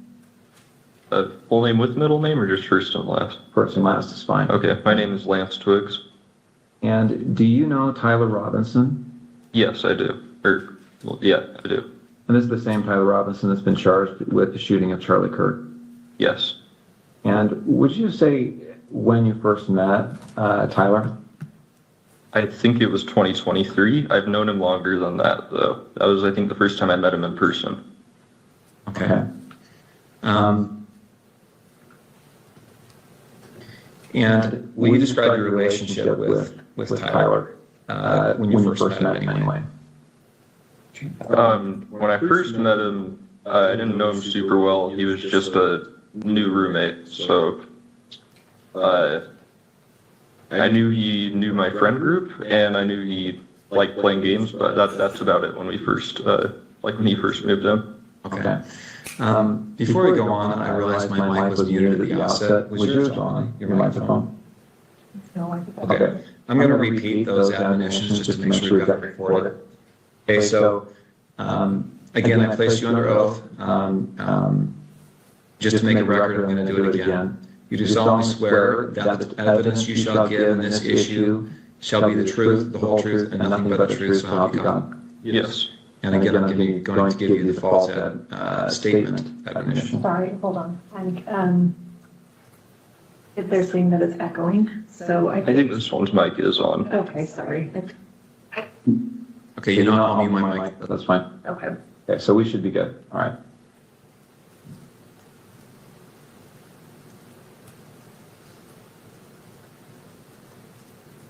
Is that mic on? Yes. Okay, great. Sorry. All right, okay, sorry about that interruption. All right, so you said when you first met you were roommates? Yeah. Okay. And then at some point, your relationship progressed to something more than just roommates, is that right? Mm-hmm. When was that? I think we started dating 2 or 3 months after he moved in. Okay. And where did you live at that time? St. George, in an apartment complex. And is that apartment the same place you lived when on September 10th? Yes. When you lived there with Tyler, were you in the same room? Did you live in the same room or different rooms? No, separate rooms. And at that time, let's say September of 2025, what were you doing with your life? Were you working, school? I was working. I was doing like bathtub and shower repair and stuff in new construction. Okay. How about Tyler? I think he was both working. I think he was working for an electrician company then, and he was also in a trade school for being I don't know, higher ranking electrician. I'm not sure how the trade system works for that. Okay. But yeah, I think he was both. What was his typical work day like? I think he'd leave around 7 generally and get back around 3 to 4, depending on where the job was and how long it was for the day. And then on certain days of the week during school, semesters, he would then later in the day, I think around 5 or 6, go to school. So, yeah. Okay. Let's jump to September 10th. Did he spend the night in the apartment the night of September 9th into September 10th? Into September 10th. Yeah, he did. Yes. Do you know when he left the apartment on September 10th? I don't know an exact time. I just know he left early. I heard him leaving, and he just said he had a long drive to work that day, so he was leaving early. Okay, so early. Any guess as to what when that was? I don't know. I would have thought it was 5 a.m. because that's when an early work day was for him, but it was probably more like 4. Okay. I'm gonna have him spat his gum just to make sure that I can do that. you're right in front of your laptop. Oh, here you go. Thank you.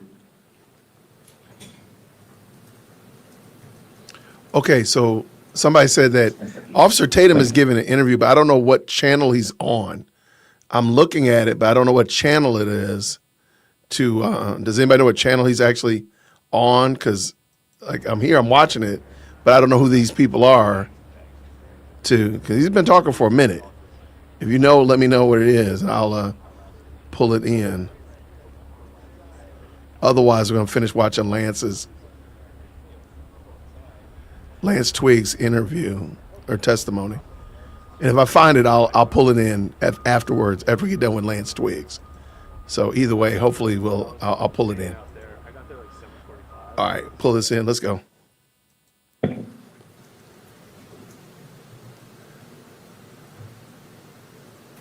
All right, so what time did you get up on September 10th? Probably 12 to 1 p.m. You didn't have to work that day? No. And did you hear from Tyler? Did he call or text you before then? No, he sent that message in the group chat I mentioned, but he didn't message me directly at all that day. Okay. When did you first hear from him on September 10th? It was at 11 o'clock with that automated message. Okay, 11 p.m. Yeah. This is one of those segments where they cut it out.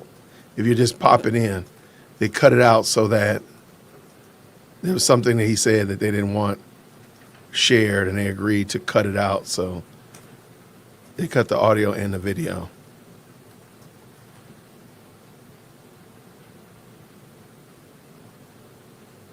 What about, he asks you here, remember how I was engraving bullets? Was he engraving bullets before this? Yeah, I don't remember exactly when, but he had said he was planning to go hunting with his family. And he asked me for if we had a Dremel because he said he wanted to engrave messages on bullets.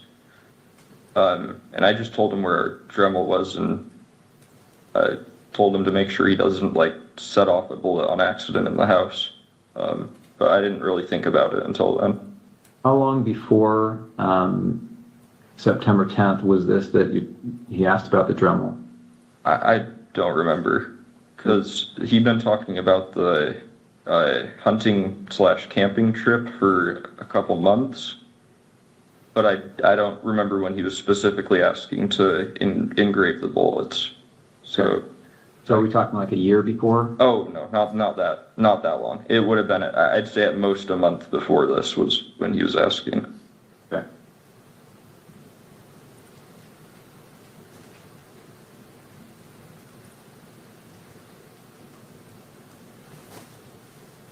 Okay. All right. You talked about the note that he left. I want to bring this up, and I should say that these text messages that we've been looking at here are Bates number 54. Okay, the notes have been titled 16.3 with a note, and this is Bates number 58. Do you recognize that on the screen there? Yeah. What do you recognize it as? That was the note under his keyboard that he was referring to in the first text of that chain. Okay, so where did you find this? On his desk underneath his computer keyboard. And I assume you read it. Yeah. And then what did you do with it after you read it? I believe I just put it back down on the desk after I took a picture of it. Okay. And again, the time you read it was probably around 11 o'clock or so on the 10th. Yes. The night of September Thank you, Mike. 10th. Appreciate you, brother. All right. And did you ever see that again after you placed it back on his desk? No, I don't think I did. And that was a desk in his bedroom? Yes. And that's a separate bedroom than your bedroom? Yeah. And now I want to go to what's been titled 16.2. And do you recognize this series of messages here? This is basically the debunk show. That's a great point. Yeah, that was the server, like his friend that I was mentioning. Okay, and this is your phone again? Yeah. And I'm assuming you recognize it because the big crack up at the top. Mm-hmm. And so this is a server. Is this Discord? Yeah, this is Discord. And who are members of this server? I don't want names, just generally. Who are these people? Members of This is his friend group. They played D&D together every week. Okay. And I just want to scroll through this to make sure that you get a chance to take a look at it. Ready to go to the next page? Mm-hmm. Or yes.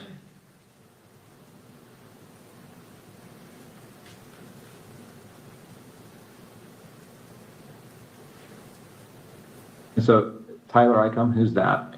That's Tyler Robinson. And these other people are just others that are members of the server? Yes. Jug, Barnaby, Marina, DM. Mm-hmm. Yes. Yeah, DM means Dungeon Master. So these are like, most of them are names they're using in the game they're playing currently. Got it.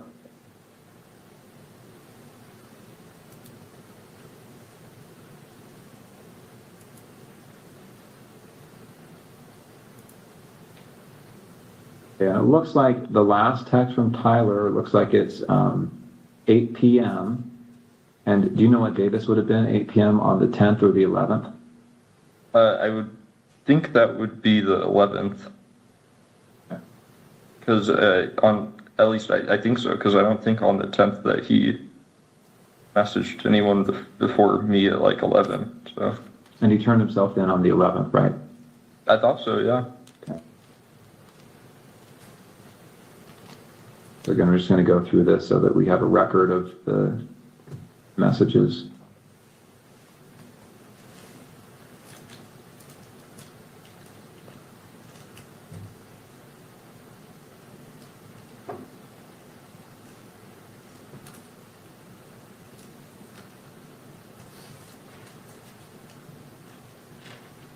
Is that an accurate recording of that thread? To my knowledge, yes. And that was sent, looks like between September 10th and September 12th. Looks like the last day on this is September 12th. Screen? Yes.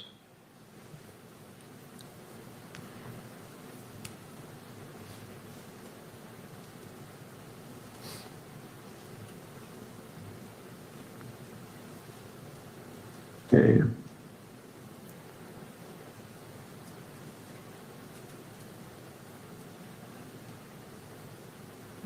All right, so again, those messages covered from September 10th to the evening of September 11th. Now, September 11th, what time did you see Tyler on September 11th? Yes. When did you first see him on September 11th? So this is the day after the shooting? Yeah, I saw him when I woke up.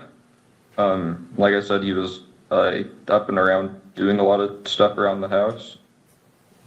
And then I think I saw him after that message where I said I'll... Just in case anybody's just jumping in and you're wondering why are we looking at the video, but sometimes the video goes blank. Sometimes you hear them, but the screen is blank.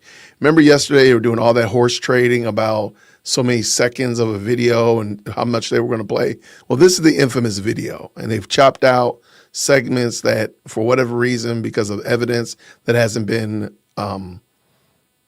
authenticated yet or whatever like that, they've removed that from it. So that's what we're watching right here. This is Lance Twiggs right here, the guy with the long hair. And of course, this is the attorney that's asking those questions. So that's what this is, just in case people were jumping in wondering like, what's going on? Because it is kind of weird if you didn't know what was going on. So shout out. Thank y'all so much. Let's go.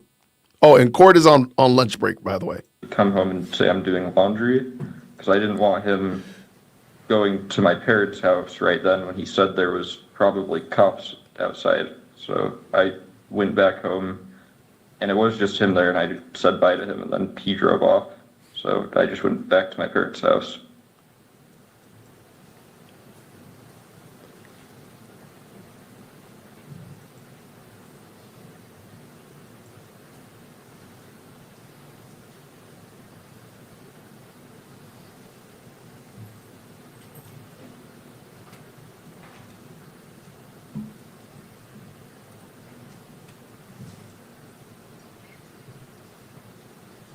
So he acted erratically. Was he pacing? Was he just sitting down, relaxing? No, he was walking around a lot. Right, and that's within the home? Mm-hmm. And did he talk about what he had done? Didn't go into detail. I just asked him in person if what he said was true the night before, and he said it was. He started crying a little bit and said he wishes he hadn't done it. And then kept going around and just doing stuff, I think, to keep himself busy or distracted or something. Okay. Did he talk about what he was going to do next? And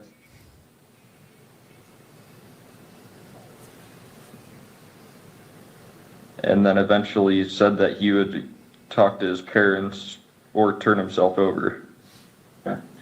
And when you left, was that how you left, understanding that he was going to turn himself in or go to his parents' house? Yeah, and I didn't really want to be at our apartment while any of that was happening, regardless of what went down. Okay.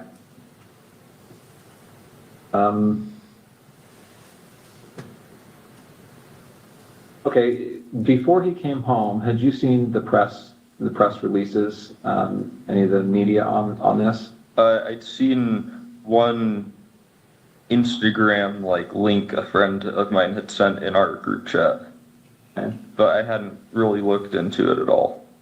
And had you seen the images that were released of the suspect?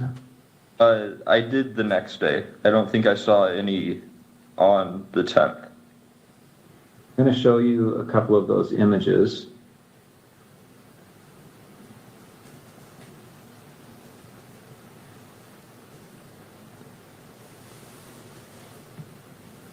Okay, I'm on the FBI's website. You can see the URL there at the top. This is some press release about this event. And here on the screen, you see these, looks like there's 2 rows of 3 images. Mm-hmm. Do you recognize the person in these images? I wouldn't say with 100% certainty just because of camera quality, but that looks like him in terms of the shoes he's wearing, the sunglasses. I don't think I'd specifically seen him wearing that hat, but he was usually wearing a hat, and then jeans. So it definitely, especially the bottom, the last 2, definitely do look like him. Oh, they do look like Tyler Robinson. And you talked about that with your friends, right? This looks like him. Yeah, his friends. Yeah, I don't know if I don't remember if I talked about it with any of my friends. And then since I didn't have my phone after that for a while, and I still am not using social media, I don't know on my friends' end. Okay. All right, I want to back up a little bit now. We've talked about September 10th, but let me get a little bit of context here. So, did you game with Tyler? Yeah. What kind of games? We played some just kind of party games together, like anything that would be multiplayer with a group of friends. There was one game he really liked called Sea of Thieves, where you play as like a pirate, and you can fight against people, but most of it's just like fishing, fighting sharks, skeletons kind of stuff. We played some co-op games where it's like you both have to work together to win in whatever way. Way back when I was just out of high school, when I first knew him online, we played some like shooting games together, but I didn't know him very well, so that was just when we had like a full friend group on to play, and he was someone that my friends invited. Okay. Did you and he ever talk about politics? He did more than me. I don't really keep up with politics very much. He'd usually talk about stuff he heard on the radio on his drive to work in like their work car, since it sounds like their whole crew went in the same car most of the time. But I wouldn't say super consistently, because it wasn't a topic I really contributed much on. What about Charlie Kirk? Did you ever talk about Charlie Kirk? I personally had never heard him talk about Charlie Kirk before specifically. Okay. How about political issues? So did you ever talk about gender identity issues and LGBTQ rights? No, not really. Usually if he did talk about politics stuff, it was relating to Trump or current like policies being like issued or voted on, I think. But yeah.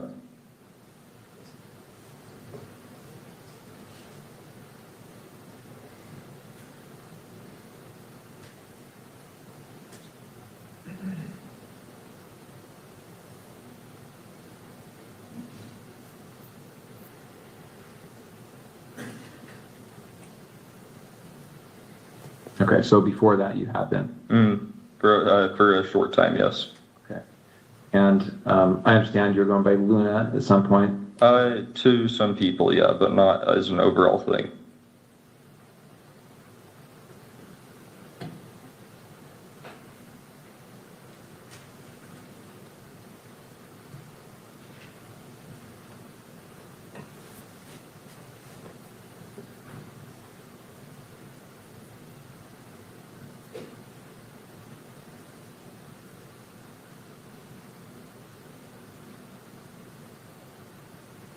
Okay. Okay. I think that's all the questions I have for this portion. Let me check and see if I've missed anything.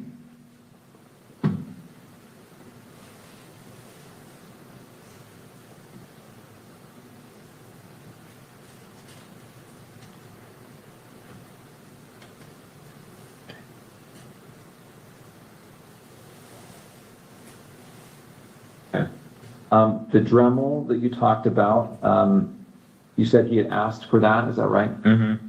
And had he told you it was to inscribe bullets? Yeah, And so did you have a Dremel then? yeah. Okay. It was in our, like, our apartment, we had a section where we kept all our, like, random tools for household stuff, in our, like, lower basement level pantry. So, yeah. Okay. And did you give that to him or tell him where it was? I just told him where it was, yeah.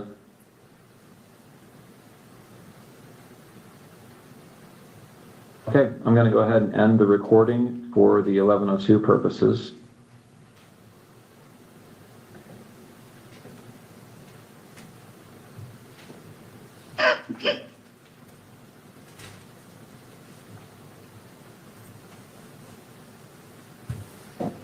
All right, that concludes state.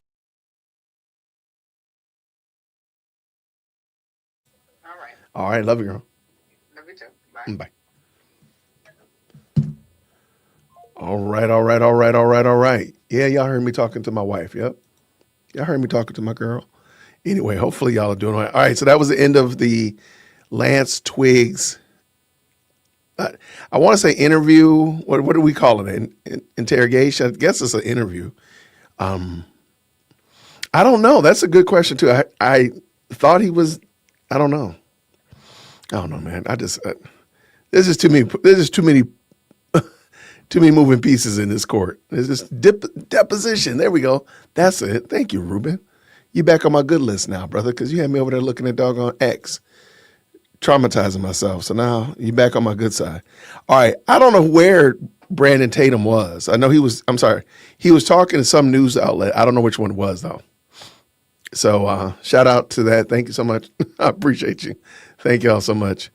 So I was trying to see if I could find where Brandon Tatum was, and I can't see. He was saying something, but it is what it is. So shout out to Brandon Tatum. Let's jump back over here and see what. It looks like Andrea is watering the plants as well. So she said, I think they're going to be back at 3:15, if I'm not mistaken. If I'm not mistaken, I believe they're going to be back at 3:15. Y'all are wild. Well, thank you so much. All right, let's see. At the current moment, it looks like everywhere that I was looking is on a break, which is, I guess, good. I'm going to look over on AP one more time. And they are just outside hanging out, I guess, hoping to find somebody. So that's what they're doing over at AP. They're just like, look, we just want to catch somebody. Can somebody come out and talk to us? I'm going to go see what Graham is up to. I know some people said Graham was doing, I don't know, is Graham doing like a live?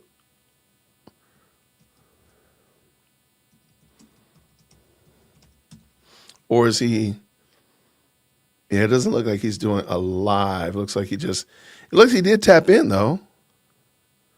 Let's see what Graham was talking about. The point of the trial where I told Todd this morning, tired today, and not just tired in like the physical sense, but just it's a lot. I mean, it just is. It's been a lot, but now it's really starting to become a lot, and it's just it's been a lot. Anyway, what we want is justice for Charlie. That's it. That's what we want.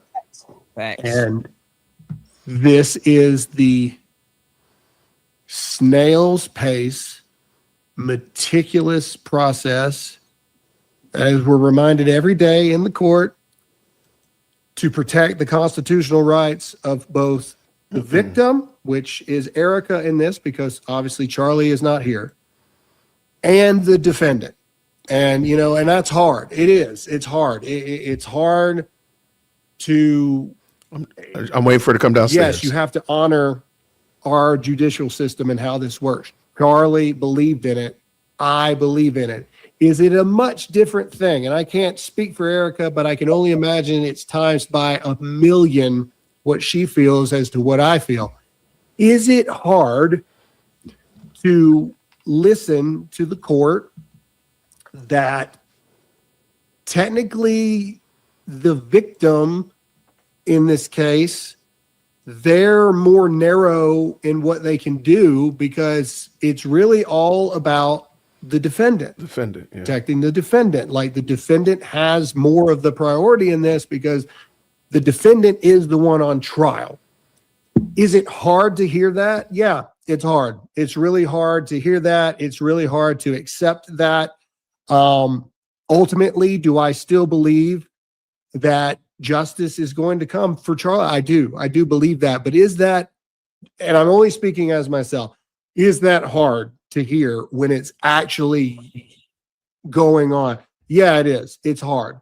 You know, you want to scream at the top of your lungs. What about the freaking person who was murdered? What about that? What about their constitution? Oh, they don't have any because they're dead, because they were murdered. Do you want to get up and scream? Yes, you do. Is it so difficult because there are people in there that hate us, hate me, hate Erica, and they snuck in because members of the public can get in, and are they Canaanites and all this other kind of stuff? Yes, they are. And they're just smiling at us, loving the fact that they're looking dead at us the entire time.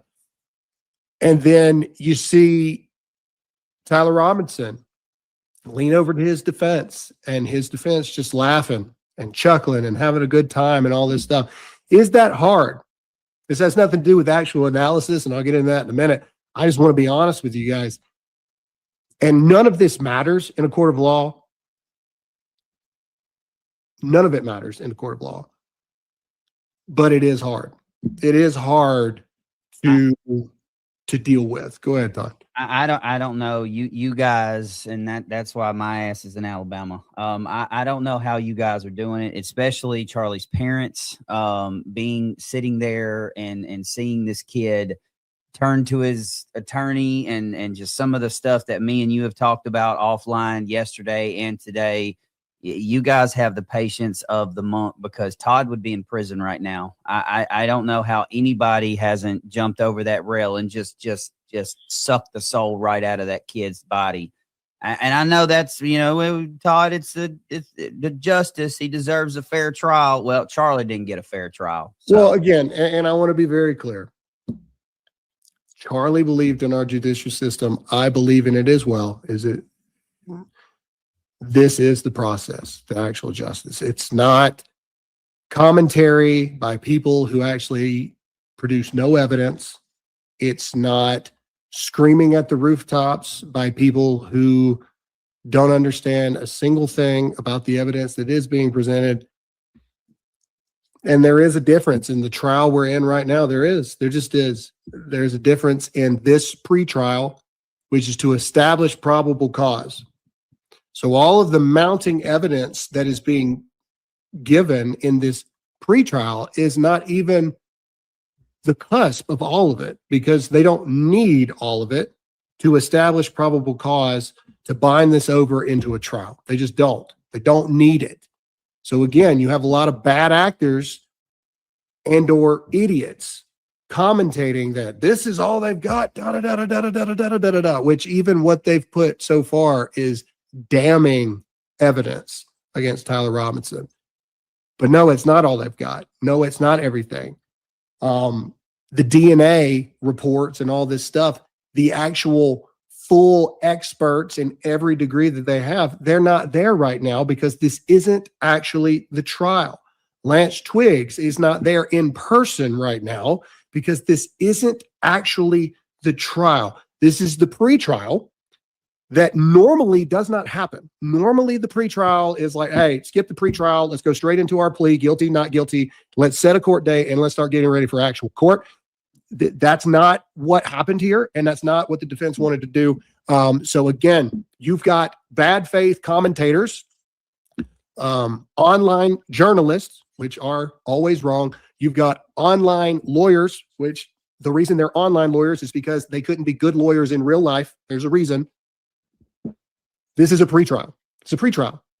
And they're treating it like this is the actual trial. Oh my gosh, this is hearsay. What the heck's going on? In Utah, the state of Utah, in a pretrial, hearsay is admissible in the pretrial to establish probable cause. This isn't hard. It's really not hard. It's really not difficult to understand.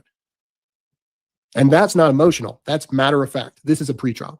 It's difficult when you don't want to understand. Let's play this clip from Chanley Painter from Fox News. this morning, and then I'll get into, what it was like inside yesterday, what we're looking forward to today. Chanley Painter was in the courtroom. She was behind me, probably 3 people over. So she was in there. This was done just, I don't know, maybe 35, 40 minutes ago. We'll play a good little bit of this. Todd, let's just let it go. Okay. Finally going to hear it, at least. We will not see it publicly on the live stream. That was the ruling as of late yesterday from the judge. That could even be modified again this morning when court gets underway in a couple of hours here in Utah. We shall see. But what the judge did rule, and it took all afternoon, guys, with the defense objecting on multiple grounds to keep this out of the public viewing. The priority of the prosecutors, who didn't really fight back a lot, or as much as I would have liked to have seen them in the courtroom, their goal ultimately is the judge seeing everything, because the judge is the one making the probable cause decision. As far as whether or not you and I see it or the public sees it, they deferred that to the judge. So ultimately, the defense was able to run and make all of their arguments yesterday. Ultimately, the judge redacted about 17 minutes of this 37-minute interview. And again, if you're not inside the courtroom, you may not even see the video at all. So that is going to be happening today. That was against the wishes of the Kirk family. Erica Kirk in the courtroom cued her attorney to go up and advocate for transparency and for this to be open to the public, all of this. But again, that was unsuccessful. All right, good people. All right, I've got to run my daughter to work. So this is what I'm going to do. I'm going to play this. I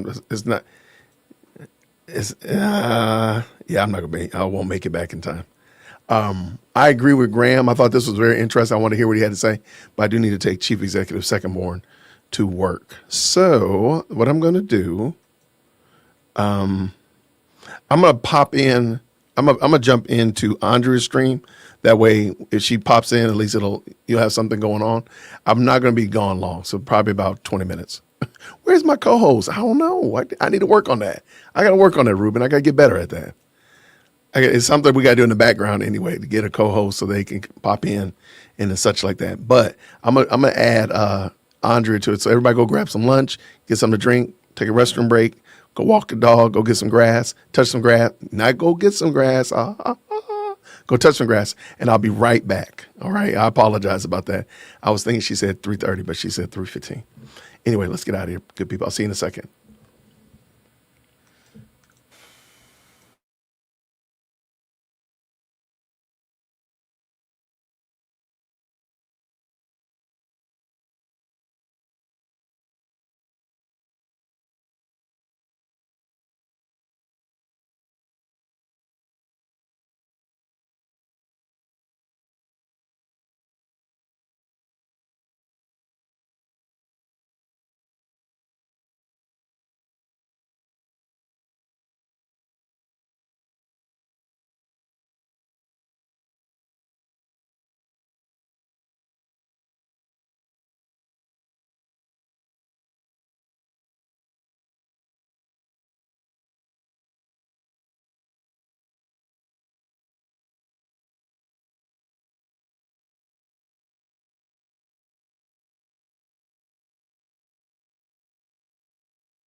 and attention on this case this week.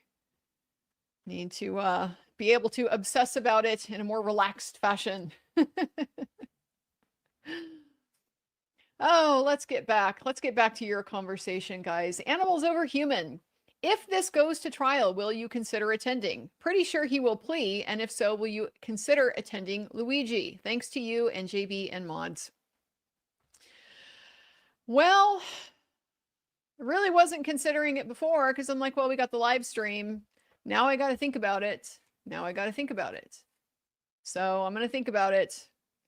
If the trial happens, it is going to be a long, long ways down the road. So it's not something that we have to be immediately concerned about.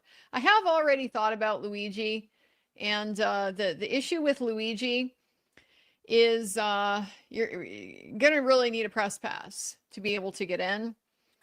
And so I've looked into that, and I know there's like all this thing about how easy it is to get the press passes and stuff, but they do actually have some minimum qualifications relating to in-person coverage of events in New York City. You have to have like 5 days worth of in-person coverage of events in New York City. And so I don't have that. I went back for the suppression hearing. So I think I can fairly argue I have 2 days of coverage from New York. But otherwise, all of my coverage has been of the file that resides in New York that is otherwise, available, but it's not in person. So I don't know. I can try to get the press pass, but basically without that, it's a no-go. It's a no-go.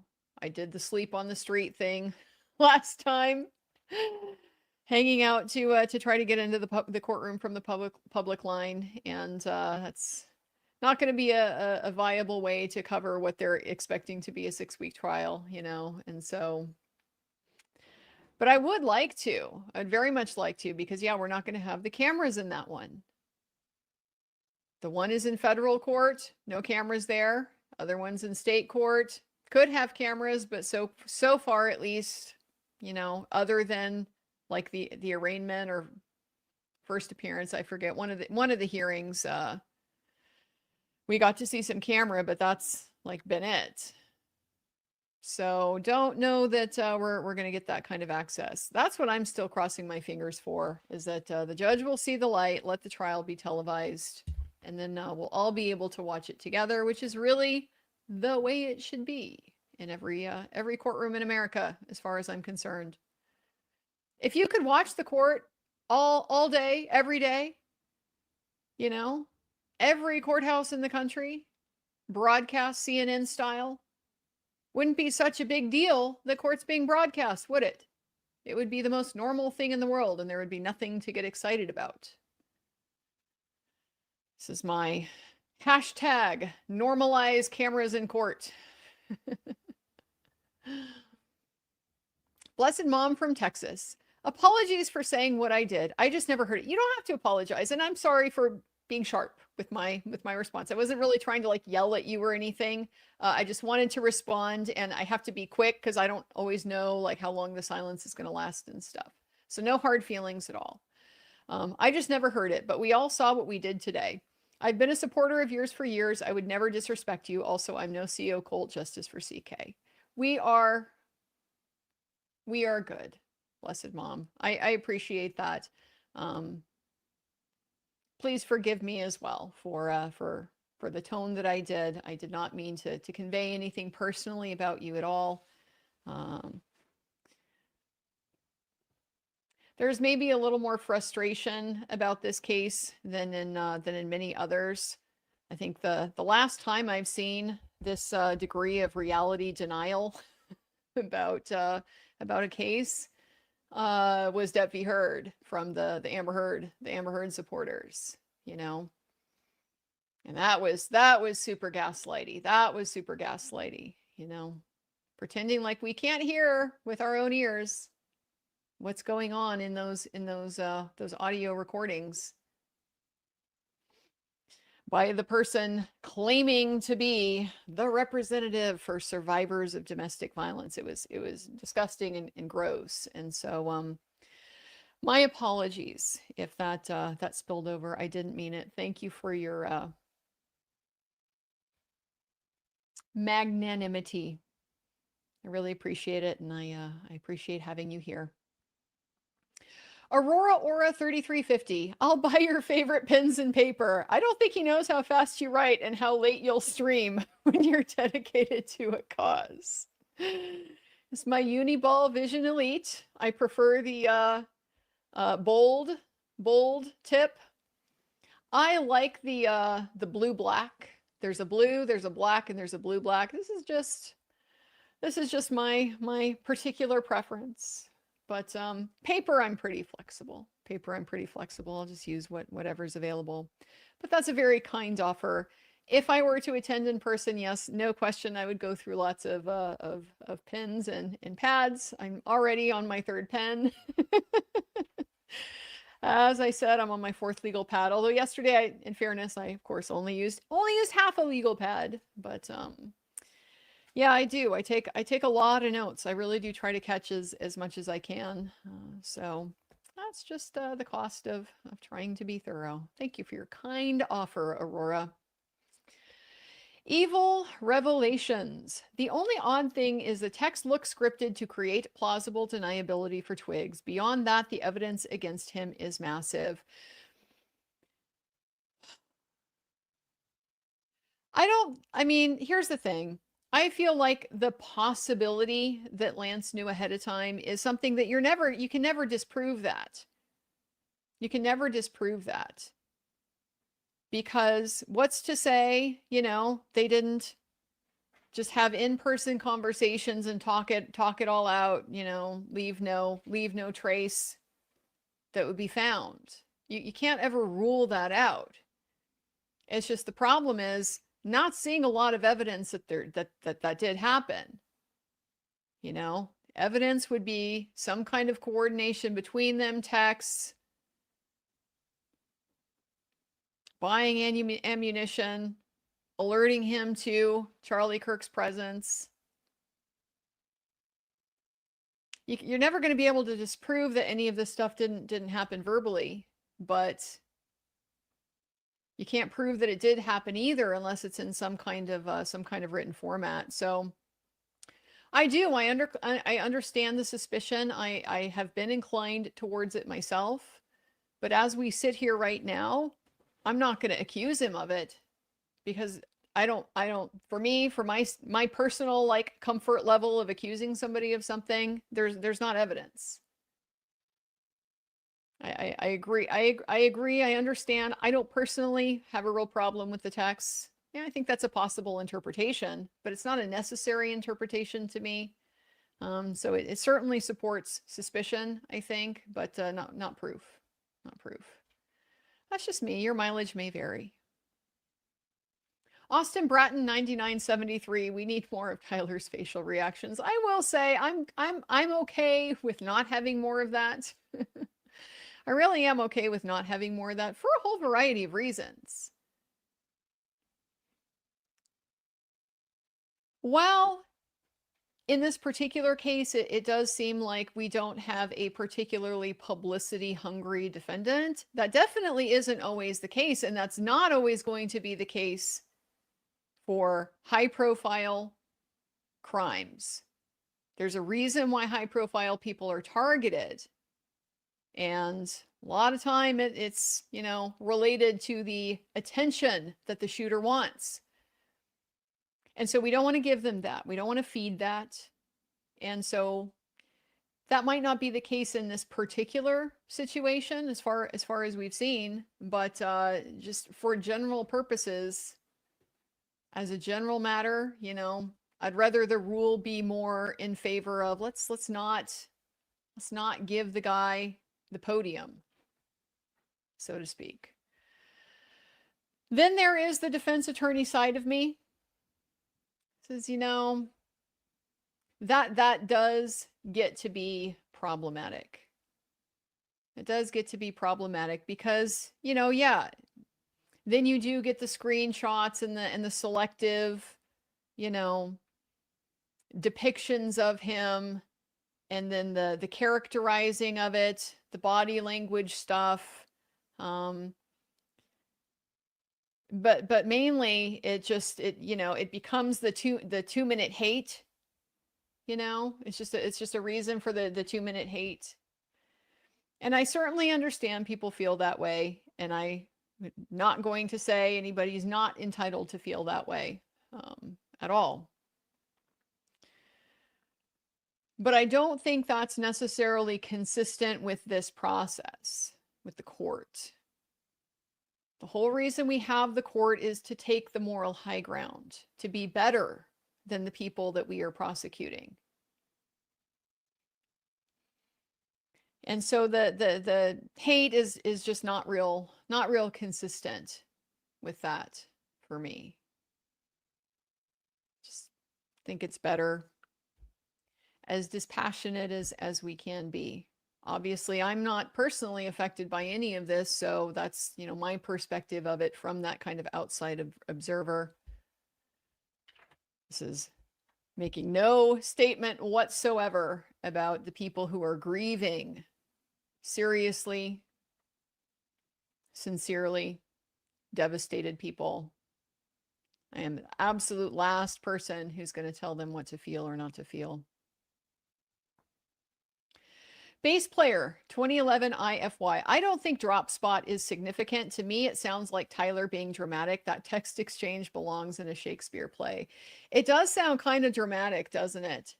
What the takeaway that I got from it when I read it the first time, and definitely then when we got the part about, I'd hoped that I could take this to my grave, is the delusions of heroism. Right? This delusion that he's doing this thing and he's going to carry the burden of having done that and keep it from everybody. It's like the Clark Kent, going to go do the Superman act, but like never take credit for it, nothing, bear the burden of secrecy and stuff like that. That's what I got, was the heroism delusion.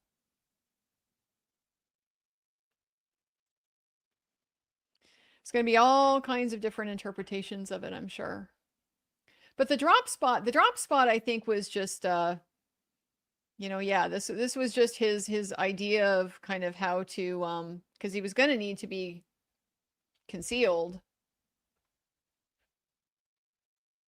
change the clothes, get the gun out and stuff like that. And so the wooded area away from the cameras makes sense.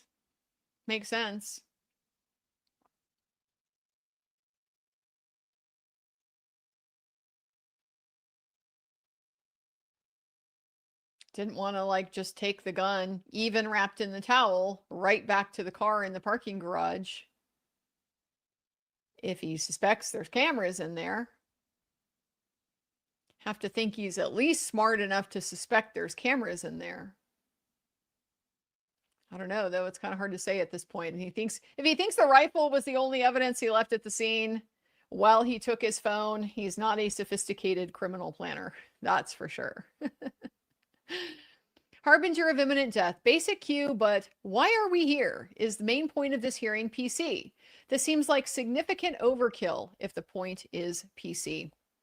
The point is PC. And,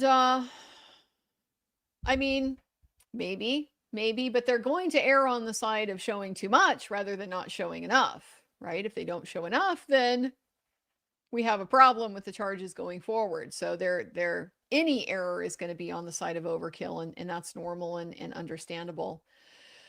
I feel like at this point, I don't think, we're seeing some movement in the courtroom. Personally, I don't see it as overkill yet. I think this was necessary to connect all of the pieces, because so far we didn't have the connection between Tyler, the person that we see on the FBI stuff, sender of the texts, so on and so forth, the confession, that music is going to super distract me. then there's also, of course, the other things they have to prove. It isn't just the aggravated murder charge. They've got the enhancements, but they also have the other charges, the, witness tampering and so forth, the obstruction, the destruction of evidence and things like that. So Lance's evidence was necessary for that. So I don't think we're really at an overkill point yet. I think if we were continuing to now just reiterate all the things that we've already heard, here's the, here's the text, here's the, the Celebrite extraction, here's the Discord subpoena, here's testimony from the parents. It's like there's. But it's back in session, noting the presence of counsel and all parties. We left off with Agent Davis being excused from the stand, no cross-examination, and turning to the state. Are you ready to proceed? State Call Sergeant Jennifer Falmuina. All right, Sergeant, if you wouldn't mind coming forward and being brought into the courtroom. Couldn't hear, but I think it's Falmuina. Anyway, so far, there's nothing that's been duplicative. There's no like corroboration of what we've already heard. That I think would be cumulative. But I personally don't see us being there yet.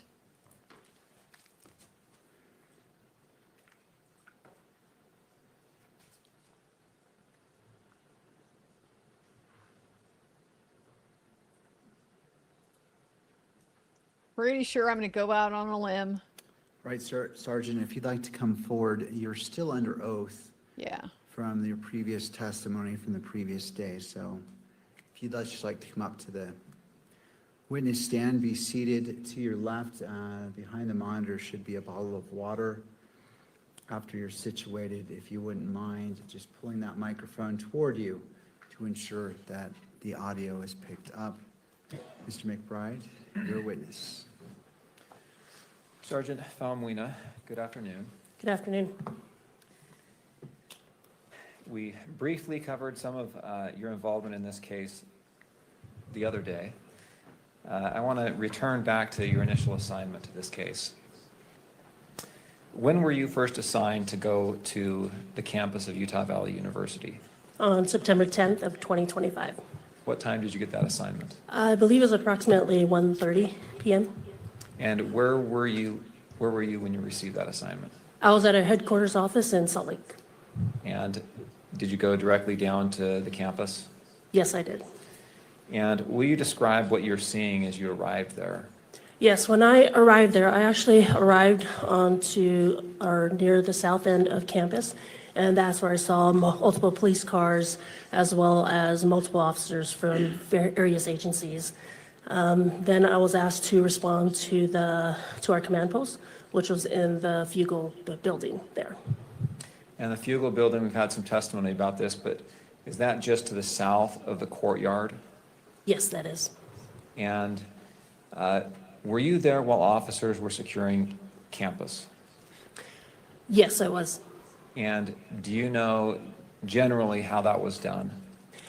I don't know the specifics, but I do know that officers were canvassing the area, trying to look for a suspect, but also trying to see if anyone else was injured, and then making sure that the scene was secure and that no unauthorized people were allowed in. And I think you testified earlier. What was your primary assignment? My primary assignment at the campus, as well as throughout the case, was to oversee the crime scenes as well as the physical evidence. Before you could do your work on the crime scenes, did the campus have to become secure? Yes, it did. And did that involve making sure there was no active shooter on campus? Yes. And did that involve officers searching buildings and clearing buildings throughout campus? Yes. You mentioned that were there multiple areas that were processed by you and other crime scene analysts in this case? Yes, there was. Would you like me to go over them? Let me direct you to a few of them. Well, yes, please mention the scenes. Yes, so one scene was a courtyard area, or I guess what we could also refer to as the amphitheater where the event took place. The other scene would have been the Fulton Library, where there were two bus stops. And then another would have been the wooded area. And then the last one would have been the Lolosi Center building as well as the ground below. All right, let's start with the rooftop. What was who was assigned to process the rooftop area? The team that was assigned to process that was the Utah Bureau of Forensic Services, or also known as our state crime lab. And generally, what does processing an area involve? Processing includes documentation, sketching, as well as taking photographs, marking, as well as labeling